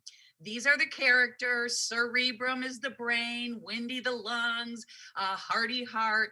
And the kids really engage with these characters because the characters are like, man, we love who we live in, kids, but you gotta help us out in here. Kind of think of us as the Sesame Street for health and well-being. We have our curriculum goes from pre-K through 5th grade. We believe that children do need some physical items. So while we do have everything on a digital platform, having tangible items for these children and to make all of the environments in the school one that promotes health and wellness throughout. So in year one of most of the projects, we do want to give some physical items. And as many of you who have known us for the past couple of years, these dolls really help bring to life the curriculum. Inside live all of the characters, Luigi Liver, we have Madam Muscle. And no matter what you look like on the outside, kids, we are all the same on the inside. While we do come in different ethnicities, we really like to emphasize the inner, not necessarily spiritual, but the who we are as people. Oh, let me get to the next slide here. Why won't this move? Oh, there we go. This is just an example. We have curriculum for every grade level. This is an example of the pre-KK, 8 books. We have activity books that go along with it. I don't know why this isn't. Sorry. Oh, there we go. This is an example of one of the books, Peristaltic, the large intestine. She's been asked to be on TV and she's like, oh my gosh, you guys, I have got to look good. So Madam Muscle and Calcium Bone help her design a fiberific outfit with all of the different colors of the different fruits and vegetables. So there's stories, but they also teach kids about health and well-being. In the end, she looks fiberific. It's all about high fiber. We have activity sheets that go along with this. And again, we have these in multiple languages. We have a physical activity component where the kids get up, they might be doing their math. 2 + 2, 4, 1, 2, 3, 4. So they're up and moving. And then there's a big component that is for the food service. We want to where the children are eating to have them see about why they're making the choices that they're making in the cafeteria. Every month we focus on 2 different foods. We provide all these physical items. All they got to do is put it up in their cafeteria. We are linked in all 50 states in the United States to the state standards for specific standards. We have found that this is very important to teachers here. Most importantly, this has been highly studied. We were doing this, a lot of the research was from a large study in Florida, 4,500 children. It was a 2-year study, and we were able to show statistically significant improvements in the children's weight, their waist circumference, BMI percentile, blood pressure, and test scores. And these were published in top tier journals. All of these research results, the full articles are on our website under the research tab, but this here is 0 across the top. In 1 year, we were able to show statistical improvements in the children's BMI percentile as compared to the controls. We are also able to follow these children through 2 years of blood pressure. Our children started off with higher diastolic blood pressure. At the end of 2 years, statistically significant improvements in their blood pressure. And then they followed these children through 2 years of their standardized test scores. And again, it was 4,500 children. The intervention, pre-intervention, there was no statistical difference. At the end of 2 years, our kids outperformed over 307 on their math standardized test as compared to 276, and on reading 292 versus 281. This is a newer study we just finished as our most recent Kellogg grant. Ole Miss followed these students, pre-K students. We were sending some of these digital items home to the parents and books home to every 4-year-old in the school district. And the parents were reading the health and well-being Oregon Wise Guys programs to these children. And then they looked at their pre-test, their literacy test going into kindergarten. Our kids, as you can see, scored 193 on their literacy test. So not only are they learning health, you guys, but we're helping them improve. And a lot of it was because the children love the characters and they love the books. And the parents read to the children sometimes 4 to 5 days a week on some of the surveys. But our kids, as you can see, outperformed on that. And also the 3rd through 5th graders had statistically significant improvements. We are on, in the United States Department of Agriculture, as part of the Supplemental Nutrition Program. The Oregon Wise Guys is rated as the highest level research tested program, which allows us to work across the country on these federal programs with a lot of these universities who deliver nutrition, health, and well-being education to low-income families. That brings us to the digital platform. Thankfully, right before COVID, about a year before, we had already realized if we wanted to compete and scale at a level in this new digital time we're in, we had to put everything we had on a digital platform. And we have all of our curriculum ready to go. And this is where we can scale into other countries as well. And I will show you guys how to get on this to do a demo, but every book, all 50 books are done like this. And we have them where the characters actually read the books to the kids. So this is read to the kids and you can click on whichever language. As you can see, for some of these younger grades, we've added Mandarin, working with Dr. Wong on a project in Shanghai right before COVID hit. But this is also great for families that are bilingual or have language barriers. So every book is done like this. The activity sheets change with the language. You can download as many as you need. We also have videos ready and linked up. Because of COVID, some of the teachers were saying, how can we do this and get it to the parents? And that was a very big point for us. We've worked with our developers. Now on school platforms, as you know, in schools, a lot of them have their own Google Drives or Canvas or whatever company. So we now have an icon on these school sites that parents can click on, and they can do the whole platform with their families at home. So that is very exciting to be able to get into the families. If any of you would like to see a demo of this digital platform, this is the Oregon Wise Guys website. Just click on this icon here in the upper left-hand corner that says log on to the platform. It'll take you to the screen and you just hit the demo button and you will be able to see the wide variety of items that we have on this platform. We also have the ability, when we're in a school, we can track how much the school is using that. By teacher, you can reward the teachers. You can go into the classroom and say, you guys are doing great. Give them stickers. And then it's also used in our projects to be able to see which teachers might be having trouble with it. We can record how many minutes they're using it. This is great for funders. And it's kind of a use it or lose it with schools that we work with. If you're not going to use it, we have other schools that will. The last thing is we are getting ready to add a new level to this platform, which we call Wiser Size, and that's the smart way to exercise. So we were in the studio. It was very difficult during these times, but we have new songs, And teachers now can get the kids up doing specific math and their spelling words with physical activity. This is going to be the new wiser size level. There's warm-up videos. The teacher will choose math or spelling. And then we're gonna have the Wheel of Health. It's kind of like the Wheel of Fortune. That's a big show here in the States. And it'll come up, the kids will spin the wheel. It'll come up with an exercise, show them how to do the exercise with animation. We have live children as well. And then flashcards, whatever the teacher, they might be saying, hey, we're doing 8s editions. We're doing 9s editions. Cerebrum reads them the problem. The children are marching. 8 plus 3 is 11. Did I get that right? And then all of a sudden, 1, 2, they do the exercise. After 3 problems, they spin the wheel again.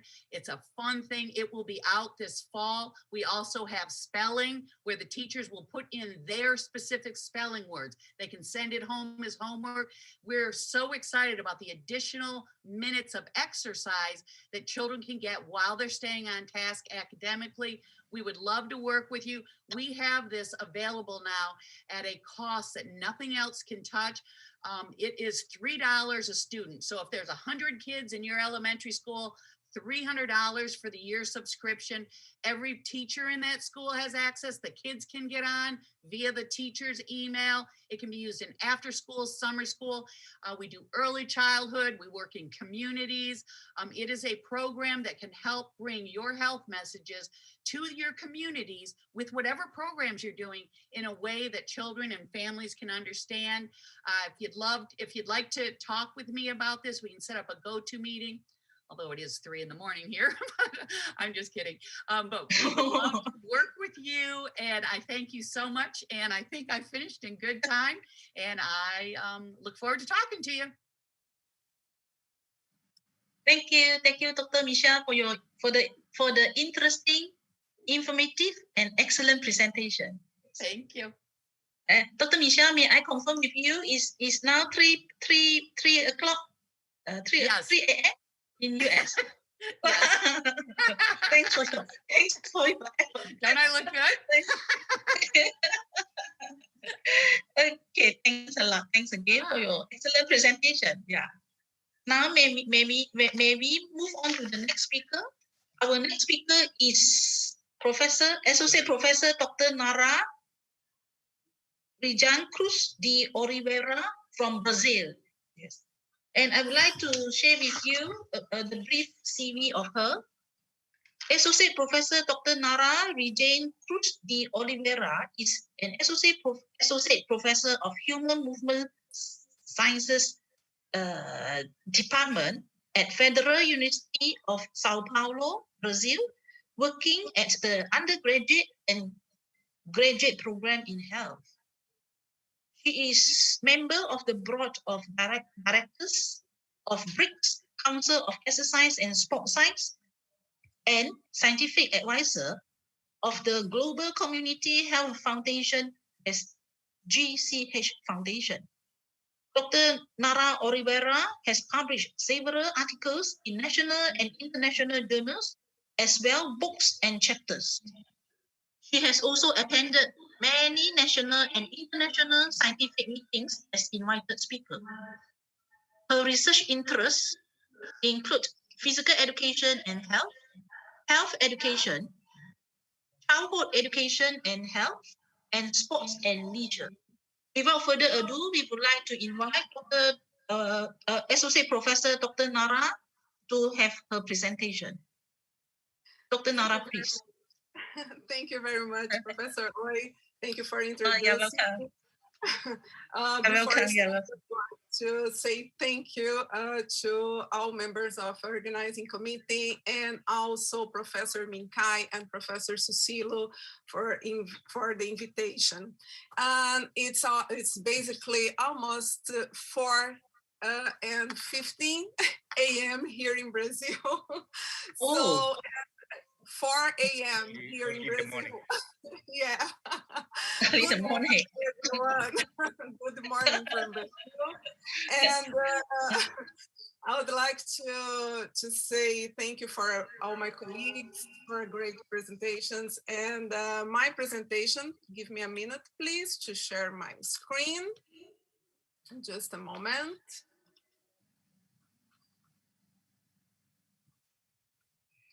Okay.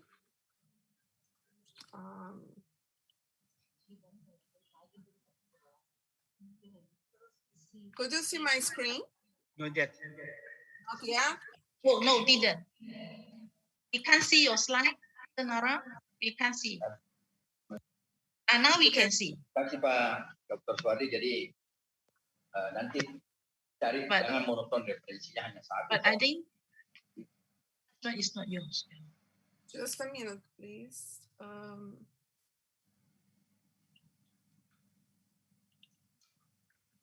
Not yet? No, no, we haven't. Just a minute. Only abstract.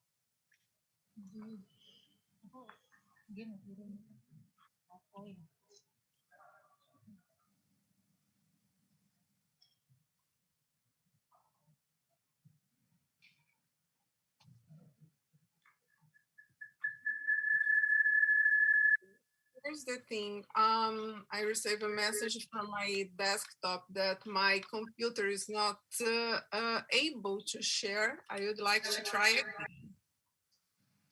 Abstrak dulu. Dia nggak kirim. Dia belum kirim.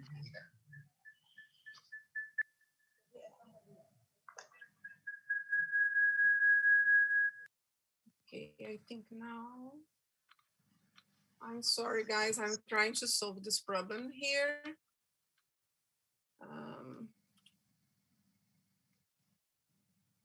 Okay.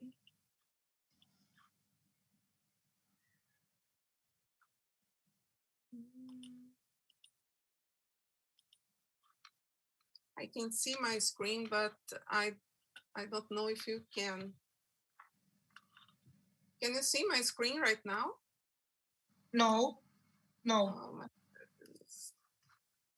Oh, Dr. Nara, there is a part. There's a part at the bottom of your screen. Yeah. Share screen. You have to press.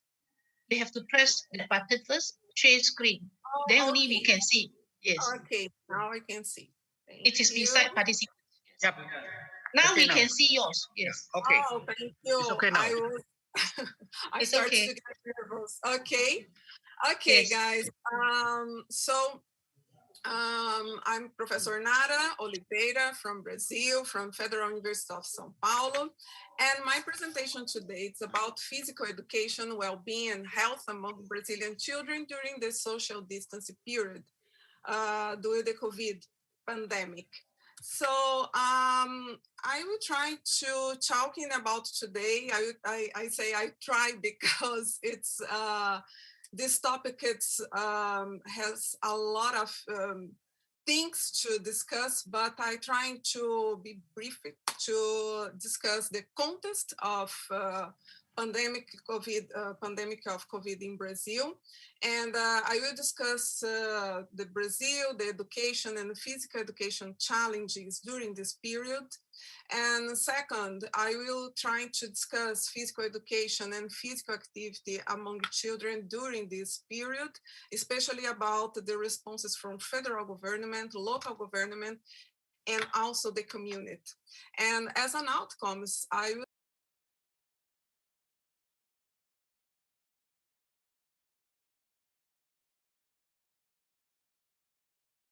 show some of the best or possible practice right now. And I will try to finish my presentation with some reflections about what's next. Let me show you some images about my city. I live and work in Santos, Brazil. And Santos, as well the rest of Brazil, especially the great cities, it's a good one, but we have, it's a coastal city, and it's considered one of the best cities to live in Brazil. It's a city with probably more than almost 500,000 inhabitants. And we have a lot of different sports and physical activities and outdoor. Santos is the home of the largest port in Latin America. And despite all these good things, we have, unfortunately, one of the largest Brazil's stilts lands. It's in Portuguese, we say favelas. And why I will show you this image here? Because my presentation, one of the topics is about the challenges, and the most of people here, especially students, children, are part of this population, are part of people with low income and studying in public schools and with almost no access to technology. So about my university, Federal University of São Paulo, best known as INDONESIA, we have 6 different campuses in state of São Paulo. And here in Santos, we located here in a region called Baixada Santista. It's a group of basically 9 municipalities, and Santos is the largest one. Here in Santos, we have 2 great universities, Unifesp and also University of São Paulo, it's the State University of São Paulo. And here I work at the Department of Human Movement Science, and that it's inside the Institute of Health and Society. So about Brazil, it's interesting and it's important, not only interesting, but also important to show how biggest is the country. Nowadays, we have more than 200 million inhabitants. Most populated regions, it's southeast and northeast. And here we are located in São Paulo. São Paulo is the southeast, is located in the southeast of Brazil. We have 26 states and 1 federal district where the capital Brasilia is located. More than 5,000 municipalities. It's a big country. It's basically a continental country. The urban population is around 85%, and children up to 12 years old, it's around 17%. If we count teenagers up 18 years old, this number it's around 30% of population. So considering this huge country, and also, as you probably notice, that the inequalities, it's have been hard to deal with the pandemic in Brazil.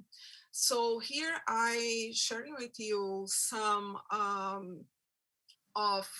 some news, recent news about the situation here.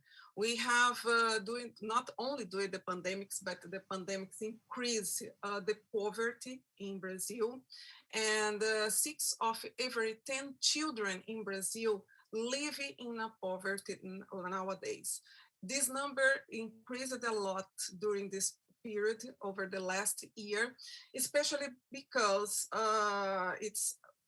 it's not very good to say it in an international conference, but I cannot lie to you guys.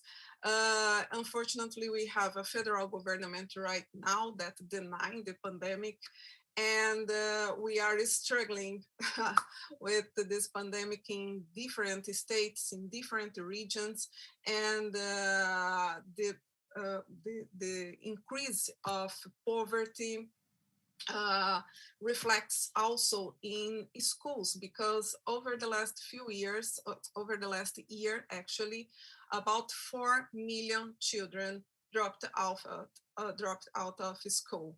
It's a great concern of by the part of local government, but we still don't know what can we do specifically to revert this situation. In terms of education, the impacts of the pandemic, it's huge. For your record, we are basically 9% of the schools is still closed since the beginning of pandemic. It means basically 1 year the children in schools have no class, presential class at least. But it's a complicated situation because we have a huge difference in our educational system. We have public schools, as you can see here. The public schools with free tuition represents more than 8% of schools in Brazil. The private schools, very expensive, by the way, represents less than 20%. So probably no. Some studies has shown that the most of schools that could return with the class this year, actually over the last 2 months, it's part of the private schools because the most of public schools has no condition until now to return with the class. So here are just to inform you, Brazil has almost 180,000 schools around the country. You know, so more than 60% don't have internet inside the schools, but has not a great system of internet to distribute, at least for the more students in need. And this is represent a huge problem. We call it as digital inequality here in Brazil. Is nowadays the most problem to keep the activities in school with this group. Here, the same data that I talked in the previous slide. More than 4 million of students dropped out of the school, and we have here more than 40% of students that don't have adequate equipment and conditions to access distance education. What it represents to physical education, because here we are talking about the school in general. When we're talking about physical education, the situation is more complicated because, of course, Brazil has a system of physical education very traditional. And when I say traditional, it's the kind of system that the most of teachers, physical educational teachers, only works or always works with traditional resources, traditional sports, and we have no investments enough in terms of digital, in terms of technology and digital activities for children. So here we can summarizing the main issues right now in Brazil. So the first one, of course, the pandemic is exacerbating the impact of inequality. It is not secret for anybody. We have dealing with food insecurity, high risk of exposure among the low-income population, the lack of an adequate space to live. For your records, the most residences from children who student public schools are crowded. For example, we have here a recent study that we are conducting with partial data. We found some homes, small homes with 2 rooms, for example, with 15 people living there. The most of them children, like a mother, a grandmother, and for example, 7 or 8 children with no food, with the minimal condition to live or to produce different activities outside of school. The problem with income and job insecurity too, due to the pandemic, economic recession since 2015, but this economic recession increased a lot over the last year. And of course, mental issues, for example, anxiety, depression, grief and loss. And as you noticed by the different news around the world, we became over the last year basically the new epicenter of the pandemic, and this we have several difficulties to actually I don't remember to get a real lockdown. Because of this, I put the title of my presentation social distancing, because we have some governments, especially from the part of the federal government, denying the pandemic until today, people against vaccination, spreading fake news about the vaccination and the use of masks, and the project to follow orientations by science, and so on. So the mental issues, it's not only among children, but especially among teachers in schools, parents, and anyway, as well in different groups of the population. And lack of social interaction, it's a huge problem today, especially among children, and of course, digital inequalities. This is the main problem. We can spend here one entire day talking about these issues, and these main issues here represents real risks to reopening schools, and it represents a huge challenge to think about in reopening schools. So here I highlighted some studies about this huge problem in Brazil. So this studies from Professor Campos, it's about early childhood education in Brazil and the impacts on children well-being, education, and care. And Professor Campos highlights the economy and social factors that affecting families with children, especially families from the working class. Early childhood education initiatives, on the other hand, is centered in provide different activities to the children during the lockdown, but it's not easy because we have different types of schools. For example, here in Santos, in São Paulo, and other huge urban centers, it's more easy to reach the children, but we have a lot of rural schools and small cities that it becomes impossible to reach the most of children, most of students. And also, of course, teachers have playing new roles in terms of your the possibility of learning process, and of course a new challenge, because the most of teachers have to pay by themselves for the access of internet, and the most of times this access of internet is not good enough.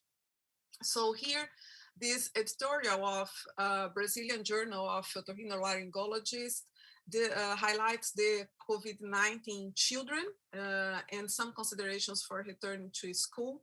And here in Brazil, we had several increase of the deaths among children up 5 years old. So several students are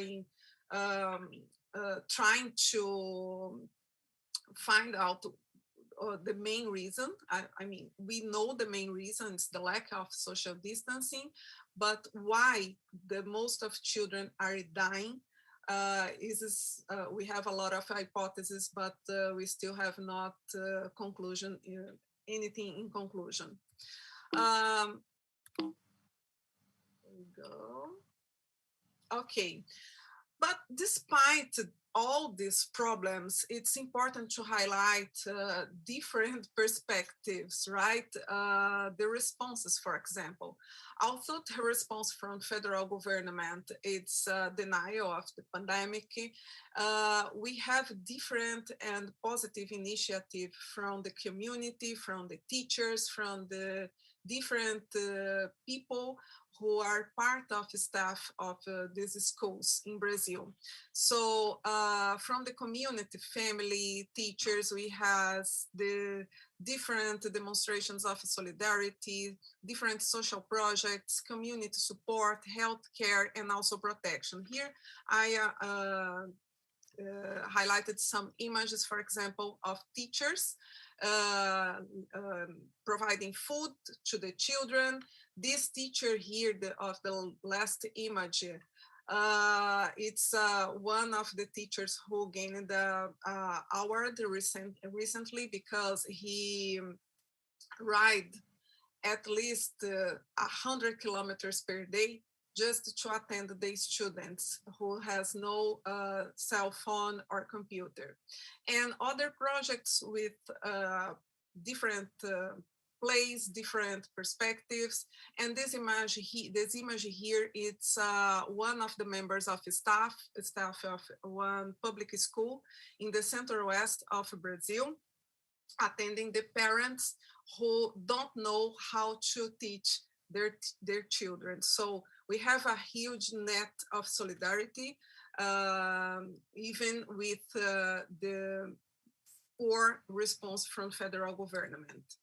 So in terms of physical education and also physical activity, nowadays we have more people working through with different video class, and the most of teachers are affirming that they are doing the possible, focusing on play, different kind of materials, and also in partnership with public and local TVs to spread the class. So here we have two different professors of teachers of physical education, one from Center West and another one from Northeast, sorry.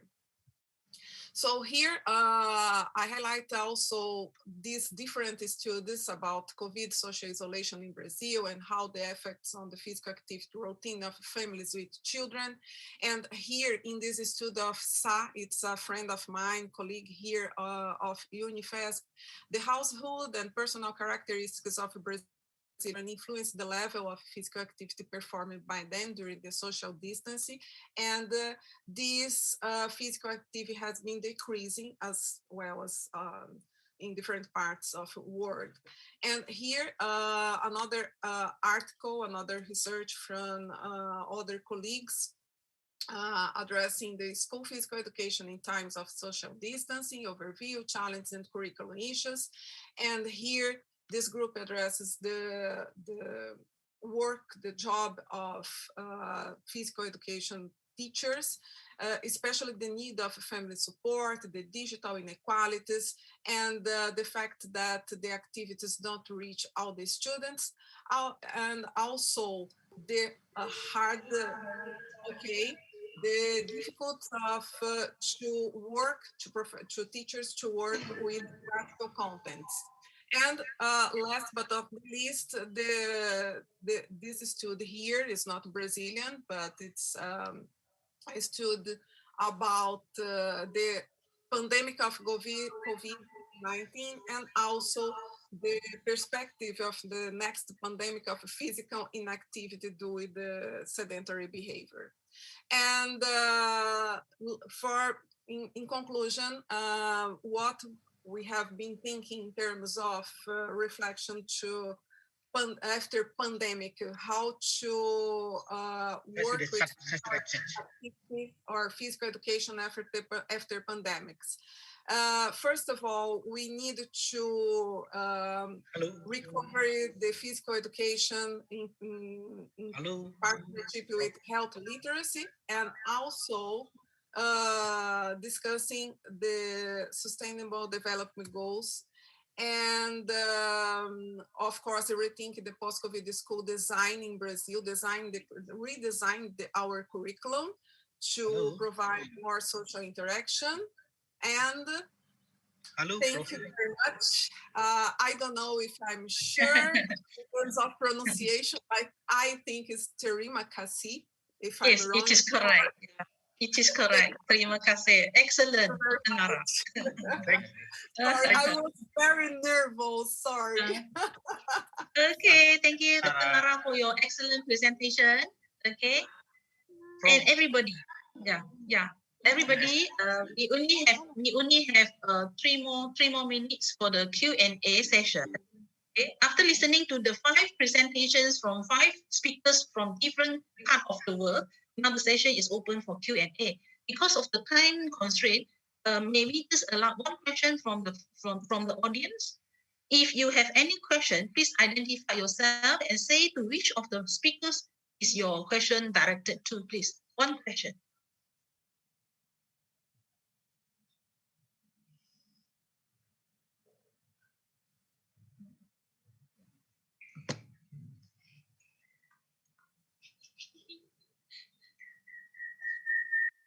Are there any questions from the audience? It seems we don't have any questions from the audience. Since there are no questions from the online audience, I would like to end this symposium with a big thank you to all the speakers and also to all the audience who have taken your time to attend this symposium. Before I end this session, I would like to take this opportunity to thank Professor Min Kai Chin and also Professor Susilo for your effort in organizing this conference for us, even though we are we are at different part of the world, and we have a chance to share our knowledge and also all this latest information among each other virtually. Thanks again. Okay, that's all. Thanks. Okay. Thank you very much. Thank you very much, Prof. Q. Would you please send us the conclusion in your symposium session? The conclusion. Yeah. Just sending by the email. By email? Yeah, by the email. By the Susilo email. Okay. Okay. Thank you so much. Thank you very much. Thank you everybody, and stay safe. Stay safe, everybody. Yep. Okay, bye. Thank you very much.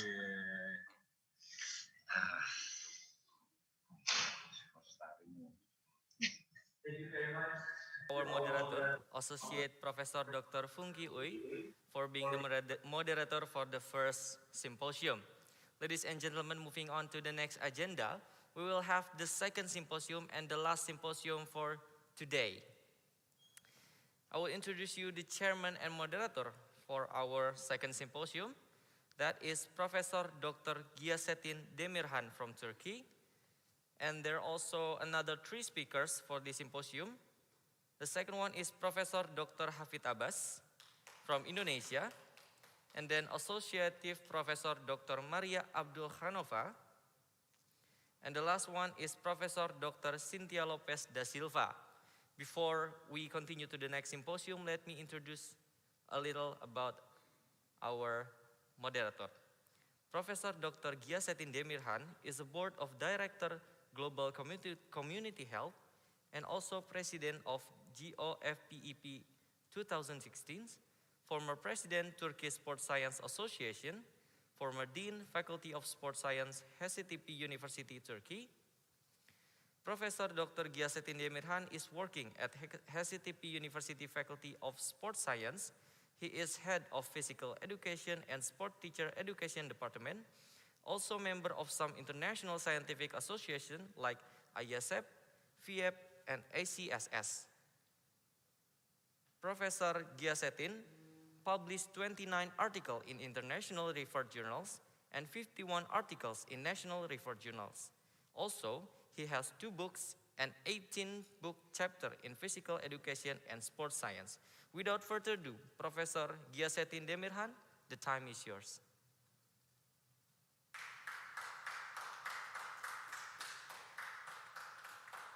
Yes, Yes, clear. Okay, thank you so much. First of all, I would like to thank the organizing committee, Professor Susilio, Professor Minkai Chin, and all people who supported to this excellent conference. Okay, thank you so much. Our symposium is about the using technology, and we are the four presenters. Maria from Russia, Cynthia from Brazil, Hafid Abbas from Indonesia, and myself is from Turkey. But thank you so much also for your nice introduction. Okay, I think that you summarized everything about me. Because of this, I want to start my presentation. Okay, can I share it? Okay. But our presentation order, it should be like this. Myself, Maria, Cynthia, and Hafid Abbas. Please, if you have the questions at the end of the presentation, you can ask to directly the presenter. We have only 15 minutes to present. I would like to explain this. I am from Hacettepe University from Turkey, in Ankara, capital city of Turkey. You can see the location of Turkey. It is located in 3 continents. My presentation title is Promoting Physical Activity via Gamification. This presentation prepared by Yılmaz Yüksel and Gıyasettin Demirhan. As you know, we have many problems about the physical inactivity. Because of this, we can say that inactive and unhealthy lifestyles are common among adolescents all over the world, but in every country. And then I can say that the physical activity, all kinds of physical activity, daily physical activity, exercise, sport, physical education, etc., significantly reduce all-cause mortality and contribute to the prevention of many chronic illness. Gamification, our presentation is related to gamification. Because of this, I want to give some information about this. Gamification is the use of game design elements in non-game contexts, and children like this. While many fields such as business, marketing, and e-learning have taken advantage of the potential of gamification, the digital healthcare domain has also started to exploit this emergent trend. Because of this, we used gamification on our research. The purpose of this research is to examine the effect of gamification on students' physical activity levels. We had 2 groups. Intervention group, total 24 people, children, and control group. We chose random 2 groups from 6th grade children. And we used pre-test and post-test. Before the infant intervention, during 4 weeks, we used pre-test, and at the end of the intervention, we used the post-test. These are our scales. Situational motivation scale, basic psychological needs satisfaction, physical activity attitude scale, exercise stages of change, physical activity self-efficacy and physical activity enjoyment scales were used in this research. Also, we prepared and with the internet page where they used WordPress plus GamiPress add-on used in websites. Also, we used arm-run pedometer, but also some scales and student steps uploaded daily to this website. This is our web page. We uploaded daily students' steps. Also, we prepared leaderboard and children saw their steps on this website. Also, they saw top 10 children steps. But also we used ranks, for example, from 1st to 10th. They saw first 10 people.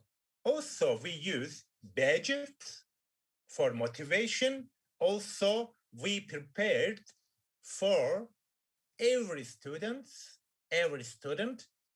a profile pages. This is our results. First of all, I will give the information about physical activity levels of the 6th grade students. There is a significant difference between control group and intervention group.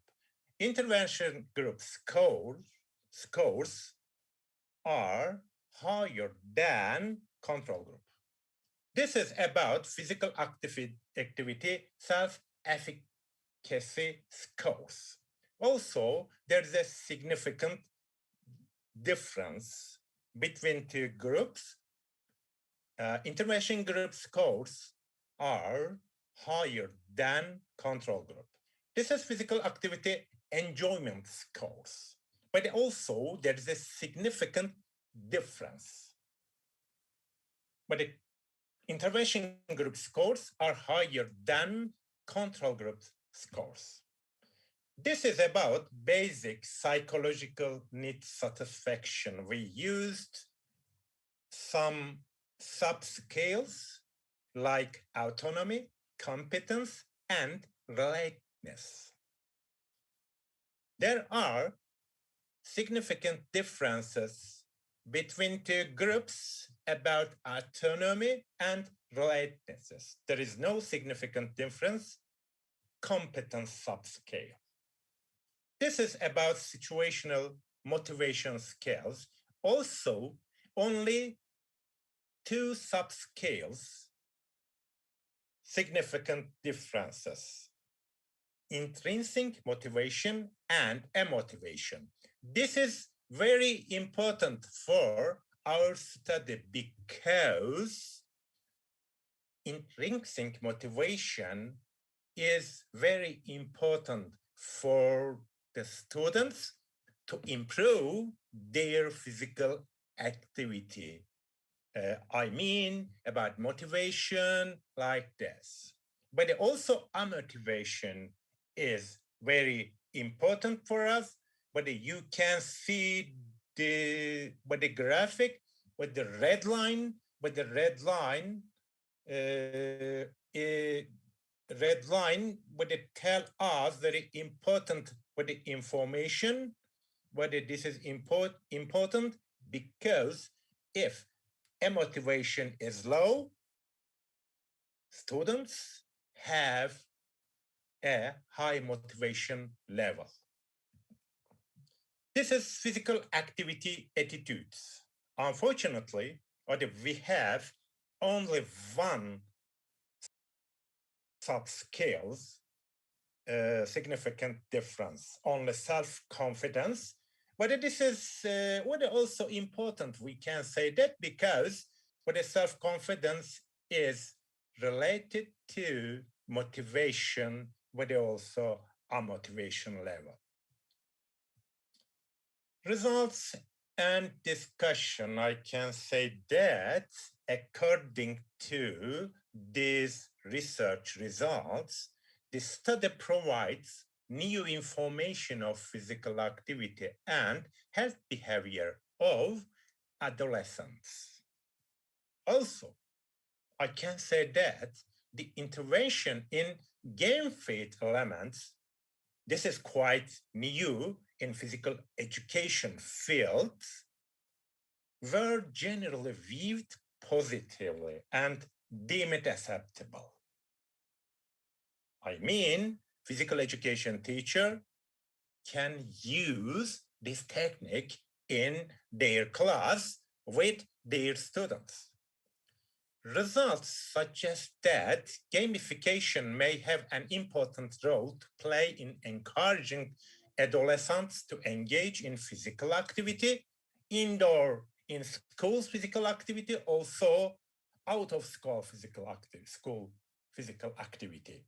Consequently, gamification is effective to improve, this is important, physical activity levels of 6th grade students. Therefore, I can say that game elements such as points, I gave some information about this, badges, and leaderboards used in the gamification environment. The motivation of the students to participate in physical activity can be increased, and they can be helped to develop a positive attitude towards physical activity. More fun physical activity environments, Min Kai Chin, every time what it says about this, how fun. Of course, the more fun physical activity environments can be prepared with gamifications. This is some references, but if you have some questions at the end of the presentation, you can ask. Please feel free about this. This is my presentation. This is what was ended. I want to pass the second presenter. Second presenter is Associate Professor Dr. Maria Abulhanova. She is in the Department of Physical Education and Sport Science, Moscow State Academy of Physical Education, Russia in Malakovo. She completed her doctoral degree in the field of the development of special abilities in sport of young people after graduating from Moscow State Academy of Physical Training. Dr. Abulhanova has published more than 45 research papers, abstracts, and book chapters. She has organized scientific conferences for students of Moscow and Moscow region. She is running personal research projects, actively contributing to the institution's research profile. She won the Best Innovation Project ever in the Open Innovations Forum in cooperation with Microsoft, developed and implemented special training courses for students with health problems. As a former active athlete, she won championships of Moscow and Moscow region in sambo wrestling, lightweight class. Nowadays, keen on long distance, sailing, cross-country skiing, and volleyball. Maria, are you here?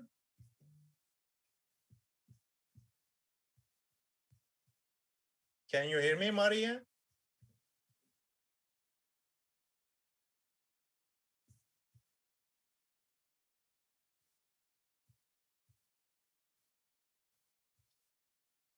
I'm not sure, is she here or not? Are they all information? What? If Maria is not yet here, could you please to meet Professor Hafid Abbas first, and then later on Maria will come.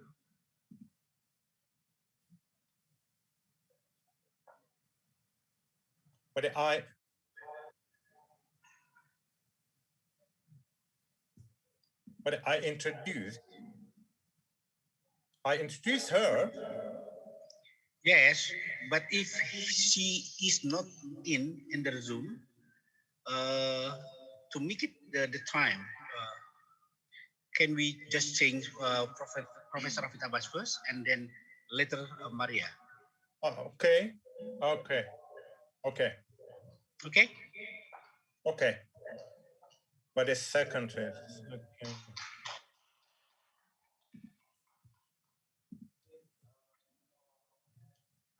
Hello, Professor Cynthia. Are you here? Yes. That's okay. And can you start before Maria? Yes, no problem. Okay. Please, give me 2-3 minutes to introduce you. Okay. Okay. In my presentation, I am. No.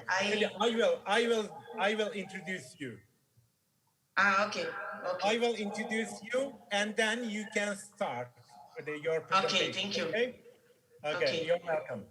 What is Professor Dr. Cynthia Lopez da Silva, from Brazil? She's a professor of postgraduate programs in Human Movement Science and Education and Physical Education graduate course and Methodist University of Curitiba. I am so sorry, okay, Curitiba. But she works as a researcher in leisure and movement pedagogy at UNIPEP, and she's coordinator of the group of studies in leisure body practices and culture. She is member of the Brazilian Association of Research and Postgraduate Studies in Leisure and member of the board of the directors in the Council of Exercise and Sport Sciences with BRICSES. She completed her master's degree in physical education in 23 and doctoral degree in physical education in 28, both at University State Campinas, Brazil.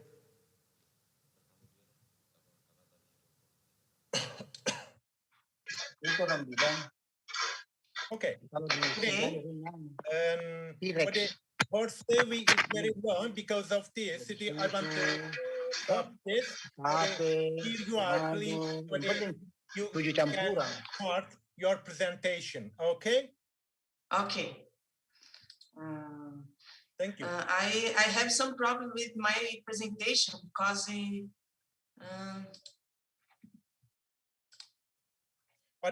message is host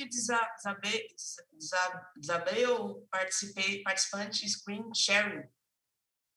Can you allow to share her presentation?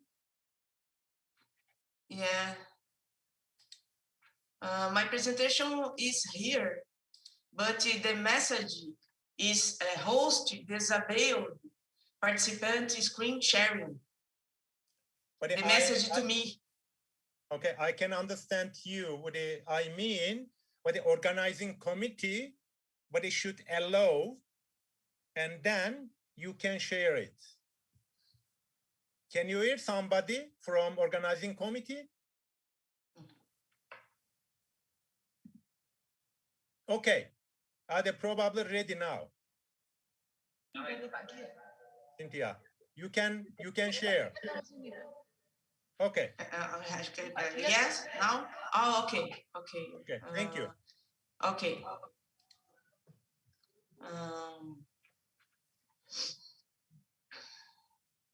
You have 15 minutes, right? All right. Can you see me in the PowerPoint? Yes. Okay. Hello. Initially, I'd like to thank you for organizers to invite me to this second symposium, divided with the Professor G, Rafid, and Maria. I am Cynthia Lopes da Silva. I work at Methodist University of Piracicaba. This work is physical education classes in Brazil and technology, a way to a better and healthier life. This work was funded by FAPESP, is a Brazilian research agency. Thank you, UNIMAP, and thank you, FAPESP. Me and some authors developed this work. Other authors are Priscila Pinto Costa da Silva, Gisele Maria Schwartz, Adalberto dos Santos Souza, Adriane Scalzitti, Rosiane Pilon, Luciene Ferreira da Silva, and Ana Carolina Capellini Rigoni. The problem: failure of school in recent years, high levels of repetition and school dropout, low quality of Brazilian basic education. Many points affecting physical education classes as repetition of contents, unsatisfactory curricular organization, due to the known performance and the known knowledge of physical activities. The biological consequences are heart problems, obesity, hypertension, etc. Lack of knowledge about the body and the elements of the bodily culture of movement, which can cause the subjects not to understand themselves, their sensitivity, their emotions, which are felt in the manifested body. Objective. This research aimed at using a computer application, the name Flaras, to create comic books for physical education class with the purpose of education for leisure. Method. Both bibliographic and field researches were carried out, and this is a qualitative study. A bibliographic research was carried out in libraries of Brazilian public universities, in the Cielo database, and in the Brazilian Digital Library of theses and dissertations. The period of the bibliographical survey was from March to May 2018, and texts published from 2014 until May 2018 were selected. Field research was also carried out at a public school in the city of Piracicaba, state of São Paulo, Brazil, along with a class from the 8th grade of elementary school. Within 12 given classes, 20 students participated in the research, 1 girl and 19 boys. Field research, some class, I divided, for example, class 1, students completed the evaluation questionnaire in relation to what they know about leisure education and comics. And then the teacher introduced them to the idea of including technology in the classes of physical education from the construction of the comic book, having as purpose the education for leisure. Class 2, guidelines on building comics.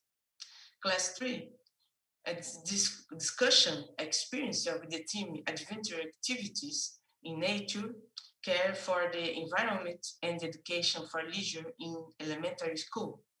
For class 4, guidelines on building comics for software Flaras. Class 5, construction of comic book, having as theme the previous class 3. Class 6, discussion, experience of the team in physical activities, community, and education for leisure in elementary school. Class 7, construction of comic book, having as theme the previous class 6. Class 8, discussion, experience comic book of superheroes and education for leisure in elementary school. This is class 8. The children participated in some activities.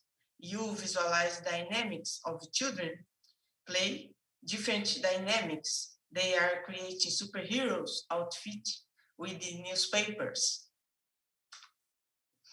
Class 9, construction of comic book, having as theme the previous class 8.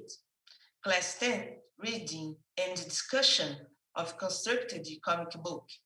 Class 11, final evaluation, more explanations about software flares, using the sound in the augmented reality.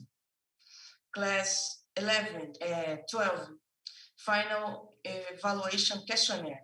Students completed evaluating what they could understand about the pedagogical experience and closed the discussions. Field research, more details of the class 6 about discussion experience of the team in physical activities, community, and education for leisure in elementary school, and class 7, construction of comic book, having as theme the previous class 6. The objectives of class 6 were 1, to understand the relationship between physical activities, leisure, and community. 2, to experience an activity to each element of bodily culture, of movement, sports, gym, fight, game, and dance. The objective of class 7 was 1, the construction of a comic book, having as theme the previous class 6. Class 6, I will speak about the contents of class 6. Sports, badminton. In pairs, the students of that step experienced a badminton match with adapted rules. Gymnastics, rhythmic gymnastics, bow and rebel. Bows and rebels were made available to students so that they could experience body movements with such materials of rhythmic gymnastics. Feints, facing. At this step, the teacher divided the students into pairs, thus each one dodged with swords made of pool noodles. A delimited space was defined for the combat so that the fencers could not only move within it. Games and play. Games with the hopes. At this step, long hopes were made available to students in order to experience different games. Dance, free dance. At this step, a stereo reproduces a list of songs suggested by the students in the previous class that they were supposed to dance in order to create and share steps with each other. Here are pictures produced in class 7. Picture 1, the dialogue is, let's play paintball. Picture 2, no, let's exercise. Picture 3, at the end. Here, some children play and the children use pool noodle to practice fencing. Here, she is stretching her leg up high. The balloon is poor skill. And the last picture is a funny position of students. They use an image of old man and woman, and we can understand the vision of a community where there are persons of different ages. Results and discussion. The students understood that physical education has different contents and not only sports. Students express the relationship between the elements of the body culture of movement, demonstrating a positive view regarding the practice. These aspects are important for the inclusion of this practice in daily life, bringing good benefits to their leisure and health.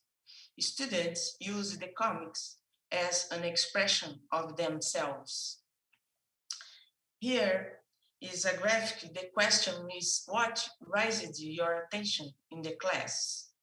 10 10 students said using computer to make comic books. 5 students said knowing different activities. 4 students said create comic books and knowing different activities. And 1 student other.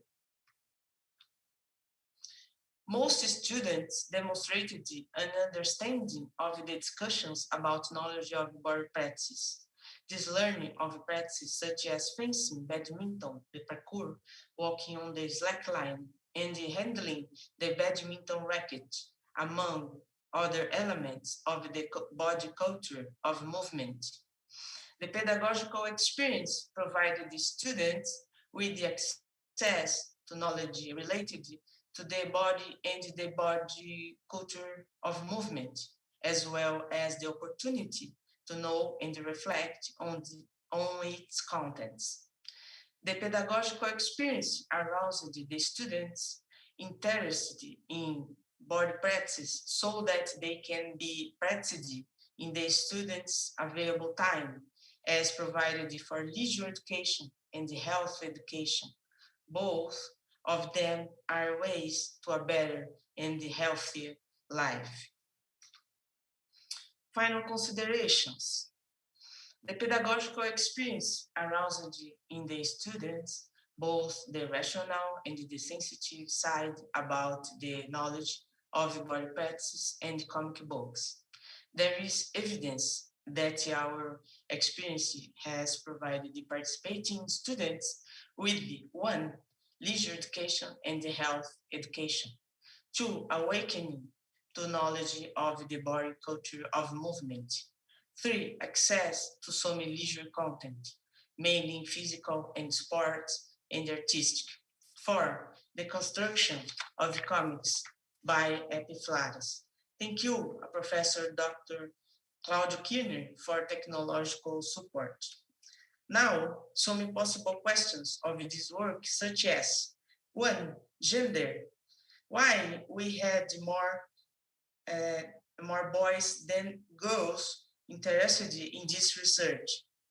We have to check this data, but what the research revealed to us that the greatest interest in technology is on the part of boys. Perhaps they are more encouraged to use technology. The use of video games, for example.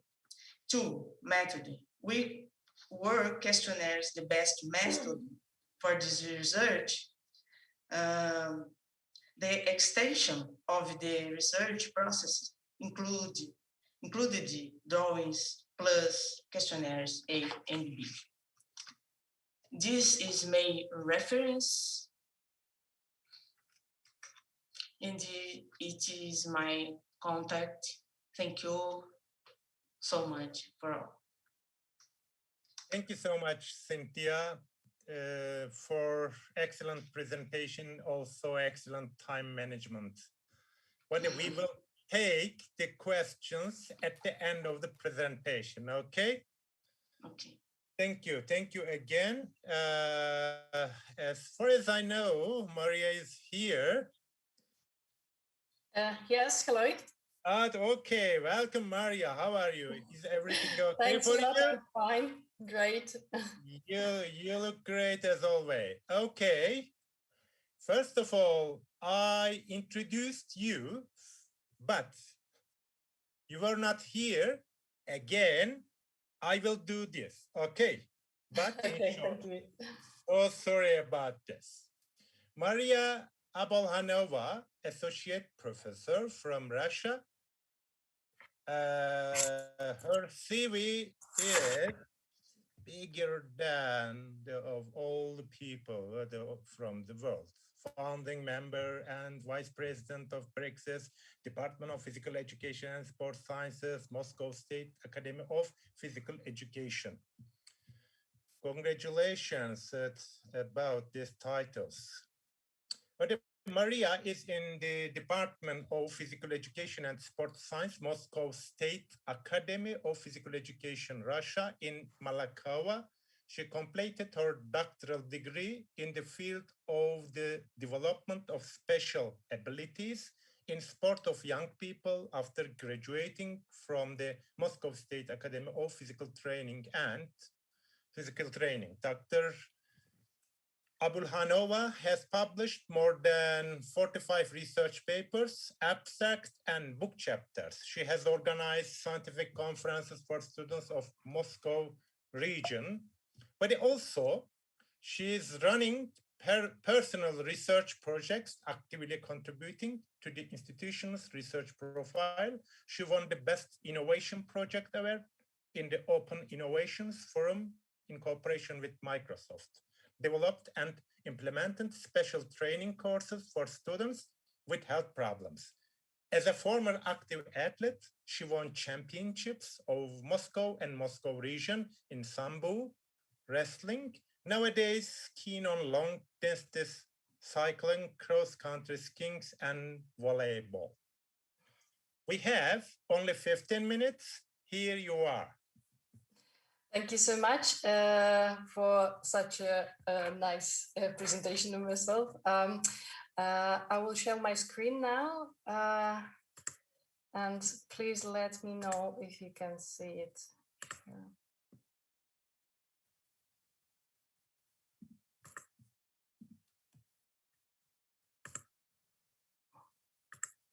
Can you see my screen now? Yes. Okay, perfect. So my presentation today will be about the challenges with which COVID-19 pandemic brought to healthcare system. So first of all, dear all, thank you so much for having me today. And I'm sorry for being late for my presentation. And as you know, my name is Maria, and I'm from Moscow State Academy, but currently I'm working with my colleagues in the Netherlands. So that's a project which I'm happy to talk about. Is a project with joining team of two universities, a technical university of Eindhoven and Fontijns University of Applied Science, in project which started as a COVID challenge, and now it is grew up for something more significant, because during this tough time for all of us, obviously medical care system hit some bumps, and obviously it has to be restructured to be able to deliver good quality of care with use of internet technology and e-health primary. And of course, such a sharp and sudden change cannot be done without consequences for healthcare system and for the patients.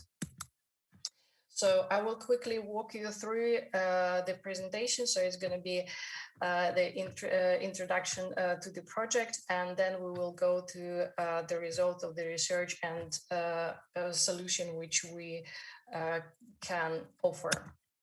So as I mentioned before, the whole team is a joint effort of two universities, along with our partner, which is Eindhoven Medical Innovation Center, Maximum Medical Center, Eindhoven MedTech Innovation Center, and Philips, as well as two universities which I mentioned before. So the project itself started as COVID challenge, and currently it's a fresh startup on which Eindhoven Innovation Space gave us subsidy of €500,000. So, and we continue to work on that project. So to give you a short overview of the project, it started as an idea of a healthcare solution for rehabilitation of COVID patients and patients with a similar problem with a long-term recovery. So it's meant to be a tool which could reduce work pressure on hospitals due to increased demand to manage patient rehabilitation in the overall idea what the patient will receive from doctors, a couple of devices, oximeter, spirometer, and so on. And those devices are connected to an online platform.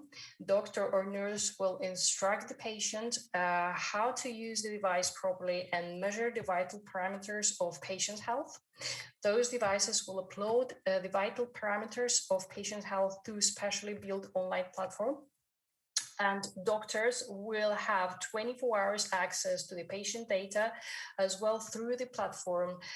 Doctors can prescribe to the patient exercises and monitor results of the recovery. During the execution of the project, we as a team realized that the patients are struggling not only to recover from physiological impact of the disease, but as well they struggle psychologically from that high of level uncertainty, and they do not know how to proceed with the recovery and what exactly they should do. They feel not comfortable sometimes with the e-health solution, which currently medical system offers them. So to tackle that problem, that problem was discovered by our survey. The aim of this questionnaire was twofold. It's the first goal to collect information about patients' recovery from COVID-19, especially with regard to experience of COVID and treatment they received. While the first section of the questionnaire explores it's over the entire recovery period, the second section focuses on their recovery at home settings. The second goal to learn about the thoughts and visions of the patients towards to several aspects of proposed solutions. This information allow us to understand the needs and wishes of the patients with respect to the treatment, what they received during the recovery, and these needs and wishes will be used to design our solution and as well to improve the delivered healthcare in the healthcare system itself.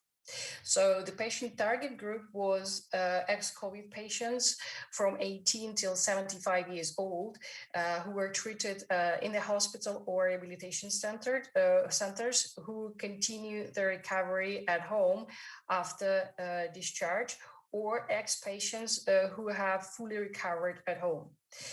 The patient recruitment was done through Maxima Medical Center and a special COVID rehabilitation center in Ashper. Okay, so I will quickly go through these data. As you can see, we got more than 300 responses in total. So in this slide, you can see the distributions of the patient by the age groups and severeness of the cases. As you can see, the biggest affected group were 35, 44 years old, 54 years old, and 55, 64 years old. And majority of those people are using internet technology on the daily basis. And according to the research done by TU University last year, 98% of people from 18 till 58 in the Netherlands do have mobile phones and using internet on a daily basis for different apps and banking, and 98% of the population have internet at home with access and different applications. So from the point of view of using like internet and accessing new technologies and applications, it's not a restriction to use e-health solution in that population. On the next slide, you can see the generalized data from the questionnaire, a quantitative part of the questionnaire, where we can see that 60% of the patients had severe or critical cases, and more than 40% of them during their recovery had different psychological problems. So they had to be treated by psychologists. And shockingly, 78% of people who has no longer been treated by healthcare professionals are still experience some impact of the infection. It is well known that months after COVID infection, patients are still suffers from health problems like fatigue, concentration problem, cognitive problems, you name it. So the research was done by University of Exeter. But as a result, after long-term recovery, the patient still does not function properly, and patients live in great uncertainty. So the main feedback of the patient from the questionnaire was that they not sufficiently aware of what will happen after the official treatment is finished in hospital, at home, and so on. How should I continue at home? Who will guide me through the further recovery process, and where the psychological counseling, and if it's exists at all, will be done, and how it's going to happen. And maybe they should have like face-to-face appointment, or someone will call them, and so on. So patients, they do not know how to proceed further with their recovery, and to whom to go with their current complaints and problems. So here you can see that during the recovery process, patients need to set up some visits by themselves to different healthcare professionals. So more than 80% of patients contacted 2 or more specialists during the recovery, and 70% of them need to have help of physiotherapists during the recovery. At the same time, more than 80% of the patients feel positive about instructions, having instruction and being monitored through this special online platform. So for us, it means that a high possibility that people will use e-health solution to connect with the specialist and to monitor their vital parameters and communicate them to healthcare professionals. Down below, a table shows that the most often contacted health professionals during the recovery after COVID-19. So patients indicate that they would have like an interdisciplinary care process with all medical professionals, all needed medical professionals involved, especially with the communication from the hospital, with the general practitioners and physiotherapists and psychologists. So for us, it means as well that the platform which we are building should give an opportunity to specialists to communicate between each other more efficiently and decide what the best for the patient during the recovery process. How the patient described their ideal treatment process.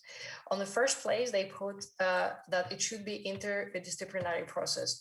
As I said before, that patients wants to have a good communication between healthcare professionals, and then healthcare professionals should communicate better between each other. Secondly, attention and guidance. Patients feel that they need more attention and guidance, especially from the general practitioner, because they felt neglected, that haven't been taken seriously, and it would have helped to set up some online platform where the general practitioner can answer the questions and listen or read the patient's symptoms more thoroughly. So the third one was insights in the recovery process. The patients have missed insights in their recovery process. They indicated that specialists only focused on their own expertise. Should be practical tips that they can follow independently with a clear communication guidance. So here you can see pros and cons which were indicated by the patients. As you can see, there's many pros and cons in total, but the cons are mainly concentrated on acute phase, when the patient feels not really well and out of the energy, where they need really help during the acute phase of the sickness. And as well, patients are worried about online communication, that it will lose or take off a personal touch from the treatment. But at the same time, the amount of pros are bigger. And as you can see, the most of the patients like that they can be monitored 24 hours, and they can get psychological online assistance, and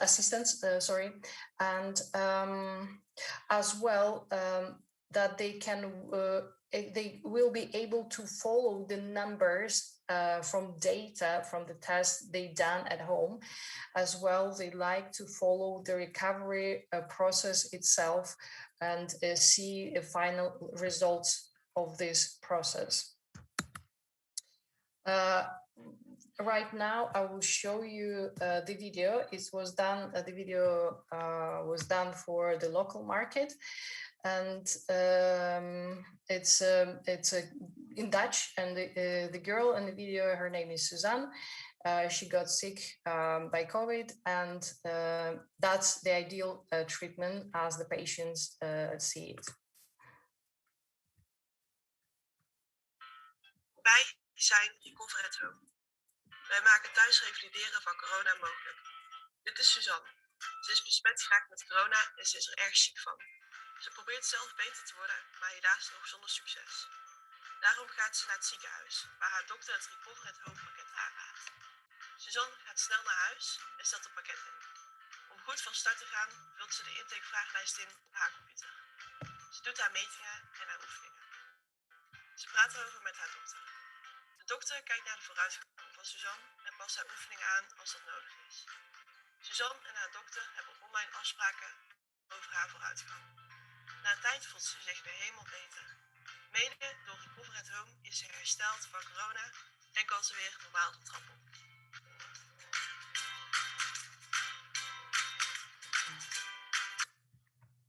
So general takeaways that many patients feel uninformed about the treatment process, and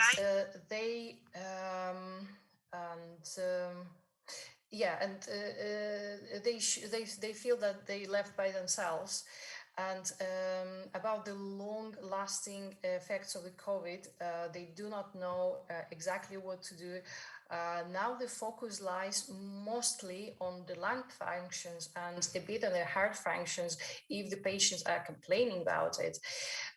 While many patients suffer from other complaints, including cognitive problems, memory loss, and many others.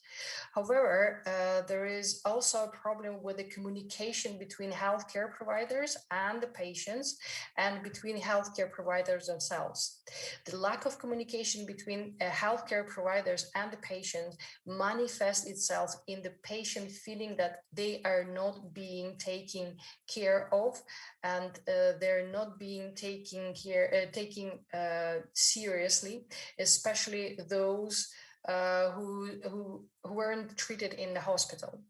The problem with the lack of communication and collaboration between healthcare providers themselves for the patient care aspect is a better collaboration between healthcare providers will lead to a more precise treatment. So many patients now indicate that they had to take the same test multiple times, that the different treatments were advised by different people, and sometimes they completely different, and that they had to visit many locations, and it's not comfortable, and they do not know how step by step how the process should look like. In this collaboration, as well as the follow-up visits, should be established some kind of chain of events, and someone should see the big picture. And another important factor here is that for rehabilitating patients, it's important not to overdo, and the collaboration between healthcare professionals is the key to see that. So on your screen right now, you can see the whole solution, what a recovery home offering. And in that case, the outcome of the recovery process will be more efficient, and as well the healthcare system will receive less pressure from lots of patients with a long-term complaints and long-term recovery process. And at the same time, patients will feel monitored and taken care of. Thank you so much for your attention. Thank you so much, Jennifer, for the nice presentation. But as far as I mentioned about the questions at the end of the presentation, we will take it or take them. Okay. Thank you again, Maria. Okay, thank you so much. Thanks a lot. You're welcome, Bodhi. Now, I would like to introduce the last presenter of this symposium. Are you here, Professor Hafid Abbas? Can you hear me?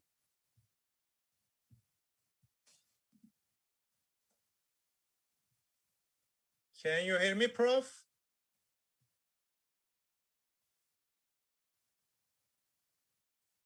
But maybe a person from organizing committee.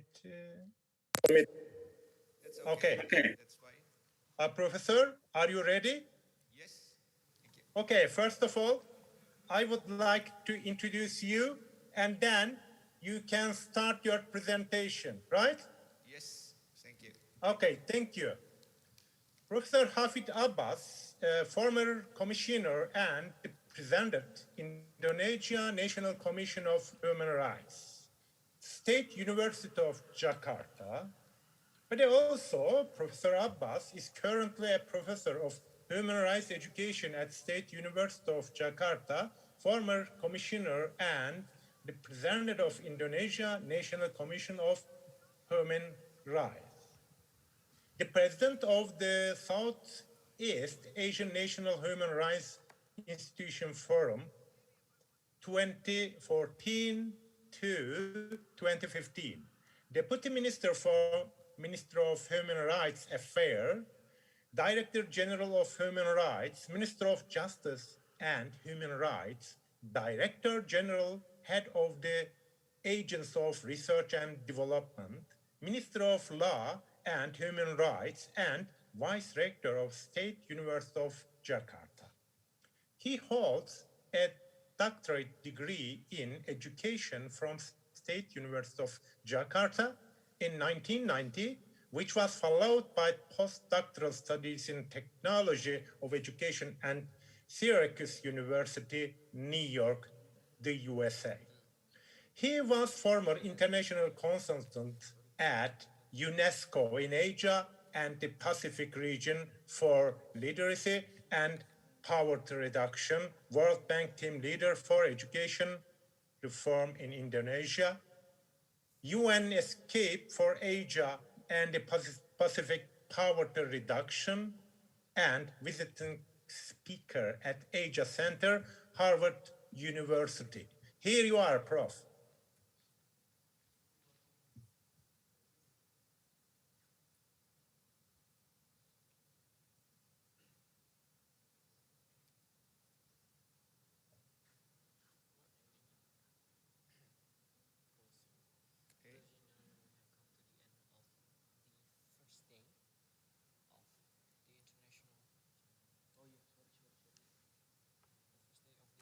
So your voice?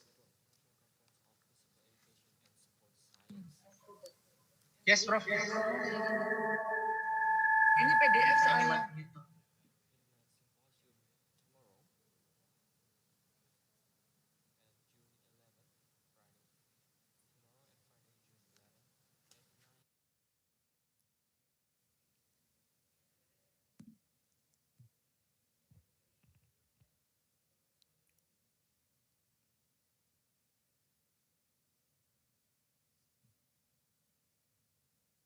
It's okay? Shall I start? Yes, of course. Yes, so of much. course. But please, you have 15 minutes. Okay. Yes, thank you so much. It is indeed a great honor for me to be here in the ballroom at this university training center.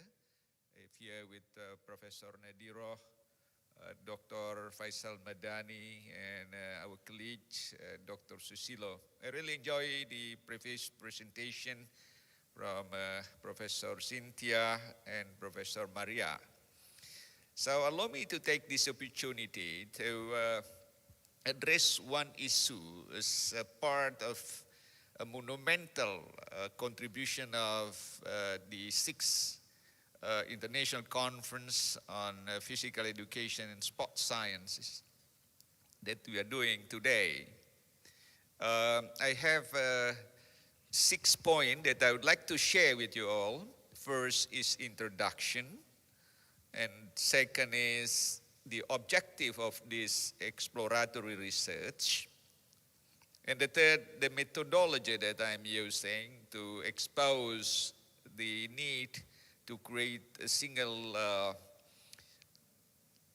community for the region, and we have sports science to benefit the single community for Asian region, which is similar to European Union community. And the next is data and justification, that how to proceed to the creation of this sports science at the to benefit the Southeast Asian community or ASEAN single community, including Timor-Leste. And the last part is conclusion and recommendation. Let me start first introduction and problem statement. Look, this you see this is ASEAN map. We have 11 countries altogether there, including Timor-Leste.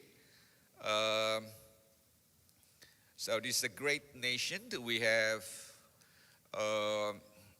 Indonesia has more than 17,000 islands. We have 274 million people. Is it terus lagi mas? Yeah. We have 3 time zone and 6 main regions. So totally Indonesia, you see, is 1/8 of the total globe size because we have 3 time zone here.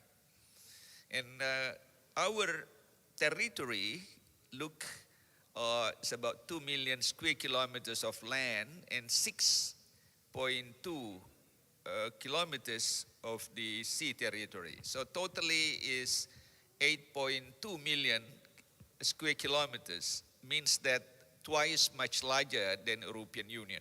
So this is indeed a big a big country. So let me continue then. Next. Bisa terus lagi, Mas? Yeah. So look what in 2007 at the 12th Asian Summit in January in Cebu, the Philippines, the leaders of ASEAN affirmed their strong commitment to accelerate the establishment of an Asian community by 2015, politically, economically, and socioculturally. And one of the strategies to accelerate the establishment of just single community of nation is by developing various centers of excellence within the region. Next, terus lagi. Today we have 21 specific or special center of excellence within the region to undertake training, research, education in various fields. For instance, we have Mathematics and Science Center of Excellence for ASEAN in Penang in Malaysia, and we have also Center of Excellence on Vocational Education in Brunei Darussalam, which was established in 1990.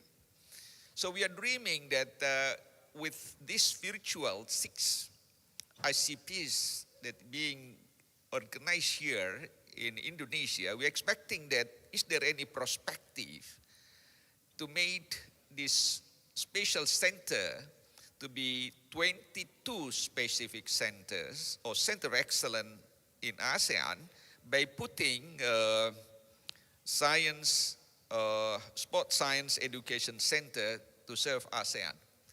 Terus lagi, bisa tidak berisik ya, Mas? Yeah.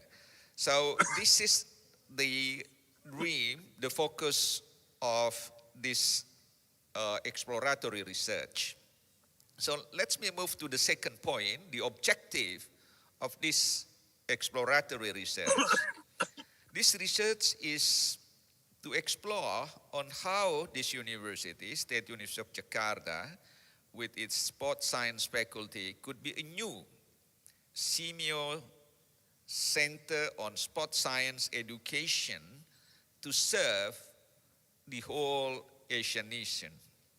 And the specific objective of this center is to become a semio-regional center of excellence for research and training on sport science education. Terus Mas, jangan diperhatikan yang lain dulu, bisa nggak diikuti presentasi saya? Ya. Terus next, siapa yang, ya, ini bisa nggak dengar saya? Ya. The second is to conduct cross-national comparative research on sport science education. Belum, jangan mengikuti penjelasan saya. The third is addressing specific issues on sport science education in the semio member countries. Ini bukan ini, terus lagi. Poinnya lagi.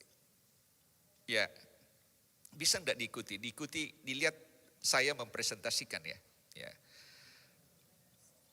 Supaya bisa sama. Sorry that I'm harmonizing my presentation with the administrative support. Yeah. So next, let me move to point D, to conduct training courses for sport educational personnel, trainers for the athletes, sport teachers for the semio member countries, and next to act as a clearinghouse information center and a think tank for government of the member countries on research-based educational reform, especially across all sectors of sport science education. And the last is to become a focal point for strengthening linkages between Southeast Asian nations, Asia, and Europe in promoting sport science education. So that's the dream that we are expecting that this center can play strategically within the region. So there are 11 countries altogether can drive, can promote this dreaming goal. So let's me move to the next. The third is methodology. Berikutnya lagi Mas, ya, bagian metodologi ya. Siapa yang presentasinya? Ya, bisa nggak diperhatikan ya? Oke. Methodology. So this exploratory research trying to find data through three from strategies. First, to conduct an observation, because I'm here as a professor at the university, so I can observe the social condition, the infrastructure of sport science faculty at the UNJ, both at the undergraduate and graduate studies. And also to conduct formal and informal interviews or dialogue with the UNJ rectors, all vice rectors, the dean, vice deans, lecturers, students, and alumni. So I can do it formally and informally. And to make a comparative and reflective analysis on Indonesian position at the table of medal acquisition distribution at the 2018 Asian Games to other Asian and Asian countries, and exploring what is the share of this university to Indonesia position. Because Indonesia is, being ranked number 4 out of 46 countries at the Asian Games. So what is the contribution of this university to Indonesian delegation? Here the data that I would like to share with you. First, in 2018, the Asian Games students and lecturers at the UNJ could amazingly win or contribute 6 gold medals, 5 silver medals, and 1 bronze medal. So this achievement is indeed higher than any other 31 countries. So amazing remark made by our students and our lecturers. Secondly, last few months on February the 20th, 2020, Sport Science faculty has officially launched its world-class sport center. So we have here Sport Science Sport Center at the university that accommodate 3,000 or 4,000 students, then could serve all ASEAN member countries under senior management if we have sport center at the ASEAN. Third, that since a few years ago, we have here Professor Nadiro in this room, that graduate school on sport science at this university have been a destination for master and PhD studies for the Philippines and other neighboring countries. So this is a good destination for our neighboring countries for sports studies, both graduate, master, and PhD. This is the path of this university dream. They're dreaming to be a reputable university in Asia. And this is the data. Next, the chart that majority, mostly our study program. We have 103 study program. They're mostly reputable accreditation with A or B.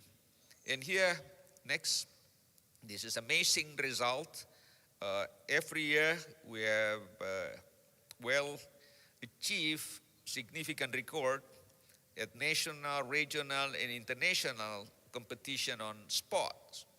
So, for instance, in 2019, we have 513 gold medals and other recognition that our student and lecturer got from many different parts of the world. And here next, this is the chart that for the latest Asian Games participated by 46 countries, but we could notice here China is the top first, followed by Japan and South Korea. Indonesia is at the 4th rank position. So amazingly to note that Indonesia is at the fourth in the continent.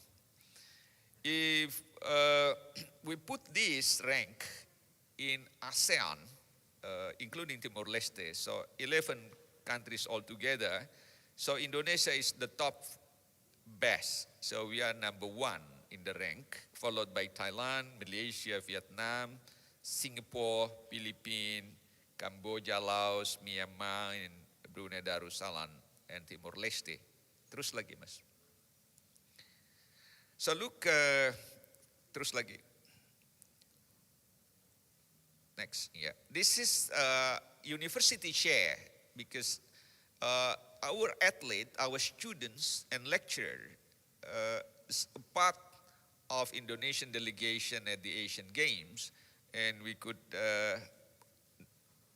observe here that the contribution of the UNJ, this university, to the total medal acquisition made by Indonesia, we contributed very significantly that 11.67% of our university contribution to Indonesian delegation, which stay at the top 4 in the competition.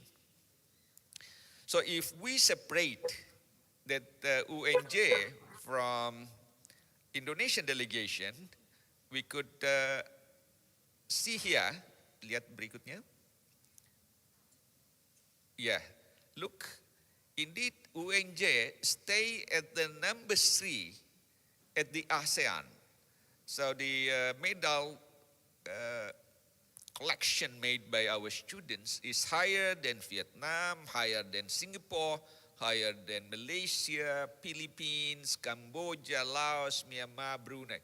So we are the 3rd in ASEAN, but we are number 15 in Asia.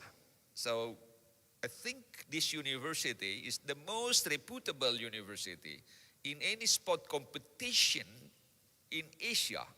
So that's the reason why we need to appreciate this achievement, that how to maximize the benefit of this university to contribute to the reputation of other universities or other countries in the region, in ASEAN. This is the last part, conclusion and recommendation, and hopefully this exploratory research, with the finding that conclude that all capacities or requirement to host sport science education as a new Simeo Center of Excellence. So that could be achieved. Terus, Mas. Next. Terus lagi. Yeah. Yeah. Now, this is the fact finding that I could find through data analysis that if UNJ being excluded from Indonesia, its contribution to the 2018 Asian Games is higher than Qatar, and with its contribution to win 6 gold medals, 5 silver and 1 bronze, UNJ stay at the top 15 rank out of 56 countries. It's amazing. The second finding is that UNJ contribution to the position of Indonesia, the top 4 at the Games, is 11.67%. So very significant contribution to Indonesian delegation. And the last, that UNJ position to medal acquisition is at the 3rd position after Thailand and Malaysia, higher than all other 7 ASEAN countries and Timor-Leste. So if UNJ is a delegation, so means that they are the top 3 in South Asian nation. So hopefully this to be achieved. Technically, this is not the past, the last, masih sebelumnya lagi. Yeah. Technically, the process to proceed the establishment of Simeo Center of Sport Science Education at UNJ, first, the rector based on the recommendation, based on dialogue, based on the support from ICPESS recommendation, hopefully, that the rector of the university could share or propose his possibility study on UNJ, Simeo Center of Excellence on Sport Science, to Minister of Education, Culture, and Technology. So we can do it, hopefully. And second, that the Minister of Education, Culture, Research and Technology could extend then the proposal to Simeo Council to get their approval to facilitate the Simeo Center Sport Science Education establishment as research-based knowledge on sport science education in the region. And the third, Simeo Council will designate, hopefully, a team to prepare a feasibility study which could justify, this is very important mission that hopefully can be provided, that this new center could contribute to an increased number of education personnel and trains support personnel in the field of sport science education in the region. So I think this university has a long record to serve the region, the Philippines, and other neighboring countries. And this is the last, this center platform could strengthen Simeo network with international related bodies and organizations in the field of sport science education. So very last, hopefully, that UNJ could be more proactive to take this momentum to proceed immediately to the process of establishment of Simeo Center on Sport Science Education. Inshallah, yeah. Saying, I thank you so much, Dr. Minin, for this time, and hopefully this could be a new monumental contribution of the 6 ICPs that made at this university. Thank you. Thank you so much, Professor, for excellent presentation. We had many information about Indonesia and aging countries, about physical education and sports sciences. But here is now at the end of the presentation. We discussed in this session about using innovative technology to promote physical activity and healthier life. But we had 4 people. We have only 7 minutes for questions. If you have questions, you can ask your questions directly by saying the name of the presenter. Right now, I would like to open the question session. Here you are.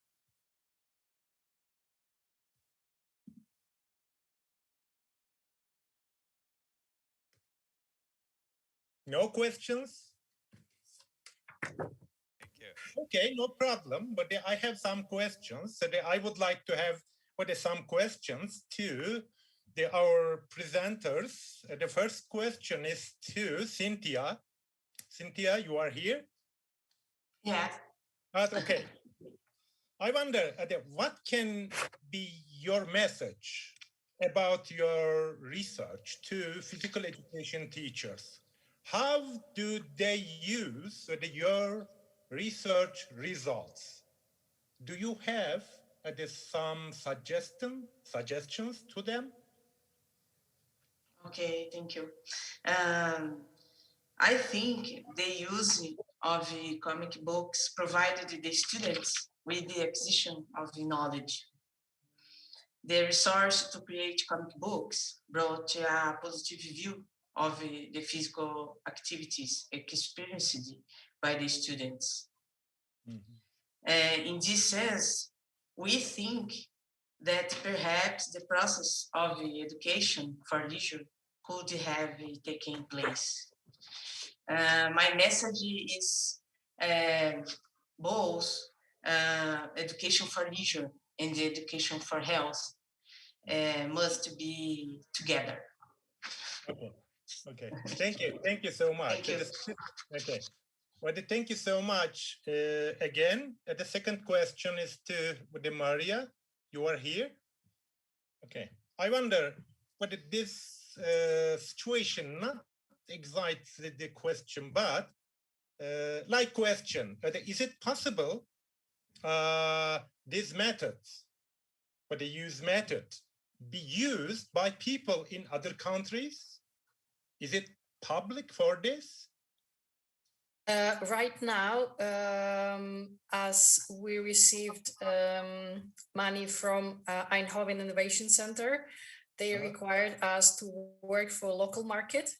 But once the solution will be developed, yeah, it can be shared and it can be reapplied to different countries. We really hoping on that. Yeah, like we really want to share it.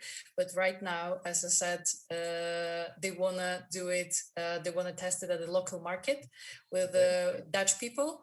And that's the reason video which I showed was only in Dutch, because now the whole research goes the Dutch environment in Dutch medical centers. So, okay. But after it can be shared for sure, but they wanna have its patent and then shared. Okay, but we are patient that we will wait it. Oh, for sure. I like from my side, I'm totally open for collaboration, and what I can share, I will share. Okay. Okay. Thank you again. But the last question, but it goes to the last presenter, Professor Hafid Abbas. I wonder this question, when you think at the universal, international level, at what level do you see the physical education, exercise, and sport institutions in Indonesia with both educational and research dimension? What would your comment be on this?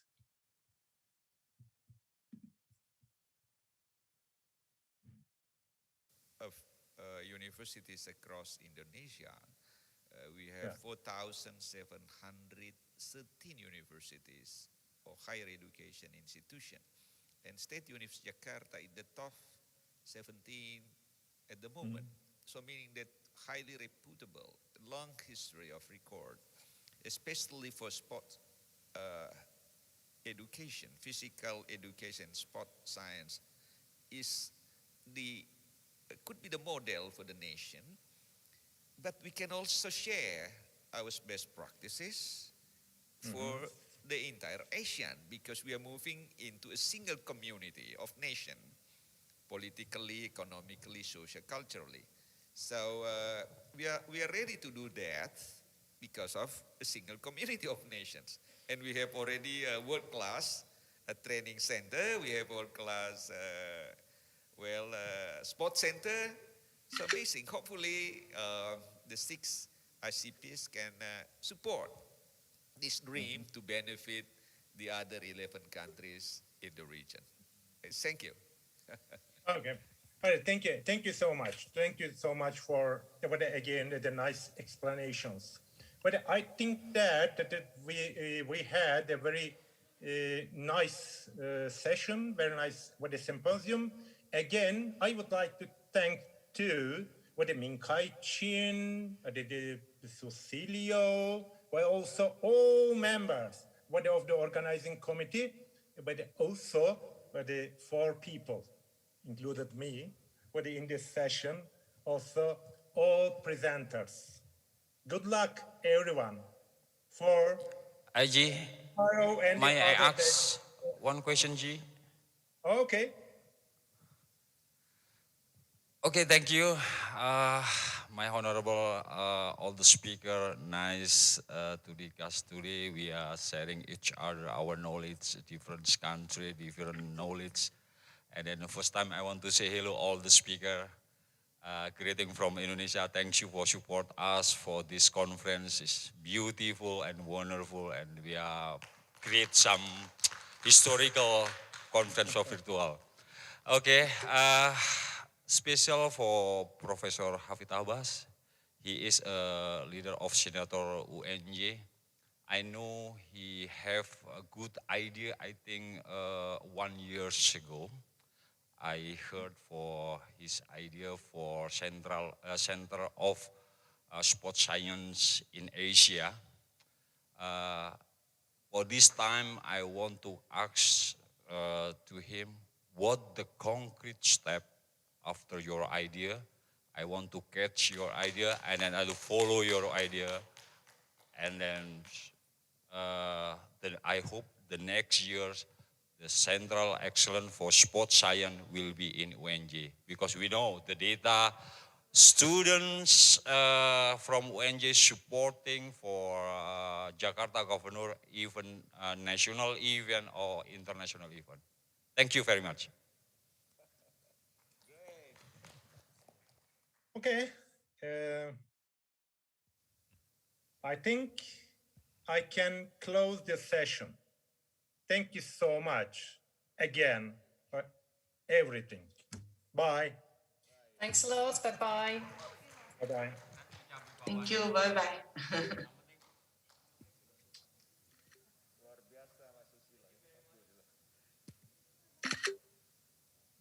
Very much to our chairman and moderator for the second symposium, Professor Dr. Gyasetin Demirhan.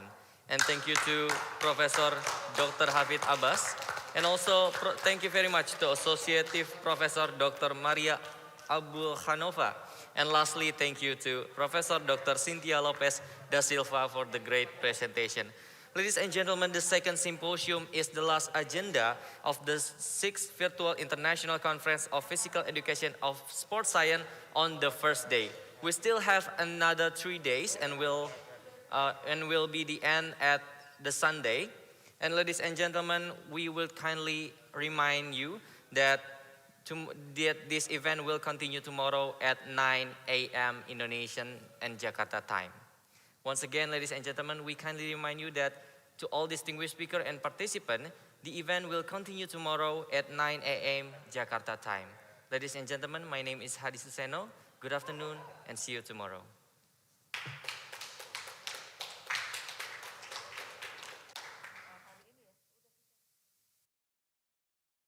Sekarang, buka tabungan cukup dengan selfie. Rekening langsung jadi dan bisa dipakai transaksi. Mudah tarik tunai tanpa kartu. Semakin happy karena bisa bayar tagihan-tagihan rutin. Bayar zaman sekarang cukup scan kris. Untuk mama tersayang, kirim surprise pakai di kado. Ada kartunya lagu. Satu aplikasi, download mobile banking BNI.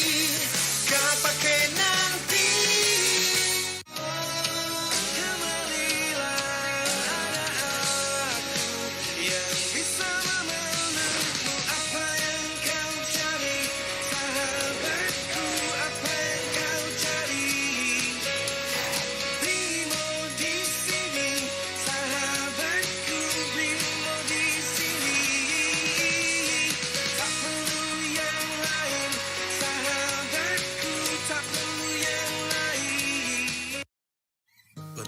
Generasi pandai yang punya rencana, Pegadaian mempersembahkan gadai harian. Gadai lebih fleksibel dengan tarif yang semakin terjangkau. Untuk gadai Rp1.000.000, kamu cukup membayar Rp900. Dengan beragam jaminan dan berbagai pilihan waktu pelunasan, siapkan rencanamu dan wujudkan mimpimu dengan gadai harian di Pegadaian. Giling, gak bisa buka di luar. Sabar, bayar pakai Livin. Cus, pesan makanan, jangan lupa didoain. Tadi belanja udah dilunasin belum? Sabar, transaksinya bisa dicicilin. Kartu hilang, gak usah mikir, langsung blokir. Mumpung Ramadan, uangnya disedekahin. Livin emang bikin hidup lebih asik.